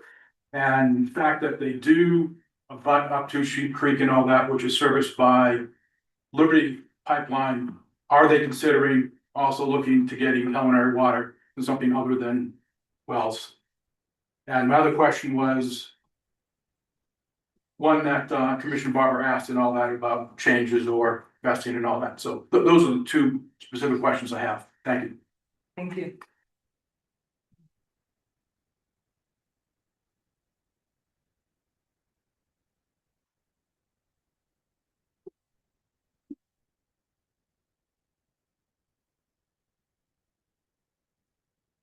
I don't really have strong feelings about this one either way, but it does present an opportunity for me to point something out to you. This open space, you know, if it would be in the development agreement, I would assume there's some kind of deeded easement type thing that says it's gonna stay open space. I don't know what form that takes. I assume it's something like that. I'll just let you know that when you do these things, they're not as set in stone as you think they might be. Eden Waterworks is dealing with a thing right now where we have a piece of land on which we have a water tank. And it specifically says that we have an easement to use that water tank until one of two things happens. Either we build a new water tank or we quit using that water tank. That's being contested in court right now. And so we'll see how that goes, but I'm just letting you know that sometimes these things where you think they're gonna be open space forever may not be. So just something to consider. Could you state the name for the record? Yeah, it's Tina Allred in Utah. Thank you.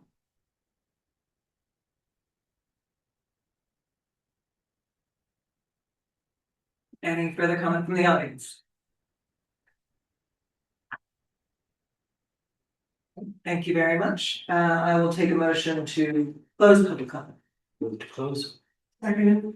Is a motion to close public comment by Commissioner Frower and a second by Commissioner Warburton. All in favor, say aye. Aye. Any opposed? Motion carries. Public comment is ended. We will come back to discussion with the planning commission. I can make a motion, share it with me. Give me 1 second. I just want to have a little discussion about what was just brought up. In fact, staff, if you could come back up, Tammy, and talk about, it wasn't on your list, and I was remiss to notice that one of the other asks was to remove themselves of further payment of the road. Can you talk about what it was specifically that they gave versus what they would be committed to? Sure, I can speak in a very limited capacity because typically when we look at road dedication, we look at it with development applications. We haven't received a development application, and so the donation of this right of way here was not done, at least as a requirement from planning. And so I'm sure that the applicant or the developer could come up and discuss the details of that. Typically, we do have developers put in their proportionate cost. However, it's also a bit on kind of a first come basis. And so the developers that are coming in first will typically pay the lion's share of some of these. There may be pioneering agreements that are signed by the county, between the county and the developer. That hasn't been mentioned in this instance, where we're not asking for any additional right of way. And this roadway is to be finished in the near future. We haven't even looked at that, because typically we look at that with subdivision. We don't have those requirements. We'll look at street layout conceptually, we'll look at street layout.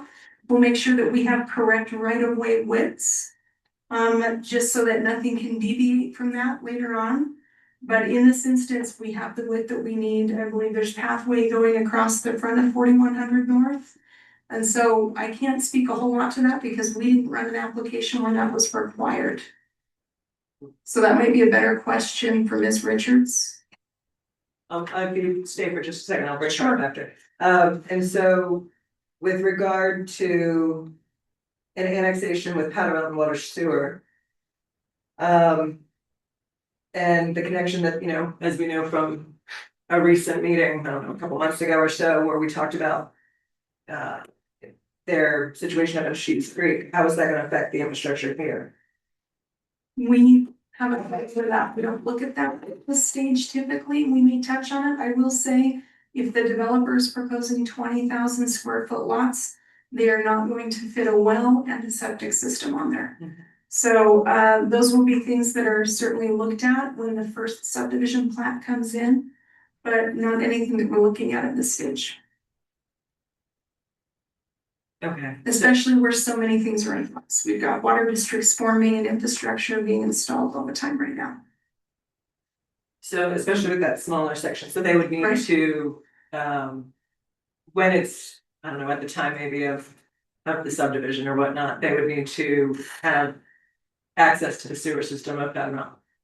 They'd also need to submit engineered plans to show us how they're gonna tie in. Okay, Yes. but not at this point. Not at this point. Okay. And then I guess, well, and this might be for the applicant as well, but, and then, so when they say that they're putting this in a dedicated open space, is that in a land trust? Is that, how is that being? The applicant has mentioned a conservation easement, and she may have more detail to that. Okay, thank you. I have a question along those lines, tangential. Oh, there you go. For Courtney. Can you distinguish for me if there is one distinction between open space easement and conservation easement? A conservation easement, I know, excuse me, is sometimes used in a very specific way in terms of conservation easement laws that I don't know if there's a state law or really what governs those, but there's as I understand it, and I'm not an expert in this, a particular form of easement that is considered a conservation easement. And I think those are often regulated by income tax and other tax considerations. An open space easement is kind of a county created term, at least as used in some of our county ordinances, that simply requires preservation of property as open space subject to certain requirements. So the terms may be used interchangeably at times, but I think conservation easement may be kind of a term of art having more tax implications. So I just want to understand this open space easement, perhaps also known as a conservation easement. Can it be changed in 35 years or 25 years to, oh, but we've decided to do something different with this open space? That would probably be up to the county or I guess the city legislative body, because if they are the easement holder, they could relinquish their easement through appropriate processes. Is that also true for the conservation easement? I don't know. I don't know how those are set up, honestly. A lot of our conservation easements up in the Ogden Valley have been done through the land trust. And we go through that process a lot. But that's not what this is. That's correct. And then I guess before we bring the applicant back up for questions, so they have language in here requesting that we admit grazing on that open space easement. And there was a concern about fire mitigation and irrigating the land so it's not a potential detriment. Would we be able to have staff or legal script language for the DA that would discuss if we're gonna be admitting grazing to discuss some sort of irrigation, making it not noxious or fire danger worthy or anything like that? Is that correct? Do we put the language? Some of that's already in the ordinance. Typically with water, things like that, we are typically trying to conserve water. And so if we're requiring it to be watered, sometimes we'd probably recommend more just dry grazing, as opposed to watering up in that area just to preserve water. But it's up to you how you'd like to do that. Okay. All right. Any other questions for staff? If not, if we could have the applicant back up to ask.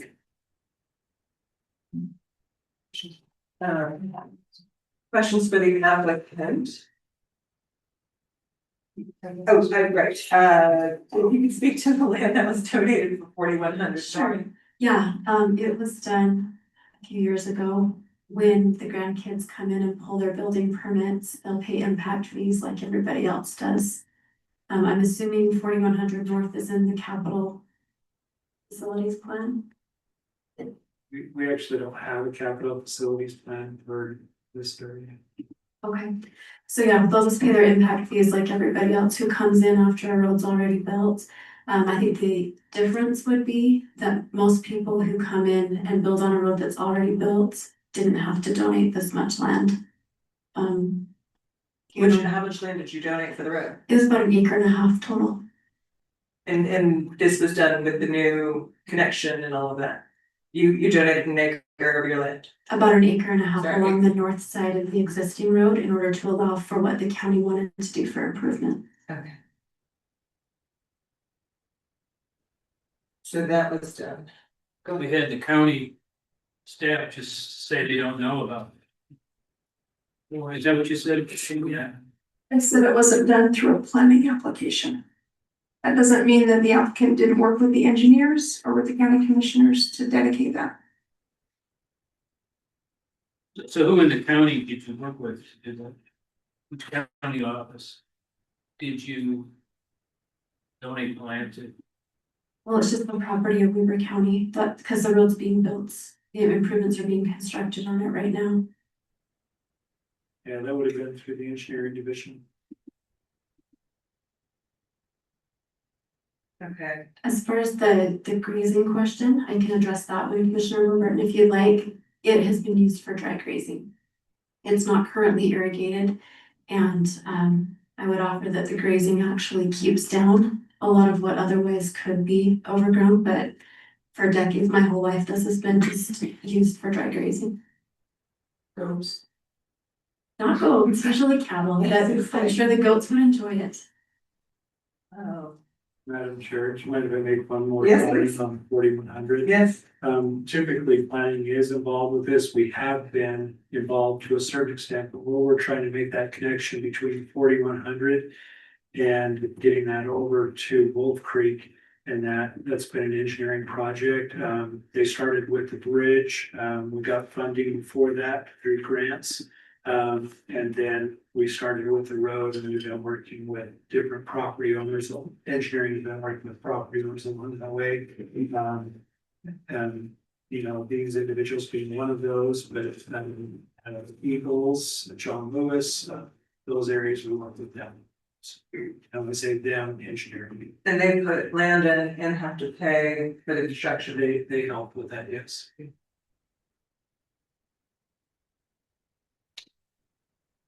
And normally though, anybody else that's on that will get the benefit of that impact would normally have proportional payment as well. True, typically, oftentimes, like Ms. Richard indicated, there's certain special improvement districts that are set up and things like that, but in this instance, that was not the case. Okay. Could you speak, please, do you have an agreement with Powder Mountain Water Sewer? Do you? Yes, we've recently been annexed into their district. Okay. At the work session when we came in, I believe it was Commissioner Gross who asked a question about the lot size with septic. And we indicated that we were in the process of being annexed into the district so that sewer connectivity would be an option. That has been completed, and we've uploaded that letter to Frontier showing that we've been accepted. Okay. And then, will that also be for culinary? By the time these houses get built, I don't know what the options are going to be, so I can't say for sure. Okay. All right, and then as far as so the open space easement. That's, are we correct? It's not a conservation easement. It's not going to the land trust or anything. The land trust won't take anything under 50 acres. This is about just under half that size. So I'm not gonna pretend that I know the difference between a conservation easement and an open space easement, but yes, it'll be an open space easement in favor of the county. I'm assuming that would transfer to possibly the city at some point, but whoever holds the easement, I guess they could come to us and ask if we wanted to have it released at some point in the future. We don't have any plans to do that. That's why we've made it part of that lot too, so that there'll be someone to be making sure that the leases are handled for grazing, all that stuff, making sure it's well taken care of. But the easement states that it can't be built on for anything residential. It would only be able to put up like a animal shelter or ag building kind of structures on it. No homes. Okay. And then Director Grover, can you confirm that would transfer over to the new city as the legislative body? You could have language in the development agreement to make sure that that does. Okay. Well, we're not doing a development agreement right now. I believe that's how we're doing, getting this approved. I'm pretty sure that's what they're recommending too, that that be included. Yeah. Yeah, they're asking for a developer. What do you want to see to that? So whether or not that open space, so the question is whether or not the open space easement legislative body becomes from the county to the city, is that what? It's transferable from the county to the city.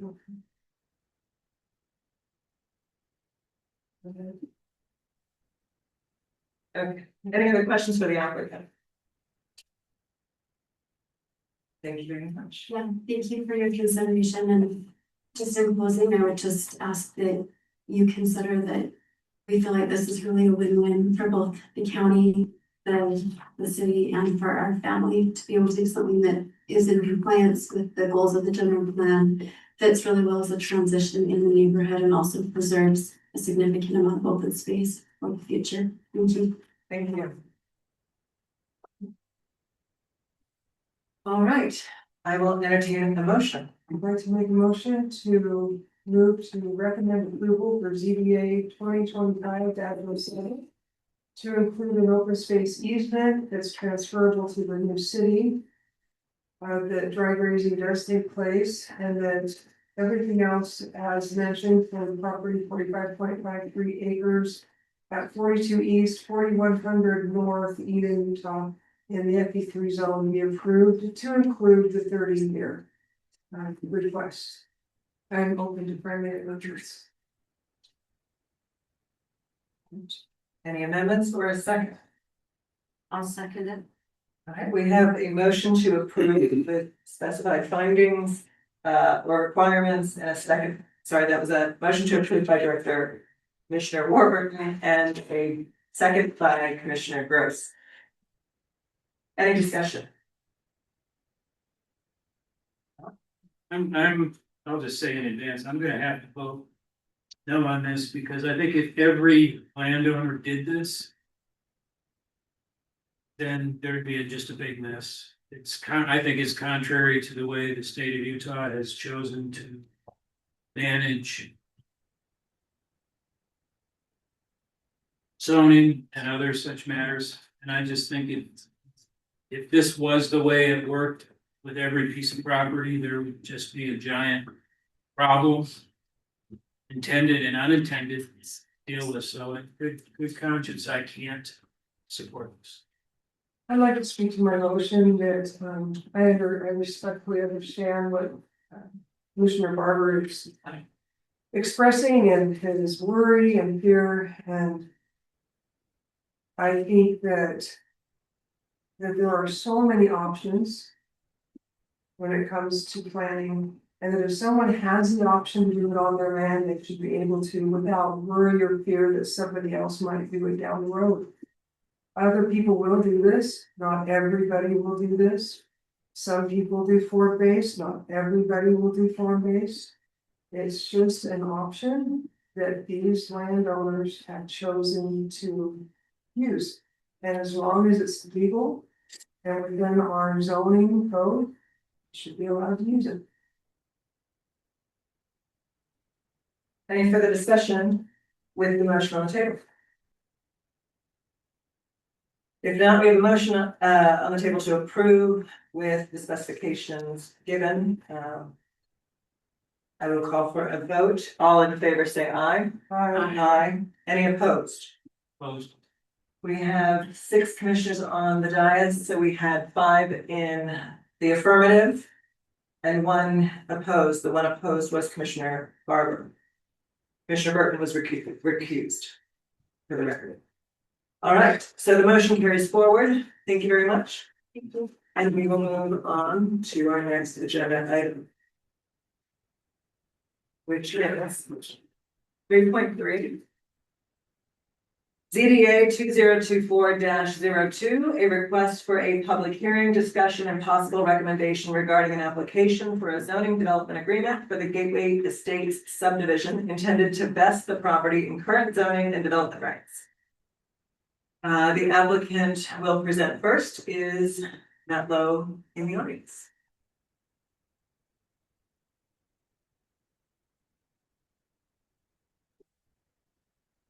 Good evening, thanks for having me here today, Matt Lowe. Representing property 10678 East Highway 39. So Highway 39 is obviously the road going kind of to Monte Cristo. And so just a little background on this project, we received a kind of preliminary plat approval a little bit over 12 months ago with the Gateway State Subdivision. And subsequent to that, thought it might be a good idea to get kind of a development agreement memorializing and kind of vesting what that approval was, just so we would have maximum certainty moving forward. And so that's what we kind of worked with Charlie on, is coming up with a reasonable development agreement. So we've kind of been through some work meetings, I think 2 work meetings, kind of proposing what we thought. I think some of the big concessions here that are the things that the public benefit, we're offering $50,000 donation to the Eden Valley Trails. And then additionally, we're kind of asking to be given leniency on when we develop our lots. So according to our phasing plan, like they talked on some other applications, I think every 12 to keep best my phasing plan, I need to plot at least 1 lot every 12 months. And this is a little aggressive for our timing. We would like to go a little slower than that. So that's a major provision in our development agreement, that we can be given up to 3 years. So if we plot one lot, we can wait 3 years before we plot another lot. Some of the things that we got pushback from us on the timing. So we proposed initially 25 years. I think we were given feedback that was too long, so we reduced it to 10 years with some renewals in there. And really honestly, that we're just trying to memorializing the previous approval that we got, the phasing plan with some stipulation laws to develop a little slower, not asking for any other density or anything like that, just kind of memorializing what we got and giving ourselves a little bit more leniency on time on our planning, so we can maintain our vesting with our phasing plan. You only want 10 years, I wanted more, but I was told I couldn't get it. and then you have 416. Yeah, about 420 acres, that's right. 420 acres. If he stays on schedule, he gets longer. Yeah, we're talking about this one. I think I have a 10-year, and then we can get some 5-year renewals. Okay. But if you guys give me notice that you don't want to renew, then it would only be 10 years. So when you say you give you notice, you do the new city. the new city, that's right. Are you part of the new city up there? Yeah, we will be within the boundaries of the new city. We were kind of just across the street from the Eagles campground, if you know where that is when you're going up Monte Cristo. That's where we're located.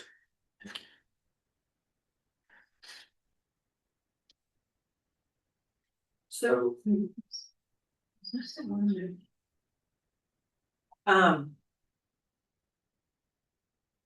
Of particular interest to me in the application is under vested rights, 2.2 future laws.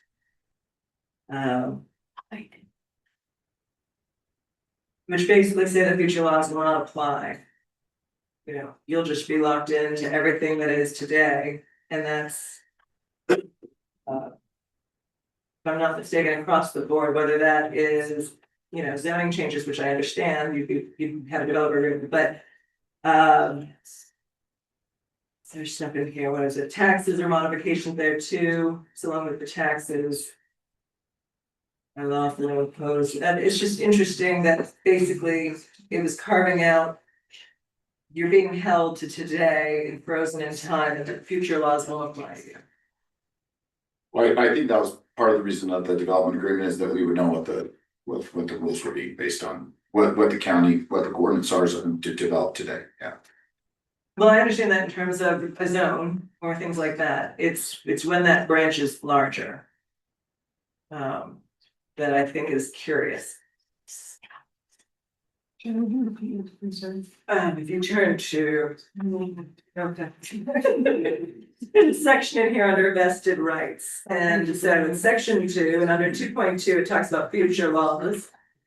And basically, it states that, essentially, I'm paraphrasing, they'd be frozen in time and that the future laws didn't apply.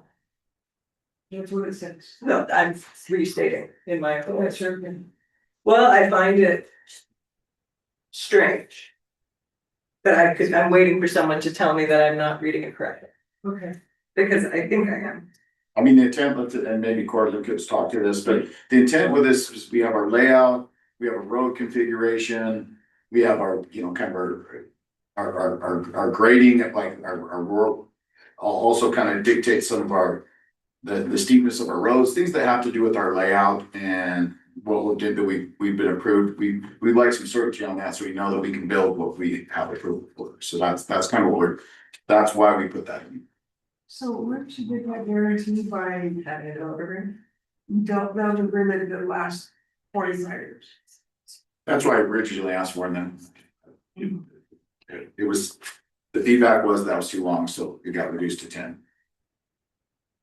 There's someone asking for 100.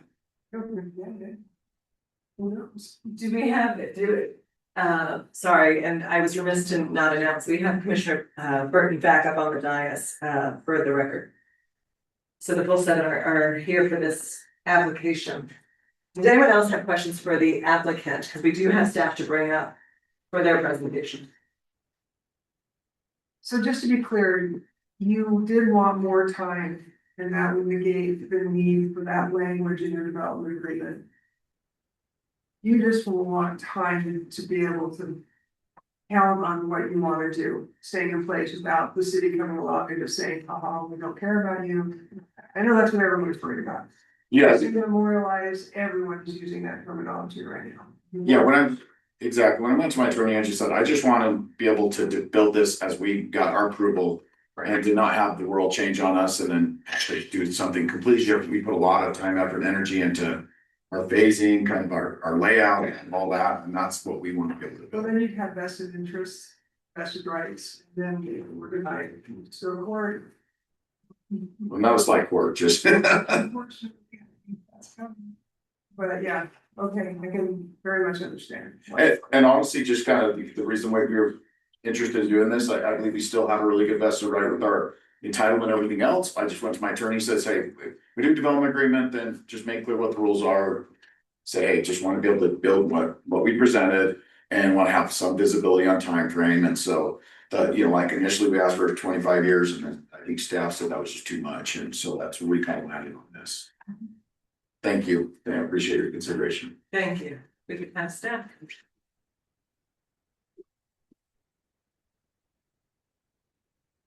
Commissioners, thank you again. Wanted to just go over the couple of bullet points that were in the staff report regarding what you talked about in your last work session versus what's being proposed in front of you now. So as Mr. Lowe mentioned, he's agreed to reduce the time frame for expiration from 25 years to 10 years. But I think we struck a pretty good balance on that in that there is an automatic 5-year renewal. So if the city comes up to year 9 and finds a really big problem for whatever reason with continuing the development agreement, they can send a notice to the developer and landowner that says we're not planning on renewing. But if the city doesn't do that at year 9, then it automatically extends for 5 years. So then it'd be a 15-year agreement, and it continues to do that in perpetuity until either the city says we're not renewing or the applicant's done. So there'd have to be something pretty egregious. Yeah. Taking place, and there'd have to be complaints and. And the city council would need to say, gosh, we should have never done this, we should revoke or something like that. Actually, that might. Actually, be good. And with that in mind, some of my concerns about locking in the laws to never be changed again by the new city have gone away. I'm not as concerned about them. 10 years is a lot more reasonable in my mind than 30 years without allowing the new elected officials to be able to make any decisions. Sorry, so are you saying that on your 9, the new city would need to write a letter or something saying we would like to make you subject to the new laws moving forward from here, and then that would just adjust that section of frozen in time? Yeah, the city would send a notification saying we're not renewing. So the city would need to take action to notify a non-renewal. Whereas if the city didn't take action, it would just continue to read up until. So the automatic renewal happens for how many times? As many times, right now, the way it's written is as many times as the city allows it to happen or until full build out has happened. So until they're all 30 lots have been planted. at which time all 3 lots have been platted, the agreement goes away, any laws would be applicable, but anything previously So established was essentially, legal. we could have 100 years if the city didn't find anything wrong or didn't want. Yep, Okay, yep, potentially. that's interesting. Has that been done before? We've done a few development agreements. I don't know if we've done any in the Ogden Valley, but we've had it done in a few spots in Western Weaver. We do it when the risk of the existing laws needing to change are relatively low. This is on the border of the city. The northern boundary of this project is the northern boundary of the city out in that area. And the northern half of the subdivision minimum lot size is 40 acres. The southern half minimum lot size is 5 acres. So those are already pretty well in compliance with what the general plan asks for as far as rural nature of a community. And so I didn't see a lot of big concerns coming down the pipeline over the next 10, 15, 20 years. However, it still wanted at year 9 that new city council to say, "Oh, you really burned us on this," or we want to do something way different here. And so we want to make some changes. So they'll be elected officials. Yeah, there's been a lot of complaints. Yeah, it would be. Something is seriously wrong. Water's not being taken care of, sewers. Yep. All over the place, That's exactly right. Someone's waving the flag saying, "Hey, council members, pay attention." That would be a flag that tells the council to get involved and send a notice. And on year 9 or near year 9 and 1 day, if the council sends that notice, it automatically renews for another 5 years. And so it'd actually be a 15-year thing. But then the council would have certainty that after that 15-year period, it's not being renewed because they've already sent notice. And there's no increase in density here. No, just preserving what's there today. So really, it just benefits the city to have more taxpayers Yeah, that's a good way to look at it. without more density. Mhm. Unless, of course. Unless you want to, so yeah, unless you want to get more density. I haven't heard that come up yet in this meeting, so I suspect that's not the case yet. Couple other things to look at, special additional rules governing the processing and potential denial of an application. They've removed that from the agreement. They've removed the rules related to the jurisdiction's requirement regarding upsizing. That's already the law. If the jurisdiction requires them to upsize a pipe or the road or whatever, the jurisdiction would be required to pay them whatever is not roughly proportionate to their impact. So I didn't want anything to go in the agreement that spelled that out in any more levels of certainty than what's already required by the law and by case law.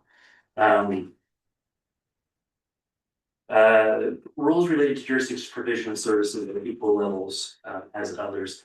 They softened that a little bit. I've actually asked them to soften it just a little bit more. I'm really concerned that in some areas of the Upper Valley, you get a ton of snow. Other areas, you get a lot of snow, but not quite as much. And I would hate for someone who moves into this development in the future to say that plow driver has not driven past my house, 5 times this morning, and we've got 14 feet of snow. Whereas it has driven past somebody else's house 5 times this morning and they've got 2 feet of snow. It just seems like you've got too much disparity in the potential need for services because of how large that future city is going to be and the different elevations. So they softened that a little bit. I just asked them to soften it just a little bit more by saying something like the jurisdiction, where there's the county or the city, will provide the same level of service to similarly situated developments. That way the city can come back and say, we're not giving five passes of that plow to anyone at this elevation level. So we brought it back to a public road. Is that what you're discussing? That city services? That's still up for grabs.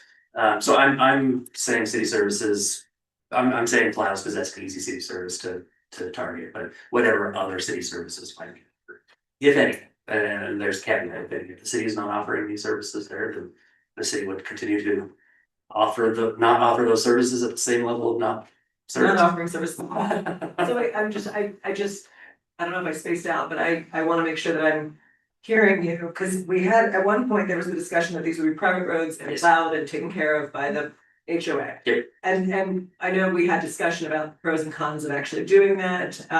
It's not all necessarily what it's chalked up for, but when you said that you had them soften language and talk about the city providing the same services that are comparable somewhere else. So is that I mean, are they still private roads being serviced, and then why would that language be necessary? Great question. So if it's private road where the city would not provide that service on a private road, it wouldn't be applicable. But if the city's providing, let's just move away from roads, if the city's providing water or sewer service or something like that, the agreement would say that they get the same level of service as everyone else.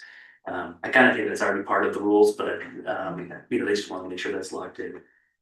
But other private developments that have private streets where the city's not providing those services wouldn't fall into the same rule because the city's already not providing services for private streets. The rules are. Does that make sense? Is this, yeah, I'm just, is this a normal thing where you can freeze and say, pardon the language, but I'm not going to be subject to the new city laws, but the city needs to provide me the same services they're giving to everybody else who is participating in those laws? It is an astute observation. All the development agreements that we're looking at tonight have a request to have all the laws frozen today, except for the laws that they don't want to comply with, and have those ones changed. All of them have that level of request coming, and that's this one as well. So it's really just a policy question on whether or not you guys are comfortable with it. I'll get back to the private versus public street just a second. They removed or they changed the attorney's fee. The original request was if anything goes to court, that the prevailing party gets their attorney's fees paid for. They just done what we asked them to do and just said everybody pays their own fees.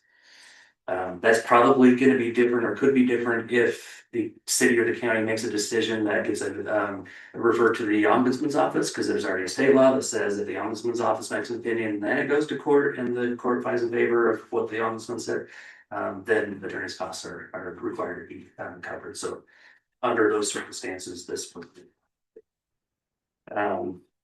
new appeal right.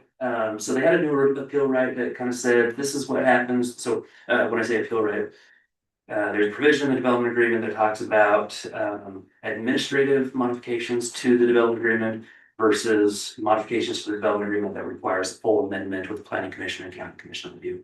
Administrative modifications allows whoever the designated administrator is to make essentially small, routine, and uncontested changes to the way that the development agreement is being applied. But they had a version that said that if the administrator denies or gives a decision that they don't like in that respect, they can appeal that to the board of appeals. Right now, nothing in a development agreement gets appealed to the board. It just goes to court as an unlawful action or a claim of unlawful action. But rather, what they've done and what I'm suggesting they do a little bit further, adding a little bit more language, is if it's an administrative modification, let's say it's Rick who's the administrator. If he says, this is not routine and uncontested, I'm gonna say we're not doing an administrative modification, so we're rejecting that. That would immediately go into a review for amendment. So it would just turn into a legislative action and go through you guys, go through the commission. So I think that's a good way to go about that without creating new appeal rights.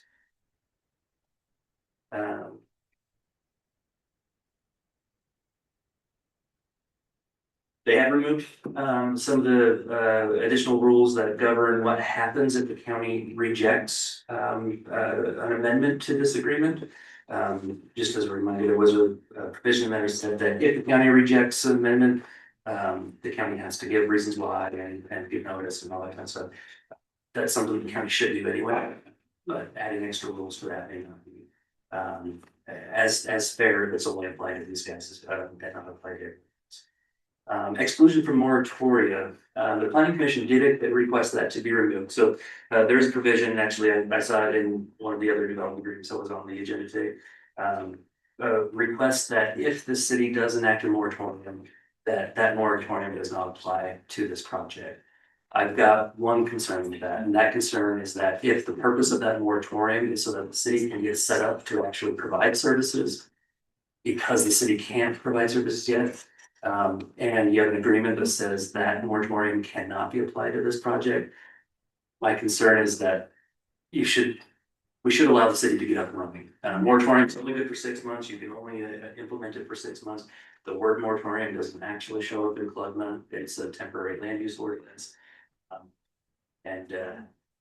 if they were to apply for something and the city said, we're not gonna take any action on this by virtue of our temporary land use ordinance, within that 6 month period, that has to go away and they'd have to take action on things that were submitted in that period of time. So I have a little bit of a hard time with moratorium. If the moratorium is filed for other reasons other than getting the city up and running, maybe that's fair. I'll let you guys make that decision. That's in section 25. Okay, the only other item outside of that, unless you guys have other questions for me, is whether or not the lease can be public or private. I don't have a preference right now. The initial 100, 200 feet of the road that's there is dedicated as public, and there is no public turnaround at the end of that. And so if you were to ask for the rest of those to be private, you're probably going to want to make sure you carve out a space for a public turnaround so the plow driver can get in that 100 or 200 feet and turn around. Or you can negotiate with the applicant to maybe have them request that public right of way to be vacated, the 200 feet to be vacated in favor of the HOA. So we could potentially do that. There's some options for you to do. So the way it is now, what's already been approved is a public road. Yeah, and it's just a little stub that extends off of Highway 39.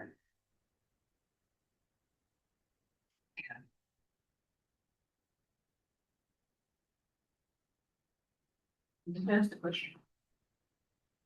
Okay, any other questions for staff? Surely, you're saying public, private's up for grabs. That means one person's asking for one thing, and one's the other, identify the positions. Who's asking for public, who's asking for private? The planning commission is the answer to both of those questions. Okay, what is the applicant want? I believe the applicant has requested that the lower portion has been proposed and was approved through the preliminary plan as being public, stays public. And then the private drive that runs up at a steeper slope, that he's okay with that remaining private. He understands that the county or the city probably can't maintain that as well as the HOA. Does planning have a problem? Staff have a problem with that? My preference, if this was staying under the county's purview, or if I, were the city's future planner, I would request public. My preference is public. But I understand that. Going up the mountain, we want that public. Yeah, well, the whole point of public is that it actually goes up in at a reasonable slope. It's not an extreme slope, and then connects into the neighboring property. And so it's that question of connectivity that we had earlier today, connecting neighborhoods to each other without right of exclusivity. It just helps not overburden the existing highways by allowing people to cross into neighborhoods. This is mountainside. There is a mountainside that goes up higher, but the lower part where the public street is being proposed still is underneath. It's under the county's threshold. Okay, so that's what the applicant wants, the lower street to remain public, where you're talking about connectivity. Yep. But you want public all the way up the mountainside. No, okay, just the lower part. We would recommend not having, even if the applicant asks for it, we recommend not having the one that goes up the steeper part as being public. In fact, I don't think our ordinance currently would allow it to be public, because if it's a dead end road that is permanently dead end, and there is no public interest in accessing beyond that dead end road, then there's no reason for it. So it sounds like staff and applicant are on the same page. That's right. In that respect. If it's public though, did you say that we'd have to do a turnaround? If you leave if you ask for it to be private, the very first 100, 200 feet of that is dedicated as public now. So if you ask for the rest of it to be private, you're gonna have. The rest of that small section, the lower section. Sorry, thank you, the southern section. Yep. Okay. If you're asking for that to be private, you're gonna have this weird little leg that is public. Gotcha. I think you're gonna have more problems. I think the city will have more problems trying to provide services for that little leg, driving across a few miles of state highway just to get to 100 feet of length of road. So it'd be better to either ask the applicant to vacate or the public road, provide some kind of a turnaround so the plow driver can actually get up and get back down and get pretty easily without having to go up to the private. So it would essentially, staff's recommendation would be to either like if you wanted it all to be private, to ask the applicant to vacate the lower part. And then it's all private, if the applicant, that's a choice that the applicant has. Yes. Right, they don't have to agree, because it's already dedicated public. Yep. And then other than that, staff's recommendation would be that lower thing should just be public, not half public, half private. Yes. And then the other one would stay private. Stay private. Got it, Yeah. okay. Any other questions?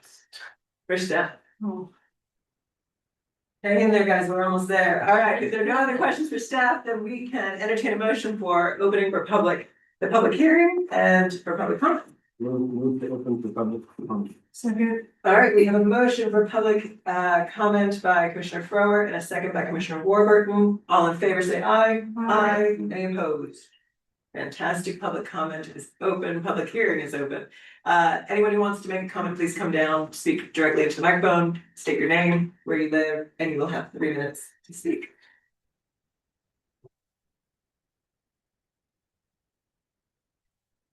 Alan Willerite, 6154 East 1800 North Meeting. Just here in support, Matt's offered to make a explanation to the Valley Trails. We're committed to connecting the valley in every way possible, whether by foot, bike, or by horse.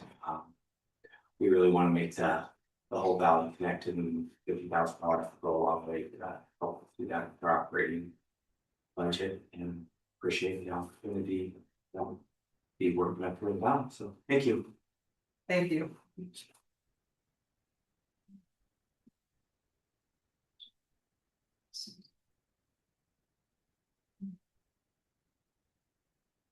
Already in Utah, I don't really have strong feelings about this one either, other than the roads. I think it probably should be all private.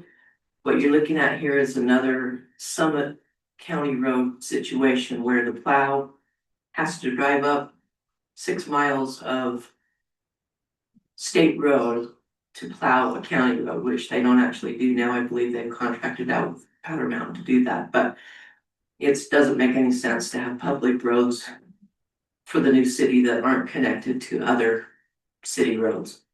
So that's all I have to say. Thank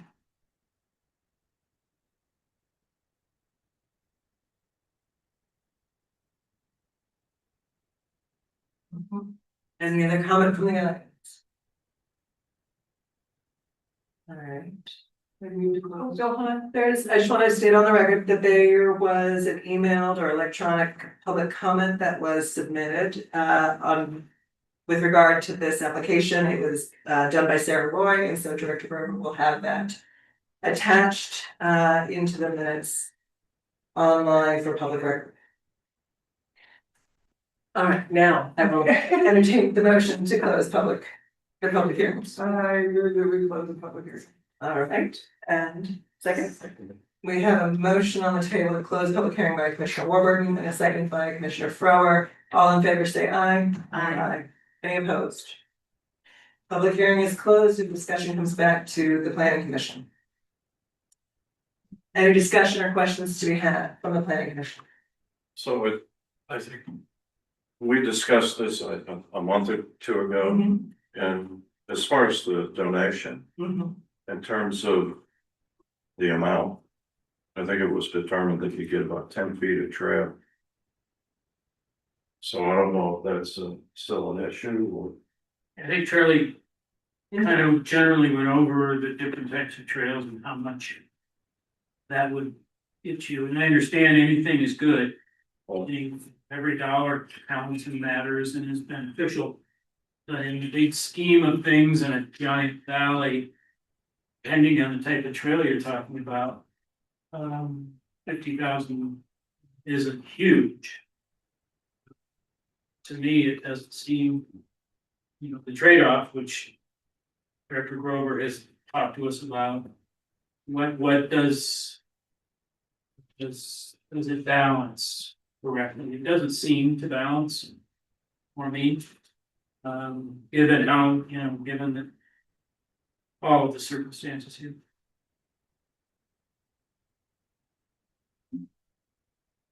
Well, we got an expert in the audience. I just said, we should like to have the 50,000. Yep. How many miles of trail or how many feet with $50,000? You'd have to come up to the microphone. We'd love to hear from the trails experts of Ogden Valley. State your name again, please. Alan Wheelwright. Address? No. For single track trail, this would build about 2 to 3 miles worth of trail. We have a project up at Norfolk Park that, depending on when this actually comes through, that next year we'd like to put it towards, but it would give us about 2 to 3 miles worth of good single track trail. Asphalt pathway is a lot more, but that's a lot of planning that goes into that, and we need time and money to do that. I mean, we really do want to connect the valley, make it a safer place for everyone. So, I'm not sure whether or not it was expressed to you, but one of the concerns that was brought up in one of our workshops was that the benefit should come back to the new city, and Eden Valley Trails builds trails all over the Upper Valley, including, say, Snow Basin, which is not within the city. And so one of the criteria was that if they were allowed to choose who they wanted to donate to, they chose your nonprofit, but it would be restricted to a trail that would have it inside the city boundary. Yeah. I didn't know if that was expressed. Definitely. Okay. But yeah, we could definitely. But so still, 50,000, basically, you're saying expert opinion is 2 to 3 miles of single track dirt trail. Yeah. Okay. Okay, thank you. And just for discussion, my understanding with this application is, he has approvals on the table. What he's asking for a developer agreement and to freeze time and to have all of these extra gifts, for lack of a better word, and the response, the give back is the $50,000 to Eden Valley Trails. I believe that's the sole give back. So the question on the table is whether or not we feel that weighs out. Because they have vested rights to build their project. Am I mistaken? You're right. No, that's correct. Okay. All right. I wrote to each of you an email some weeks ago, talking about the idea that it's pay to play, and how I object to that. It just, I agree. I don't know where that came up with or how that came out, and that just seems really new to me, but I'm like, really? So that just means people with more money get to play more with the laws. well, the idea is somebody asking for something, how much can we get them to pay? Yeah, So that's to true. agree for them to use their own private land. Right, I agree. Well, And I think that's out of place. I mean, there are things that are typical that, you pay for water sewer improvements, things of that sort. But that's very applicable to the project, but I agree. Thank you.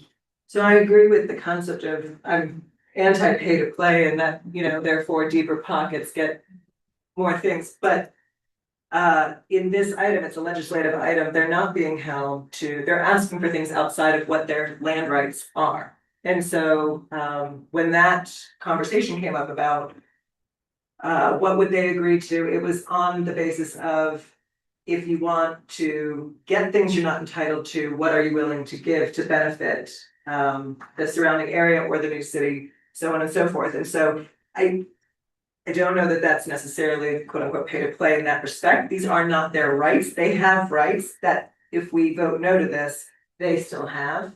We don't take anything from them. They're asking for additional things that they are not entitled to. I don't know what those additional things are that are still in play, because I'm hearing Charlie say yes and I know yes. Okay, so they're listed out, everything from freezing. Well, that's one of them. So if you're gonna pick through, Commissioner Warburton is asking to go through all the things they're asking for, so it's listed out in the developer agreement. Charlie, do you want Do you want me to go through to it? come up? I mean, otherwise I can go through this line by line, but I apologize, I thought staying, I was willing to stay until 10:30, and I thought, I got this, no problem. No, you got this. I'm Just- just really old right now. You got it. What's still on the table, because I know there was something on the table and then what are we? No, that's not your question. Your question is, what are they asking for that they're not entitled Yes. to? Yeah, what are they asking for? Okay, so there's a couple things, and the devil's in the details. So a couple things that, I'll just scroll down through. Under the county or under the vested laws section, it does say that they're vested in whatever ordinances exist today, which tomorrow, when they submit their application, with their preliminary plat and all that, they are vested. They have a preliminary plat, that preliminary plat is vested. That is vested, It is vested. Yep. so And there's no, that is a right. that That's right, not an extra right, that right, correct. right? Well, Correct. no. Right, correct. Not left. It's vested to the extent that they continue to plat annually. They have to plat a new phase annually. If they don't plat a new final plat phase annually, then the preliminary plat expires and they've got to go through the process again. And when they go through the process again, it's got to follow whatever rules exist when they go through the Okay, process. we talked about this, you and I think. So let me just ask you, what is typical? What is allowed within the code, not annually? What's typical? In our code Uh-huh. specifically, it's for final plat approval, they have to have a new phase plat or file, an application, in. That's the way I phrase that. They have to have an application in for a new final plat phase once every year. Okay, so that's typical, once every year. That is typical. What they're asking for in here is once every 3 years. Okay, So that's in your time. okay. So that's one more additional thing. And within that time, they're asking that everything be frozen so that, if Well, their vested rights stay in place. they would stay in place, that they stay on track of time. If they get off that track of For time, 3 years. Okay, but if they get off that track of time in 3 years. Then no longer, Development agreement expires. okay, So that's so from 1 year to 3 years. Which I thought was pretty reasonable considering they were willing to come down to 10 years. I mean, that gives them 2.5, 3, it gives them 3 final plats, maybe a 4th one. So if they really do want to plat one more. There's no way they're not gonna meet that. You meet once a year. I think what they're hoping for, especially with 30 lots, and they're allowed to phase in 1 lot at a time, that's, if you do one final plat a year, you got 30 years that you're vested in that preliminary plat. That's the way our current law is written. But I think what the applicant is telling us is that he's concerned he's not going to be able to plat a lot per year, because of circumstances or platting it for family or whatever. Out of curiosity, first time developing? No. Okay, No, and it's probably a good question to ask Mr. Lowe, what his motivation is behind. no, I don't know that's if I can okay, speak to it. motivation doesn't really matter to me, I'm just curious, so go ahead. Okay. So what else is being asked for that is not his? Standard? The devil in the details, but one of the things, for example, that is in that vesting section is the term county's future laws. And if you look at the definition of county's future laws, it says county's future laws means the ordinance, policies, standards, and procedures that may be in effect at a particular time. It says the same thing about county's vested laws. County's vested laws means the ordinance, policy, standards, and procedures of the county in effect at the effective date, which would be when the agreement is signed. Policies, standards, and procedures. This is no fault of the applicant. The applicant's attorney has a pre-canned development agreement, and I send this back to their that particular law firm every single time I see it. Policies, standards, and procedures. I don't know what that means. Does that mean that if we've got That's staff? right, you're losing me. the language in here You're is so losing- vague, Okay, it can't be. It's nebulous, right? okay, so. An ordinance. what is he asking for that he doesn't have rights to, that he's buying his $50,000 with? So we've got, that he wants to freeze his rights, he wants to do it 1 in every 3 instead of 1 year. Okay, The other thing is what I'm trying to get to is the words policy, standards, and procedures are not necessarily adopted by ordinance. okay, so he's asking that to be frozen? And I don't know what those are. Or where that- So we can't apply anything to it because we don't even know what that means. Some standards and procedures are adopted by resolution, some standards and procedures and policies are internal. So can't find it, it's either up or No, down. no, up or down. I think it'd be down and off you go to the county commission. I'm advising, the county to say ordinances only. If there's anything vested, it's something that has been adopted by the legislative body as an ordinance. The standard Ordinance policies, is being vested. yes, Okay, instead of policies and procedures. yeah, Okay, we because do. you can't, policies and procedures, that's not a legal term. Okay, all right. Our HR division has policies and procedures. Are we gonna vest them in those as well? That's the concern. I think you got it. Right, I got it. So we can't vest that. Right. And that's what he's asking for, vest policies and procedures. You can't vest policies. That's what I mean. Okay. The benefit to just limiting it to ordinances is, I think what Mr. Lowe's attorney is asking for is anything that has been adopted as a point of legislative action that is a policy or procedure that would be vested. Well, that would be adopted by ordinance. So if we just stick with the word ordinance, I think we got everything captured. Okay, and, We're not done yet. okay.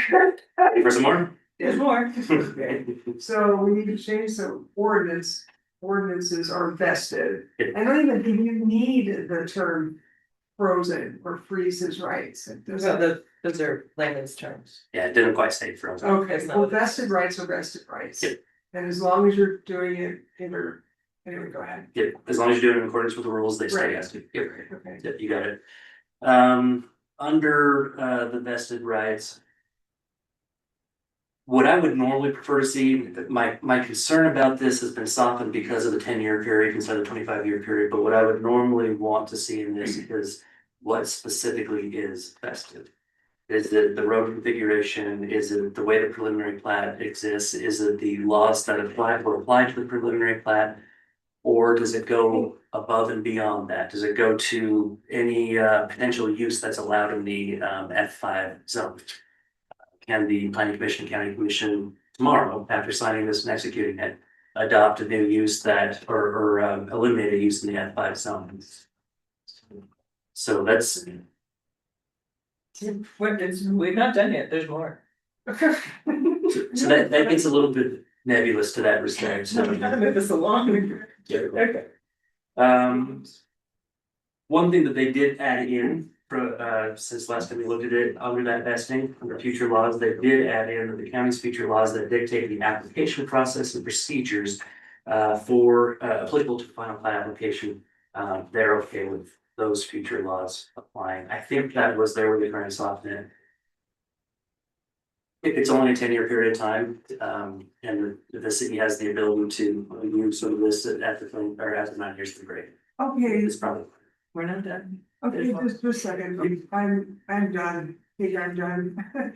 That's my bedtime too. I think that this is probably where Commissioner Barber should be saying exactly what he said earlier. Like, these are things being asked for that simply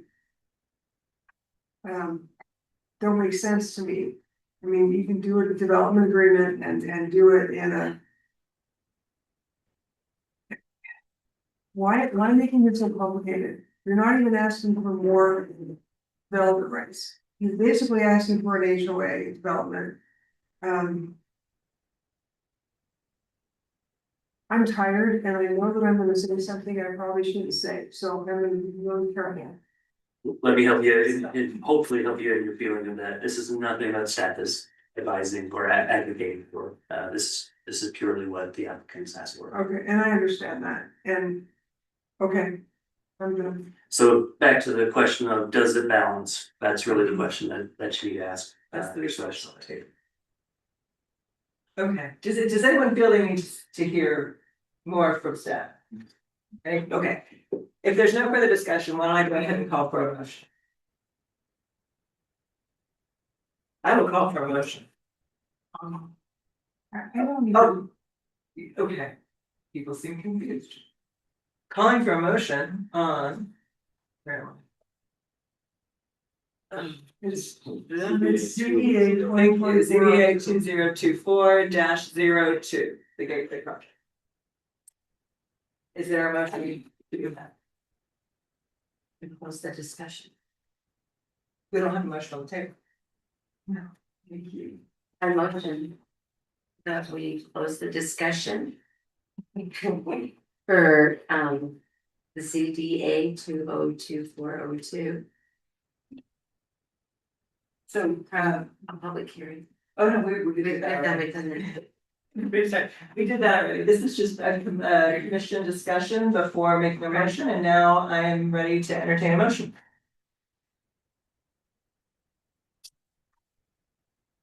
I'll make a motion.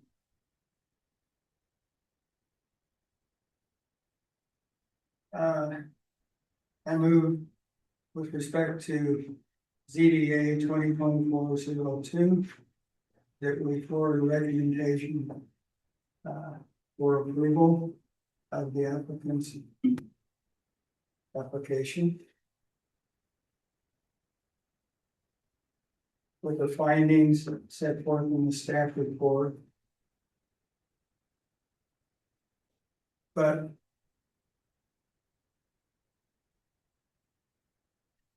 with the conditions, well, as recommended by the applicant with regard to roads, the upper roads described tonight remain private, the lower ones be public. Those that are now public remain public, but there be a requirement that a public turnaround be installed.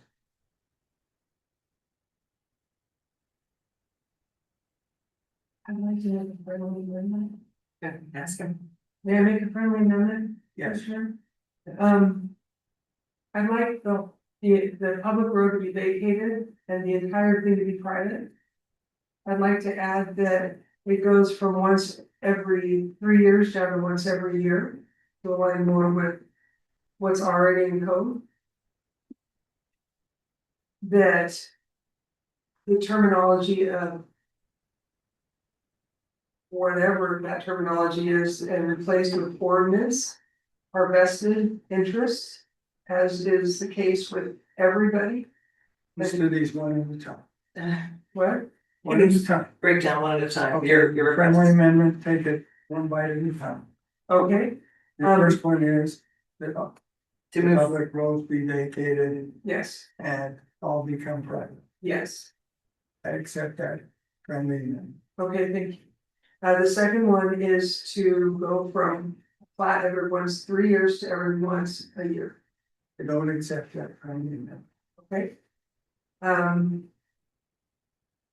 that policies and procedures, whatever it was that his lawyer termed change to ordinance. That's what he's vested in, are the ordinances under which he does his agreement. The vesting only applies to Ordinances, things adopted by ordinance.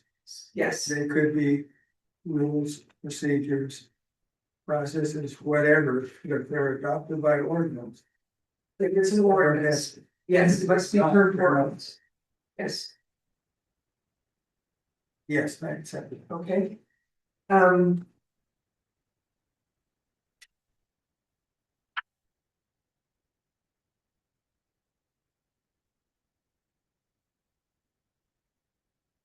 don't think I can do this, but I sure love to just do it away. Just to take it all away, but I don't think I can do that, so never mind on that. Okay, that's it.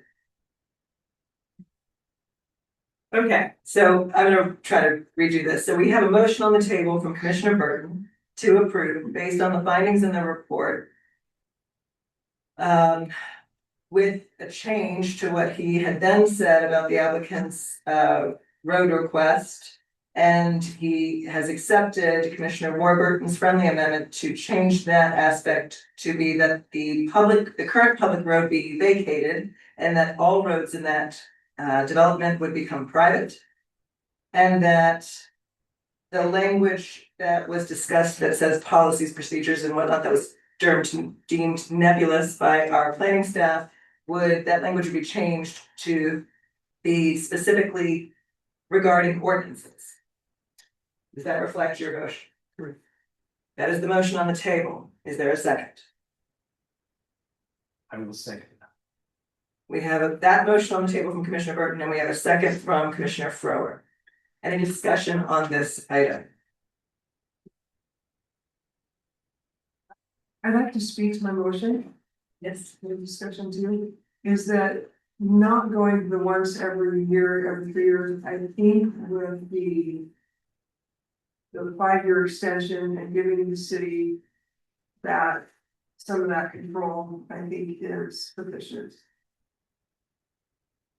There's many acres he's got, he's gonna have to do quite a few quickly, right? So that's up to him. So I'm okay with that. So, we didn't get through all the things, and so that motion on the table also leads in this, they're being excluded from the moratoria. It leads in the language of, appealing to a board of adjustments rather than the normal county rules, all of that, so those are all still left in this motion. Then I'd like to make a second for any motion, I don't think that there is any problem in that. If you. Cortland, and there's a second already adopted. Yeah. I really have to with it. I think it needs to. The rules can say after it's been seconded, there needs to be a motion to amend. I know, so we have to vote on it, so let's vote. Any further discussion on the motion on the table? Okay, I will call for a vote. All in favor of approval as it stands currently, say aye. Aye. Any opposed, say nay. Nay. There are 7 commissioners here, and so that is a 4-3. The 3 that denied were Commissioner Warburton, Commissioner Wampler, and Commissioner Barber. 4 carries, and the motion, or the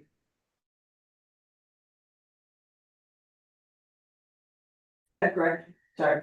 Yes, we will, but is there a question to what it is? No, I just asked. Cause I missed. With that, my motion seconded, Yes, with the friendly amendments. with the friendly amendment. Yes, and that was your motion. Yeah. Okay. That just passed. Yeah. Okay, and then people, if you'd like to speak to your vote. Yeah, I would like to state for the record that I do think this should pass, but I do think that the moratorium for 6 months should, you know. That should, the city should be allowed to do that if they need to. And I believe they could do it twice, so I might, you know, the county commission might consider that, but the second moratorium that they're not. In line with, what was the other thing? The appeals board. Oh, yeah. To me, that's just silly. Yes. So, I would recommend to the county to deny those 2 things. With the rest of it, I think as we put it forward, it works. Anybody else? Describe their reason. It has been approved. Congratulations. Thank you. All right, last item of the evening, everybody. I feel like it's gonna get prizes for the people in the audience who have stuck this through. There's so much talk. The last item is going to be, I have it. I know. Hang on. All right, last item of the evening is 3.4, which is ZDA 2025-06, which is a request for a public hearing and discussion and possible recommendation. Everybody listening out? Commission? Hey, hi. Getting into this, so ZDA 2025-06, a request for the public hearing, discussion, and possible recommendation regarding an application for a zoning development agreement to memorialize and preserve zoning development rights for the property at the end of Stringtown Road, owned by Ogden City. The applicant, which is a representative of Ogden City, will present first. Yep, Brady Herd, Ogden City, 989 north, 5900 east. Good evening, commissioners. Appreciate taking the time to talk to us on this.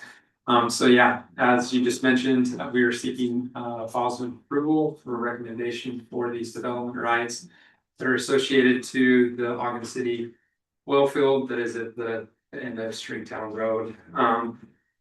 As part of that, this property was purchased back in 2018 by the city in an effort to help shore up some of the source protection around those wells as they currently exist. There's 6 of them out there.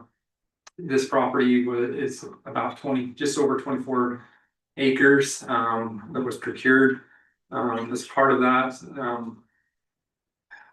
we wanted to, well, I should say, going through the appraisal process and the purchasing of it, we looked at the highest and best use of the property.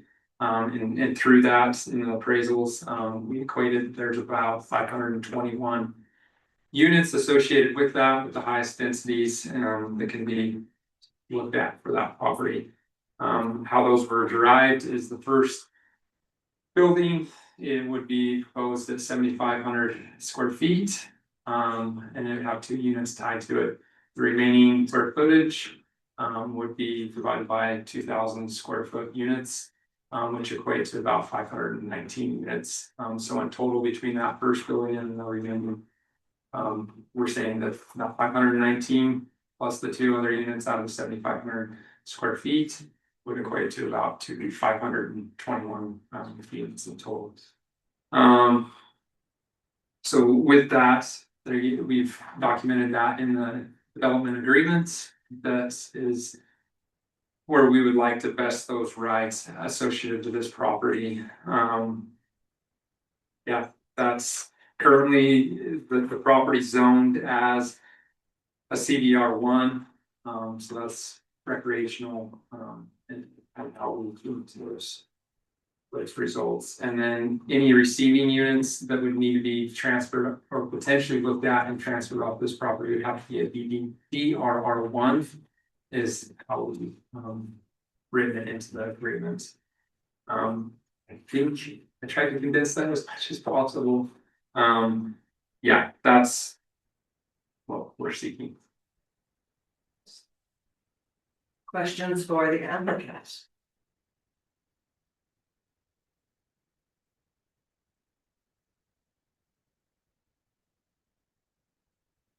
I think, so during the last work session item, when we were talking, work session, but we were discussing this, I had made a request to have a study done. Like a feasibility, there was a name for it, hold on, I wrote it down. It was like a market feasibility study that would back out the source water protection. I can't remember the protection zones, both the original one as well as the level 2 one and all of this, as well as then the market study that would talk about the feasibility of bringing in what would it take to actually be able to actualize these TDRs. Did that study get done? So looking at the staff report that's been completed by Charlie. So really, I think the 2 things that would need to be considered as part of that would be sewer, sanitary sewer in proximity, and obviously contaminants and stuff that way. Having some type of amenities that way for sewer, as well as egress coming off of the property and being able to have roads that would be able to sustain that egress coming off. So those, I think, are the 2 biggest things that would need to be looked at this point. I don't know that there's really an appetite from the city standpoint to throw up those concessions, but that would be something that would have to be done in an effort to get that and its full build out for all these units. So does that? So the study wasn't done? No. Got it. Okay, that's it, thank you. Okay, any other questions for the applicant? Thank you very much. If you'll sit nearby, you'll have staff. I have a question. Okay. I'm bouncing back and forth in my mind about this idea that, okay, you got 521 units, but you would never build them here. You never allow them to be built here because of your wells. Right? But on the other hand, it would benefit the public, to have 521 units built right on the lake shore on a prominent place, right next to the lake. Oh. Yeah. Preserving kind of a green space or open space in a sense is. Yeah, I can see that. Yeah, that, again, coming back to the total units, where our ratepayers paid that in 2018, and we feel that it was assessed as such. That's really why we're wanting to invest it at that. Even though we don't have intentions of actually building out the property to the full 521 units, we will still need to preserve some of those in the future, just depending on water quality, if we need to put any treatment facility or anything on site. So you want to preserve some in case water quality gets better or worse? Worse, because we may have to put a treatment facility if and when water quality isn't what we now know it as. You've already got a treatment facility. Correct. You wouldn't just continue to use that? It's got its capacities too, so that's a raw water source versus a groundwater source. So that's something that we have to look more extensively at, but in order to sustain the capacity that these wells produce, we'd most likely have to have a separate treatment facility to facilitate that. Okay, thanks for explaining. Question, you may not know this answer, and I'm not sure that it matters. But where are those rights, those TRs valued at? What have you decided that they're gonna value at? I know that Commissioner Barber had mentioned or asked a similar question the last time we met. It doesn't break that out per se in the sorry, slow a little bit. We know that was looked at, and going through the appraisal process there again and looking at the property and its highest and best use of development, build out of high density and stuff for recreational and what it's zoned as. We feel that is reflective in the price that was paid by the ratepayers in purchasing the property for those 500. So meaning the 6.6 million that the residents would have paid. So. Any other questions for the applicant? In our last meeting, there was a citizen here that owns some property there, and he's restricted on what he can do on his property because of 250 and 300 foot zone thing. The zone 1 and zone 2. Yep. So he was in meeting with Charlie in the county. Their zone 1 and 2 prohibit any type of septic tank and being able to be placed within zone 1 or 2. And so I think I'm not privy to all the conversations that were had with him in the county, but yeah, I've talked to him as well as I know. Okay. Now, is that based on potential future use of the property for wells? That is current use as it stands. Current use as it stands. Okay, thanks.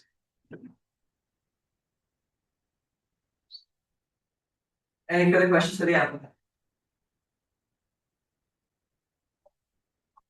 All right, Charlie, if you'll come up one more time for the evening. As long as that's a promise, just one more time. Well, I don't. No, happy to be here. I don't know, there's a whole lot more to say other than what we said in the pre-meeting. To me, as I was doing analysis of this, we could jump into the financial side of things. We can look at this from a feasibility, from a viability perspective. I do see I'm gonna call it worst case scenario. It's probably not worse for everyone. It's just a most impactful case scenario for the future of 521 units being able to fit on the property in a way that would be really intrusive, but it can fit. And I give you the analysis in the staff report. So to me, this isn't a question of whether or not that property can sustain or units are viable on it. And also to me, it's not whether or not it's feasible. The question is whether or not, number one, is there equitable consideration? When you're doing a development, there needs to be equitable consideration. I know sometimes that sounds like pay to play, but in this particular case, you are asking, or they are asking for a little bit more than what the code already allows. So does that balance? That's question number one that I have for you guys. And then question number two is if they can do the amount of units that they would like to see vested or entitled in the property. Do you guys care to do a financial evaluation of that? Because it would be, if I were living next door, I would certainly say, I don't want to see 521 units there because I don't think they can afford it, because I don't think the market will support a large resort community at the end of Stringtown Road, while also building new roads to get secondary egress and building a brand new sewer system. I just haven't seen anything demonstrated that says that's marketable. And so are those units even marketably realistic? On the flip side, question about how much are they worth?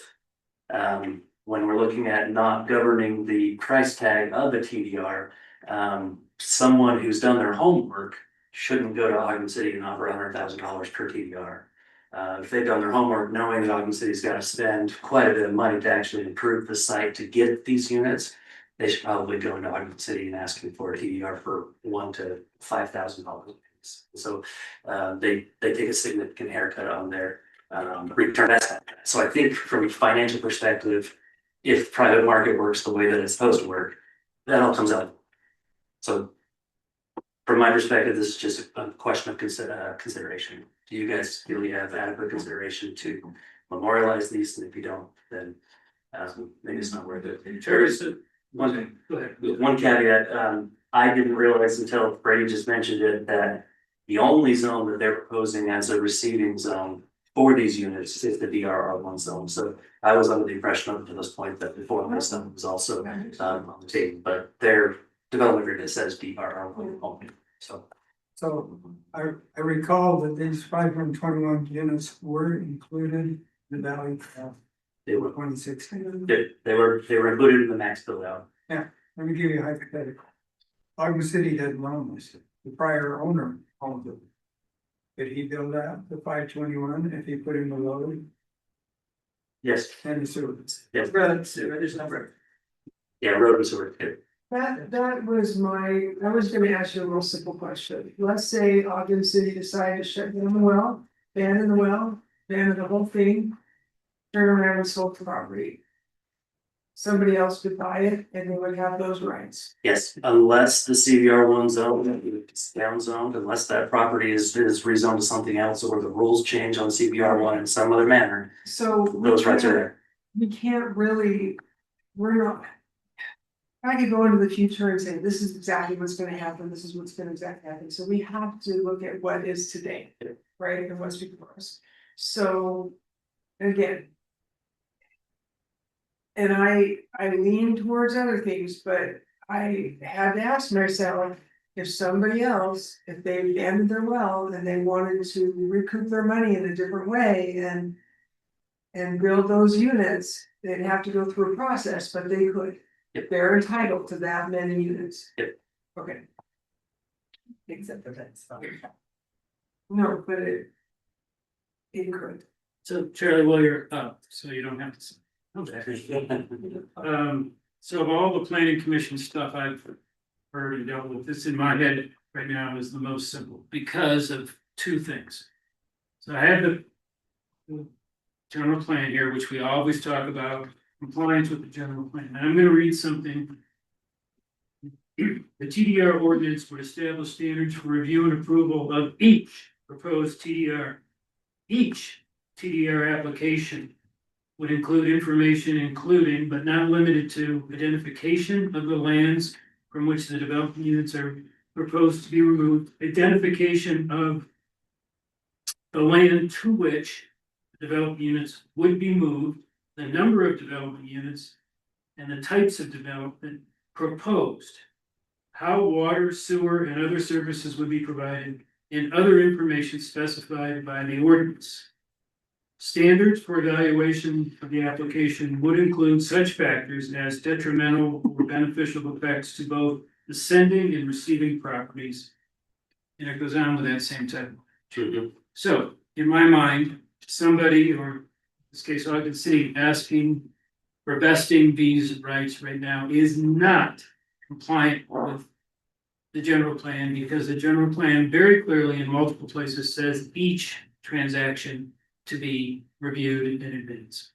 That's number one. Number two, considering the code that was adopted based on this general plan, the code doesn't contemplate preemptive vesting at all. And you and I corresponded on this to confirm my recollection that the code does not contemplate what is being asked for. Okay. So those two factors in my mind right now say that this can't be approved. It wasn't contemplated by the general plan.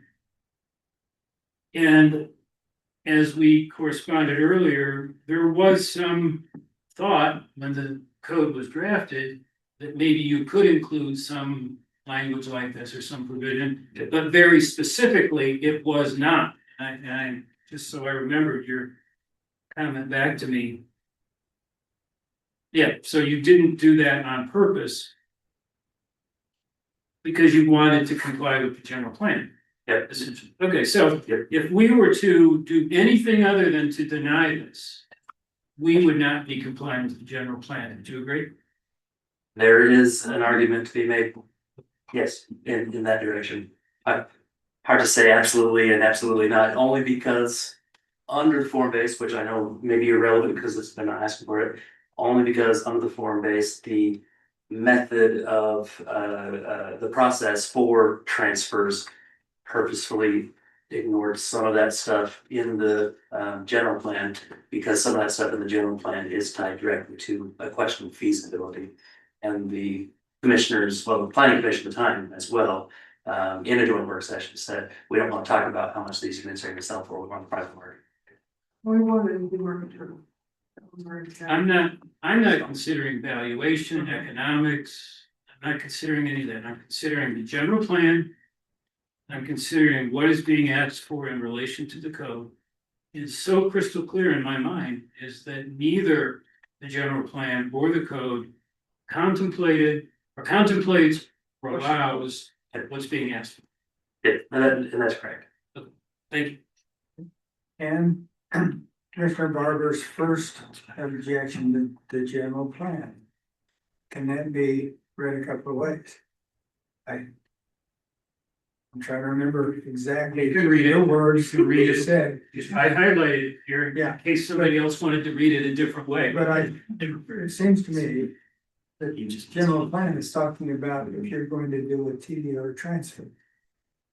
That's when you have to identify benefits to the receiver and the sender. But that's not where we are. We're just saying that admit that we have 521 rights that we could in the future transfer. So we're not to the general plan restriction. It says you have to identify where they're going.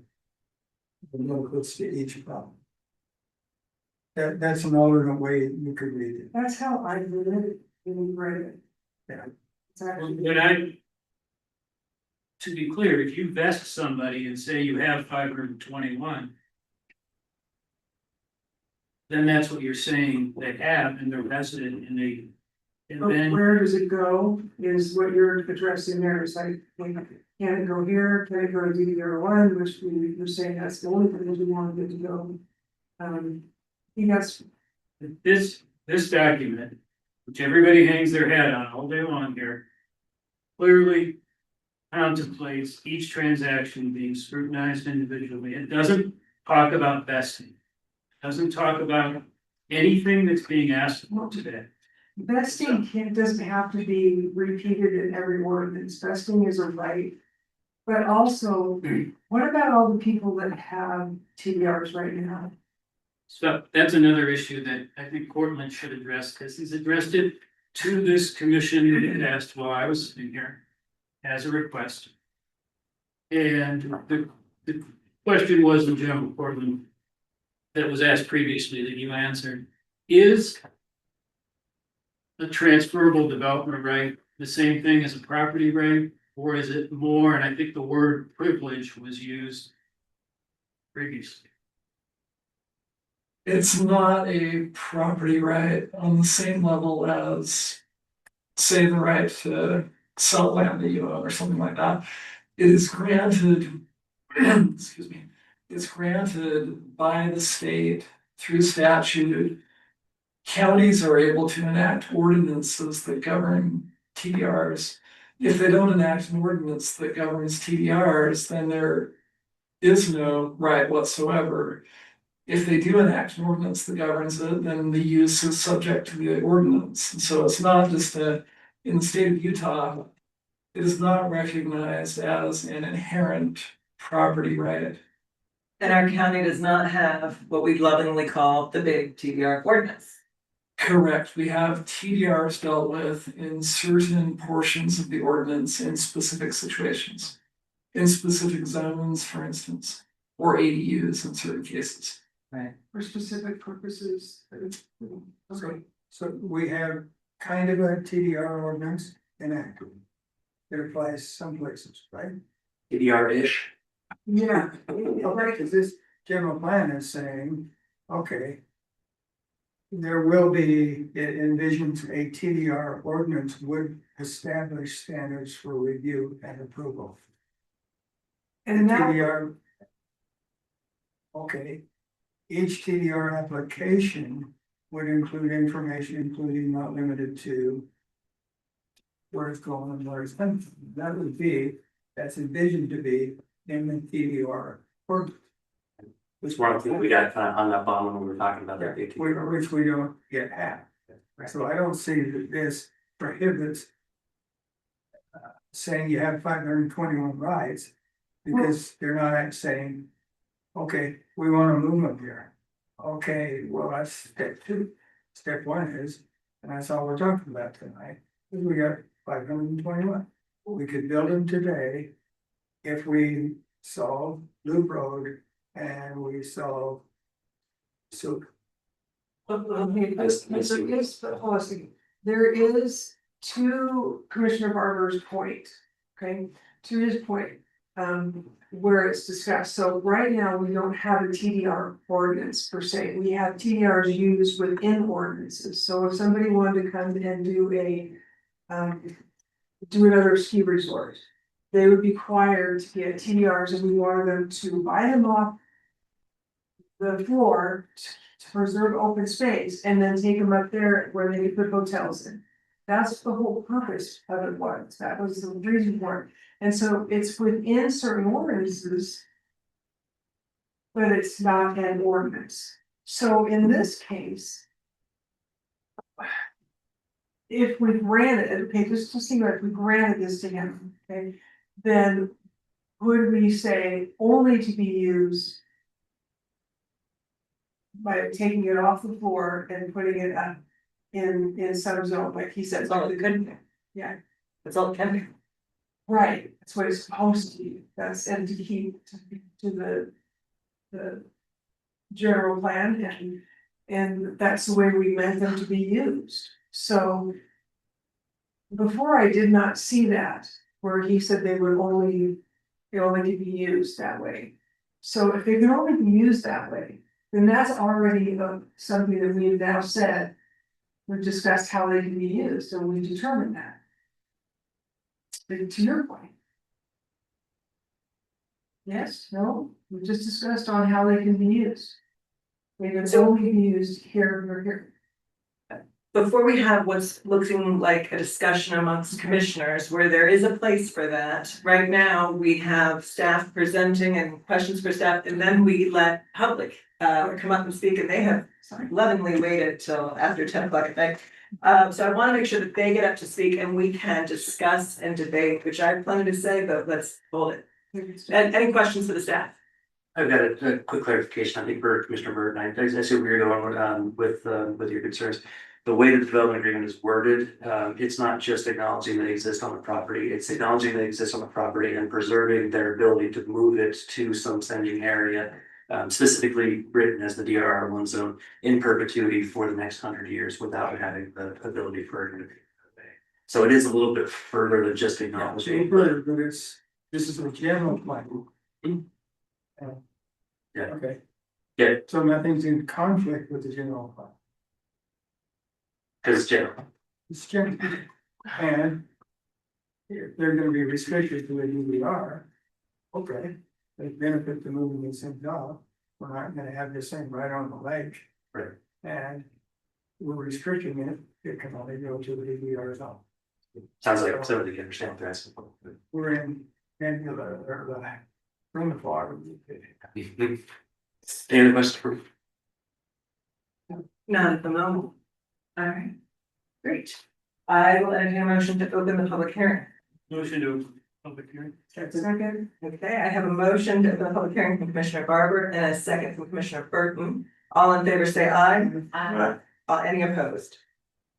Motion passes to open the public hearing. Anyone who wishes to speak on this topic, please come down, speak directly into the microphone, state your name and your address. And we will keep it to 3 minutes. Ooh, 3 minutes. All right.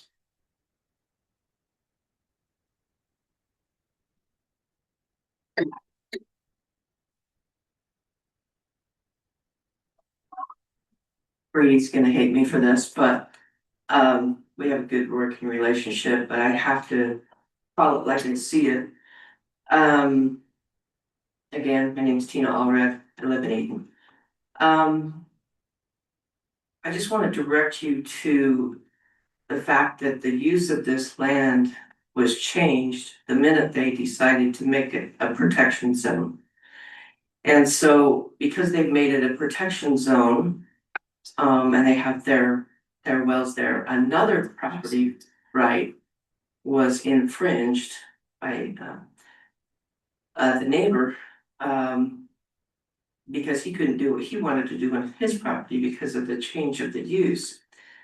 I direct you to another project that was done over by the old Snow Basin Road, where they had the right to develop hundreds of things, and they decided to build single-family homes instead. So they gave away those transferable development rights in that situation because they changed the use of the land.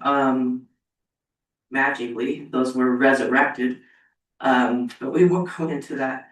But I just think that where it's a protection zone, that changed the use. And so if it would take all these extraordinary things for them to build there, and if by some hypothetical they were to quit using their wells, which I think is a stretch hypothetical, I just think they've changed the use. Now, what you could do is you could preserve enough development rights for them to build their treatment plant if that's their concern. But 500 something development rights in a valley that's already stressed with development, that's very questionable if they have these.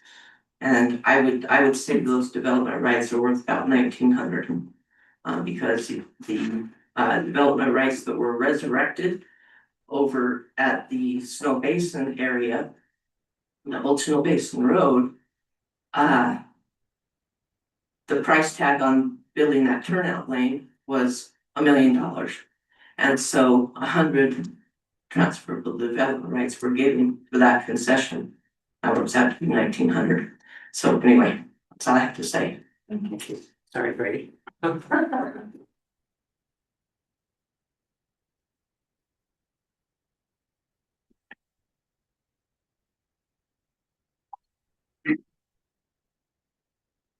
Ruby Cassie, 973 North, 5900 East. So my property, my mother's property, my cousin's property were all essentially devalued when the protection zone was put in. If I hadn't built my house when I did, I couldn't build my house there. If my mother's house hadn't been there for the last 70, 90, whatever years, it couldn't be there. My cousin had to build a block from the road almost, or he couldn't have built a house on this property. And the thing that I think bothers us all is none of us knew about this until my cousin went to try to build a house on his property. So when that protection zone went in and changed the value of all our properties because we couldn't sell them for a building lot with a septic tank on it, we were never notified, which I think is a tragedy. Lots of the other things that people have said, I won't repeat about how could these development rights be valid if they couldn't build on there now. But it's a cautionary tale for everyone, given all the things that happened just before this about changing the zones on property and not really understanding what that can mean years later. I don't know, Charlie, do you know when that was made? Commercial CBR1 zone. I'm thinking it was way into the last century. I think it was in the 80s, I think. Yeah. So we're talking 50 years ago, and the story, as I remember hearing it from my dad and my uncle, was that the property owner or the developer planned to put a bunch of RV recreational paths and different things like that down there. Their plan was not to put 521 dwelling units, one building with 521 or 20 buildings with whatever that little chart meant that I couldn't figure out. So, like I say, it's just a cautionary tale when you change the zone on something and 50 years ago, you thought it was going to be just because somebody wanted to put a few RVs on some pads out there. And now somebody wants 521 building units. Thank you. Thank you.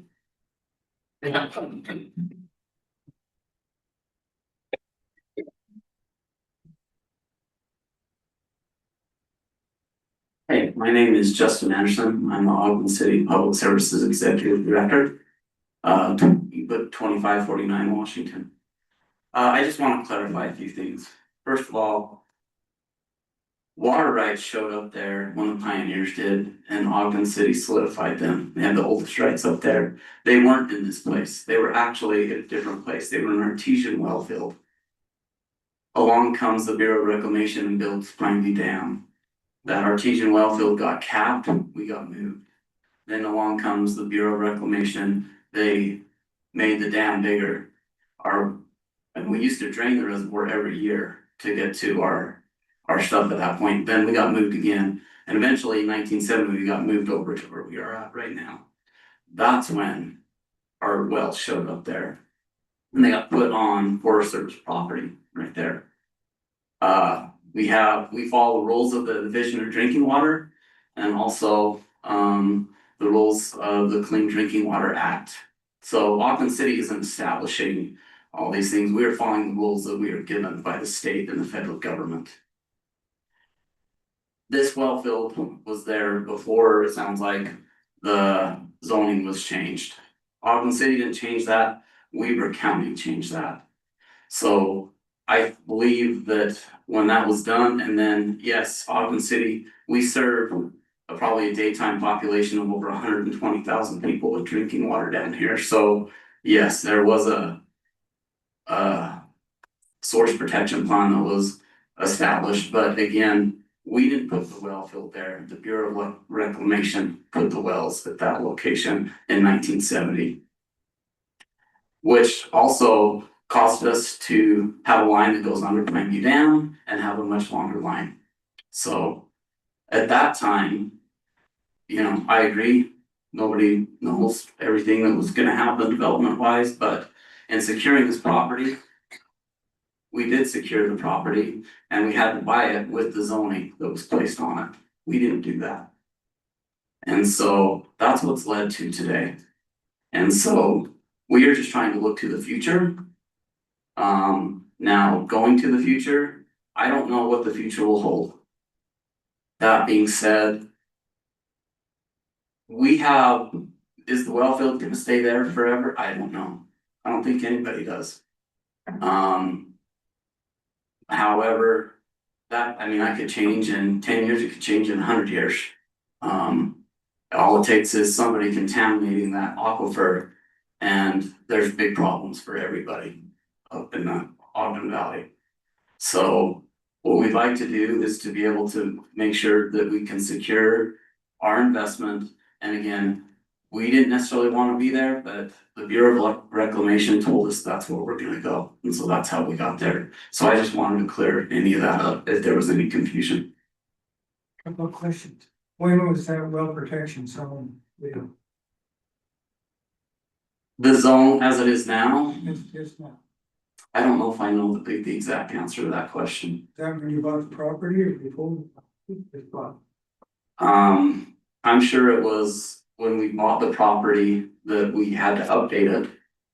Right, however, the wells, I can tell you, went in started going in 1970. They were completed by 1972. I can tell you how they were drilled. It was a cable tool drill rig. I've got documents on all that. But as far as the exact source protection, I do know that we have followed everything the Division of Drinking Water from the state of Utah has required us to do. Yeah, I'm just curious when this took place. We've had somebody say we never had any notice of this. So at some point, the 250, 300-foot rings were established. Yeah, and they were put in 1970 is when it started, and it was completed in 1972. You're talking about the wells? The wells. Not the source protection, so. No, the wells went in. Now, what I'm saying though, by the wells going in, there's, at that time, I'm sure there was an established zone by the Division of Drinking Water at that time that was established. I don't know how they've expanded that since then. I don't know the history of that, but that's something I could look up. I mean, that could be found out, but that's how where we got to today is because of that. Again, we would have loved to have kept our well field exactly where it was when the pioneers showed up and obtained it. Because all it did is put us in a disadvantage of where we were moved to. So what percentage of the wells you get at upon you? What percentage of Ogden City's culinary water is that? So again, these, just to clarify, this well field, we call it our Pineview well field, but the water's not actually from the reservoir, from Pineview Reservoir. But these lines that feed Ogden City contribute to 60% of our water that feeds Ogden City proper. We say that's significant. I would. More than half? 60%. 60. 60.0. Thank you. Thank you.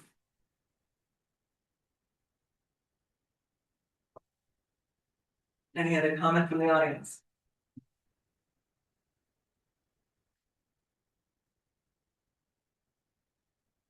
We did have an electronic submission for public comment from Ian Houghton that has been submitted through the planning office, and Director Gerber will attach for public comment into the record with the adopted minutes. If there is no further submission from the audience, then I will entertain a motion to close the public hearing. Motion to close the public hearing. Sorry. I have a motion to close from Commissioner Barber and a second from Commissioner Morgan. All in favor say aye. Aye. Any opposed? Motion carries to close the public hearing. Discussion comes back to the planning commission. My argument has not changed, and I was open to having my discussion changed by the request that I had made during the work session, which was to enact or conduct a market feasibility study in order to even be able to decide whether or not these development rights, the 500 and some exist. There are very specific requirements that would need to be met in order to have that happen. So part of my request on this study was to find out if those requirements could be met. For example, the need for a sewer system to be put on that property would have to actually, there's a thin little section of land that it would have to come through, the sewer system would have to come through in order to make the bottom part of that land viable. So I wanted to know whether or not a sewer line could be run through that small, thin section of land. Because if it couldn't, then we need to cut out that bottom section because that's not viable. It wouldn't be able to meet the requirements to have those development rights exist. So then we'd only be talking about the top section, which is, according to staff, when I asked about this, was about 10 acres. So then we're not dealing with 20 acres, we're dealing with about 10. They also would need to put in an additional road or an egress because we have code that currently exists that people are subject to, that if it is a dead end road, you cannot have any more development than I believe it was 15. So then now we're down to 15 development rights rather than 561. There's a reason I asked for this request, this market feasibility study to be done. The applicant was aware of the request, they chose not to do it totally within the bounds of their choice. But I have not been persuaded that these development rights exist. What we do know is that existing residents around them were denied their development rights of their property because of this source protection zone. I asked again for people to be able to back out the required setbacks. That has not been done. So what has come up is just a simple request for us to memorialize development rights, which are not, according to our attorney, not a property right. Right, not a property right as regard to vesting it into the zone that it currently is. They're there in the zone. If they want to build on their zone, they're welcome to. But to come here and ask for 100 years, a memorialization of things I don't know exist, refuse to provide proof that they exist when requested. There are more, but I'll just stop there. I am not convinced these things exist, and I am of no mind to approve. I'm ready to make a motion when that time comes. I'm sure. So I appreciate that, Commissioner Barber, but discussion from the Planning Commission first, please. Yes. Seems to me the test of whether or not they exist is where they counted in 2016 as part of this is our count, Nordic Valley. This is how many development opportunities we had. At that time, if they were counted in there, staff thought they existed. So there's the test. Were they counted? Yes or no? Now, the general plan says the TDR ordinance is enacted to move development from less desirable areas to more desirable areas. That begs for TDRs in this case. It's certainly more desirable to use these things that were already counted in a place where the infrastructure exists or can more easily exist. And if you want to talk about valuable open space, that is it. It's right there, so it's so visible from all the recreators on the lake. That'll be open forever. So it's not as simple as saying in my home, if you can't build on it without putting in a road, it doesn't exist. No, the general plan, the TDR concept says move stuff from where it's not desirable to more desirable. So that's my answer, friendly answer to your suggestion. Otherwise. So how do you get 571? 520. Okay, sorry, you need to give you 51. Okay, come from, because it's CD1. CBR1. CBR1. Right? The existing zone of CBR1, however, we never got a date on the source protection plan, which would then go on top of and potentially supersede the CBR. Well, I was asking about that because I'm wondering if that isn't a taking. If you got property And then Ogden City decides to put on some zone. Protection zone that says you can't use your property. Right. Doesn't have to be neighbors. And maybe a taking. Somebody should have compensated the property owners for that taking, potentially. I think they agree and they fought it, but it didn't work out in their favor. That's what we heard in the work session. And they did consider it a ticket. All right. Okay. Any other discussion from the commission? All right. Okay, Yeah, so then I got one more comment. The idea of moving things to a more desirable area. There's gonna be growth up here. No doubt about it. Seems to me it makes sense. If you put things in an area where the general plan contemplated they would be, that's this DDR one where we're talking about. Isn't that a good thing? We're following the general plan. We're taking something from where it would really be an eyesore if it could be built. that's the big. If it could be built. But we're gonna have growth, so put it in these resort areas where the general plan contemplated it would be. It takes these rights that were counted and it puts them exactly where the general plan envisioned they would go. I think that's a good thing. I would agree with you if I believed they existed. Yeah, they seem like ghost TRs. I agree. I feel a little bit like ghost TRs, and I understand the zone and I understand, but. It's one thing, I mean, I understand what you're saying, and there's a big part of me that agrees with that, obviously, we want it off before, and we certainly don't want 521 units right there next to the lake. But we don't want them anywhere else either. Well, but they were counted, and the general plan says, this is the level. We know we're gonna have this many. General plan doesn't say you should strive to hit that many, in fact, it says. General plan says take every opportunity, well, Increase not that. exactly. Let's figure out how we can squeeze and cheat people out of their rights, in my words, okay? All right, we have came up with this kind of arbitrary number, and we said if it's allowed today, we're gonna count it, it's 15,000 or something like that. Okay, so everything has been based off that. Trying to do more than 15,000, no, we don't want to do it.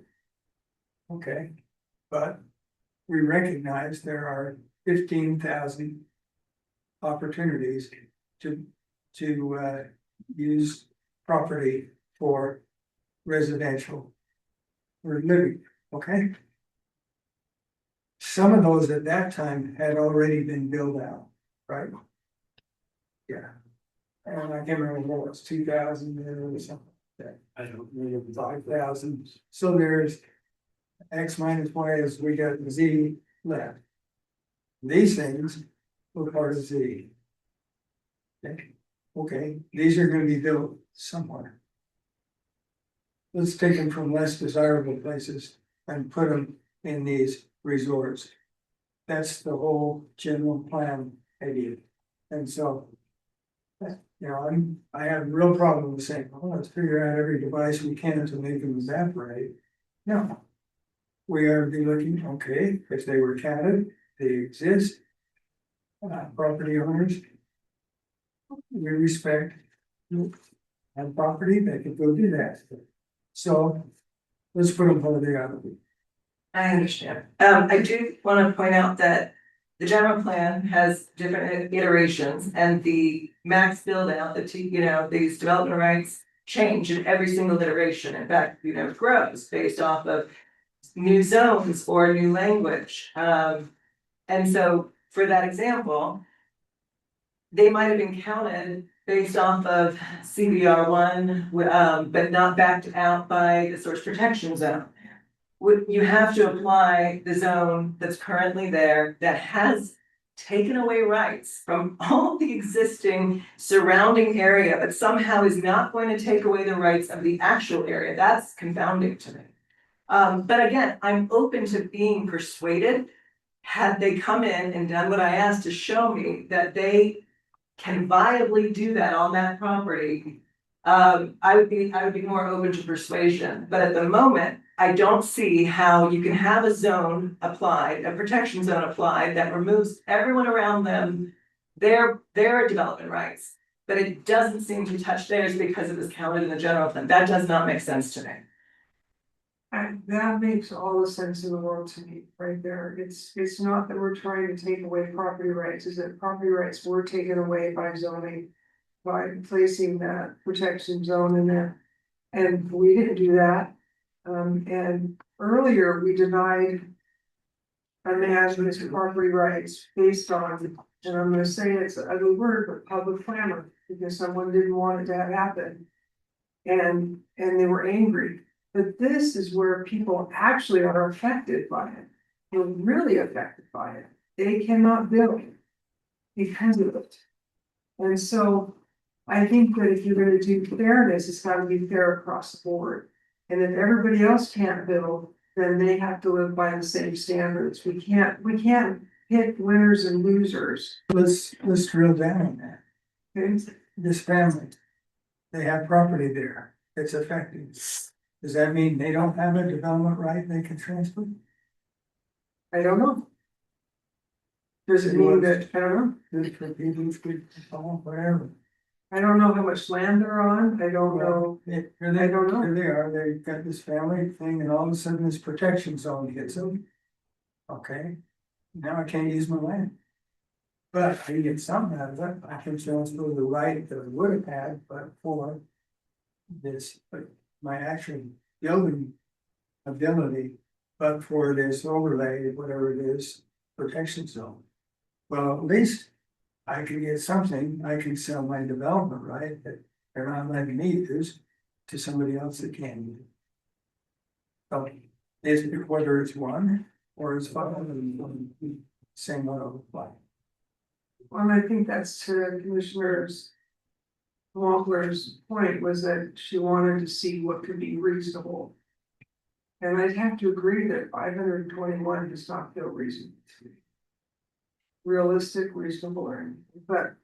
And I want to reiterate, I am not taking anything from Ogden City by saying this. They still own CBR1 land, and if they wish to build on that, they will have hoops to jump through, which is the whole viability thing, but they can do that, and more power to them, they own that land. It's about the request to claim something's there that I don't know is there, and I don't want to put it here, I want to move it right away, I want to do all these things. We don't even know that it exists. If they own the land, I'm not taking that from them. If they wish to build on that land, you know, they'll have to make sure that it's viable to build on. It may turn out to be 521, it may turn out to be less than 15, it may turn out to be the 2 they need for a treatment. I have no idea. I didn't get a market study. Okay, so you're saying if they choose to do the CBR1 and build there, they got 521, they can build. Assuming they can meet. They have hoops to jump through to get to 521, but if they can get through them, that's their They can land. get through the hoops, they got 521. If they can't get through the hoops, they don't have 521, and that goes for anything. You gotta That's have correct. Sewer, you gotta have sewer of some kind, you gotta have water, etc. Right. Charlie told us to get an exit road, you'd have to go through, what did you say, Charlie, 15 different parcels of. 13 to 15, depending on the route. So you'd have to get 15 landowners to sell you access through their land or sell their entire piece of land. And even that I think is somewhat rude, but I hear you. That's not a factor in my head Yeah. right now. To tell you. No, I'm just saying, I'm not taking anything from them. They still own the land and therefore have all the rights to pursue that if they wish. It's a different thing to say, we'd like you to declare we have rights that you don't know I have so that I can then go and do something with them. That's not on this property. I'm not willing to do that. That's just me. That's, you see where I'm at. Any further discussion from?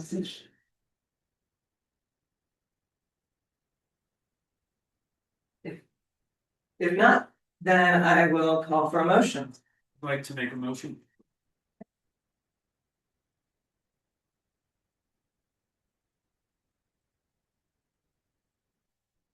I would motion to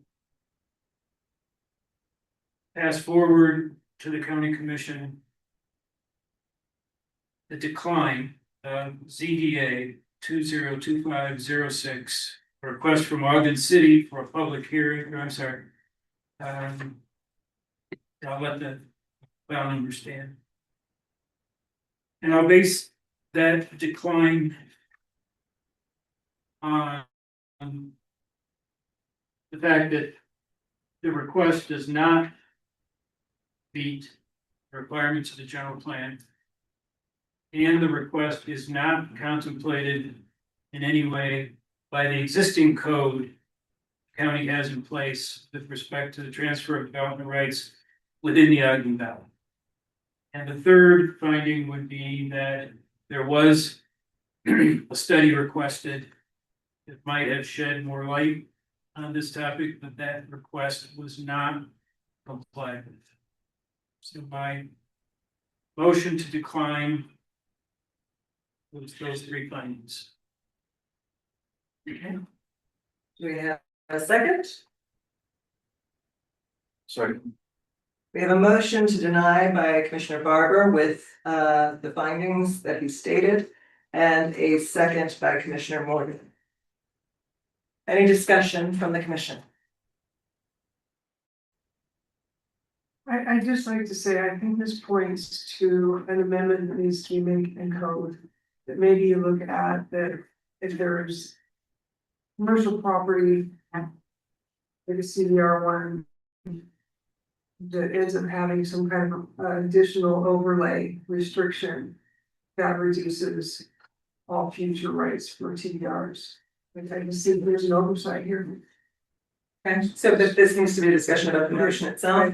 Yeah, but I agree with the motion. Okay. Based on that. So I'm gonna call for a vote. All in favor of the motion that's on the table to deny, say aye. Aye. Any opposed? Nay. Nay. All right, so we have a 5-2 vote. The two dissent votes come from Commissioner Frower and Commissioner Burton. The motion to deny passes forward to the county. All right. Okay, thank you all very much. We now move on to public comments for items not on the agenda. Anyone in the audience have any public comment for items not on tonight's agenda? There is.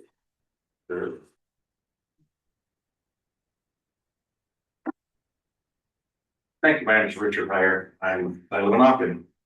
I spent 16 years on Ogden Planning Commission. So I've sat in your seat for many years. And I wanted to share a little bit of Planning Commission acronym for those of you who might come in handy someday. You've all heard of the term NIMBY, right? Okay, we've seen a few tonight, right? There's another one called banana. Build absolutely nothing anywhere near anyone. Banana. That's banana. And then there's K. Citizens against absolutely everything. And then there's ABCD, which is annoyed by cave dwellers. So you might want to use those sometime in the future, but anyway, I was kind of disappointed a little bit on the below it. Can't remember the word, San pretend. You guys talk a lot about a little. To have 5 items in 6 hours is kind of ridiculous. You guys could weed out a lot of your discussions by saying, that's already addressed in ordinance, we don't have to talk it to death. And you could make your meeting probably cut in half. And one other thing about TDRs is the T, and 5 of you ignored the fact that T stands for transferable. And that's what I think you'd best doing. Thank you. Thank you. Any other discussion from the audience? If not, we'll move on to remarks from the planning commissioners. This is where I was gonna call back if anyone wanted to find out on the first one, since I was remiss to point out the time to do so. That was on, Mr. Mabey's property up in Nordic Valley. It did not pass through. So. Yeah, go ahead. Or maybe, or after the guy was left, yeah, I think that was denied based on public clamor, and I have to disagree with him, and said, yeah, it was actually very. There were other things were mentioned in the motion to deny that were not discussed and would have been addressed in the future. And it actually went very well with the surrounding area, both to the north and to the south. So, yeah. But I haven't been involved. Well, so I'm gonna take a moment to explain mine as well, because I disagree with that. So yes, it was not, this is a legislative item. We have broad spectrum to approve or deny. It was not supported by the surrounding community, in my opinion. There were questions that regarded, very serious questions about the water and stability of the land. We've already had mudslides and accidents happen with the current development of Nordic. So there were questions there with engineering I'd want to have looked at if we weren't under the 45-day restrictions. I would say again, it's something that maybe we could pursue in the future, but not right now. We've got a huge development that's going on to the south, but no dense development to the north. And so in fact, you are putting the possibility of a very dense form-based, potentially 20-something or more units in a neighborhood where the continuity of character would not have been supported. People do not have rights to zone changes. It's a request, but it's not a right to be granted. And I just found that this close to incorporation is not a good idea.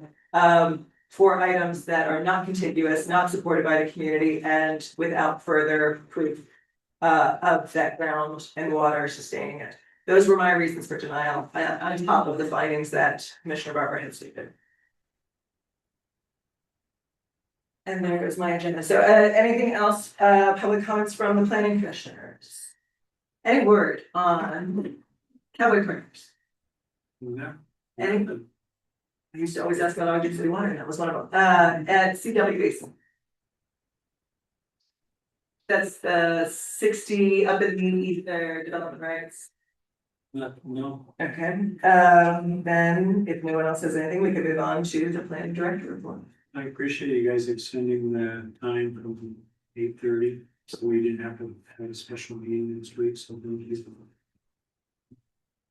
Absolutely. Remarks from legal counsel.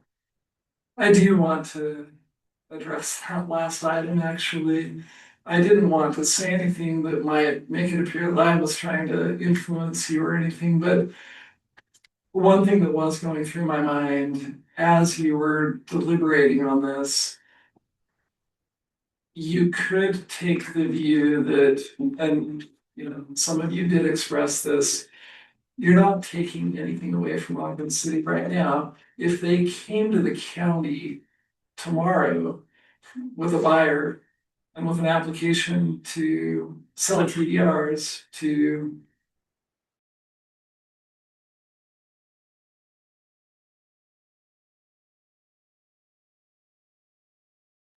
the planning division staff would take a look at it, they would go through the analysis that you spoke of, try to determine whether or not, you know, they qualified, and they would approve or deny it based on, you know, the ordinances as it exists today. And so they can do that if they act quickly. Now, when the city comes on board, they are free to do whatever the city ordinances entitle them to do as far as TDRs are concerned. So, for what it's worth, I can see both positions definitely, but I don't think he made a wrong decision on that one. It was a challenging one for sure, and there were valid positions and arguments expressed on both sides, but I think you do a reasoned, logical decision on that one. I appreciate it. All right, motion to adjourn? And motion to adjourn. Commissioner Gross says motion, second. Second. Approved. Aye. All right, good night, everybody.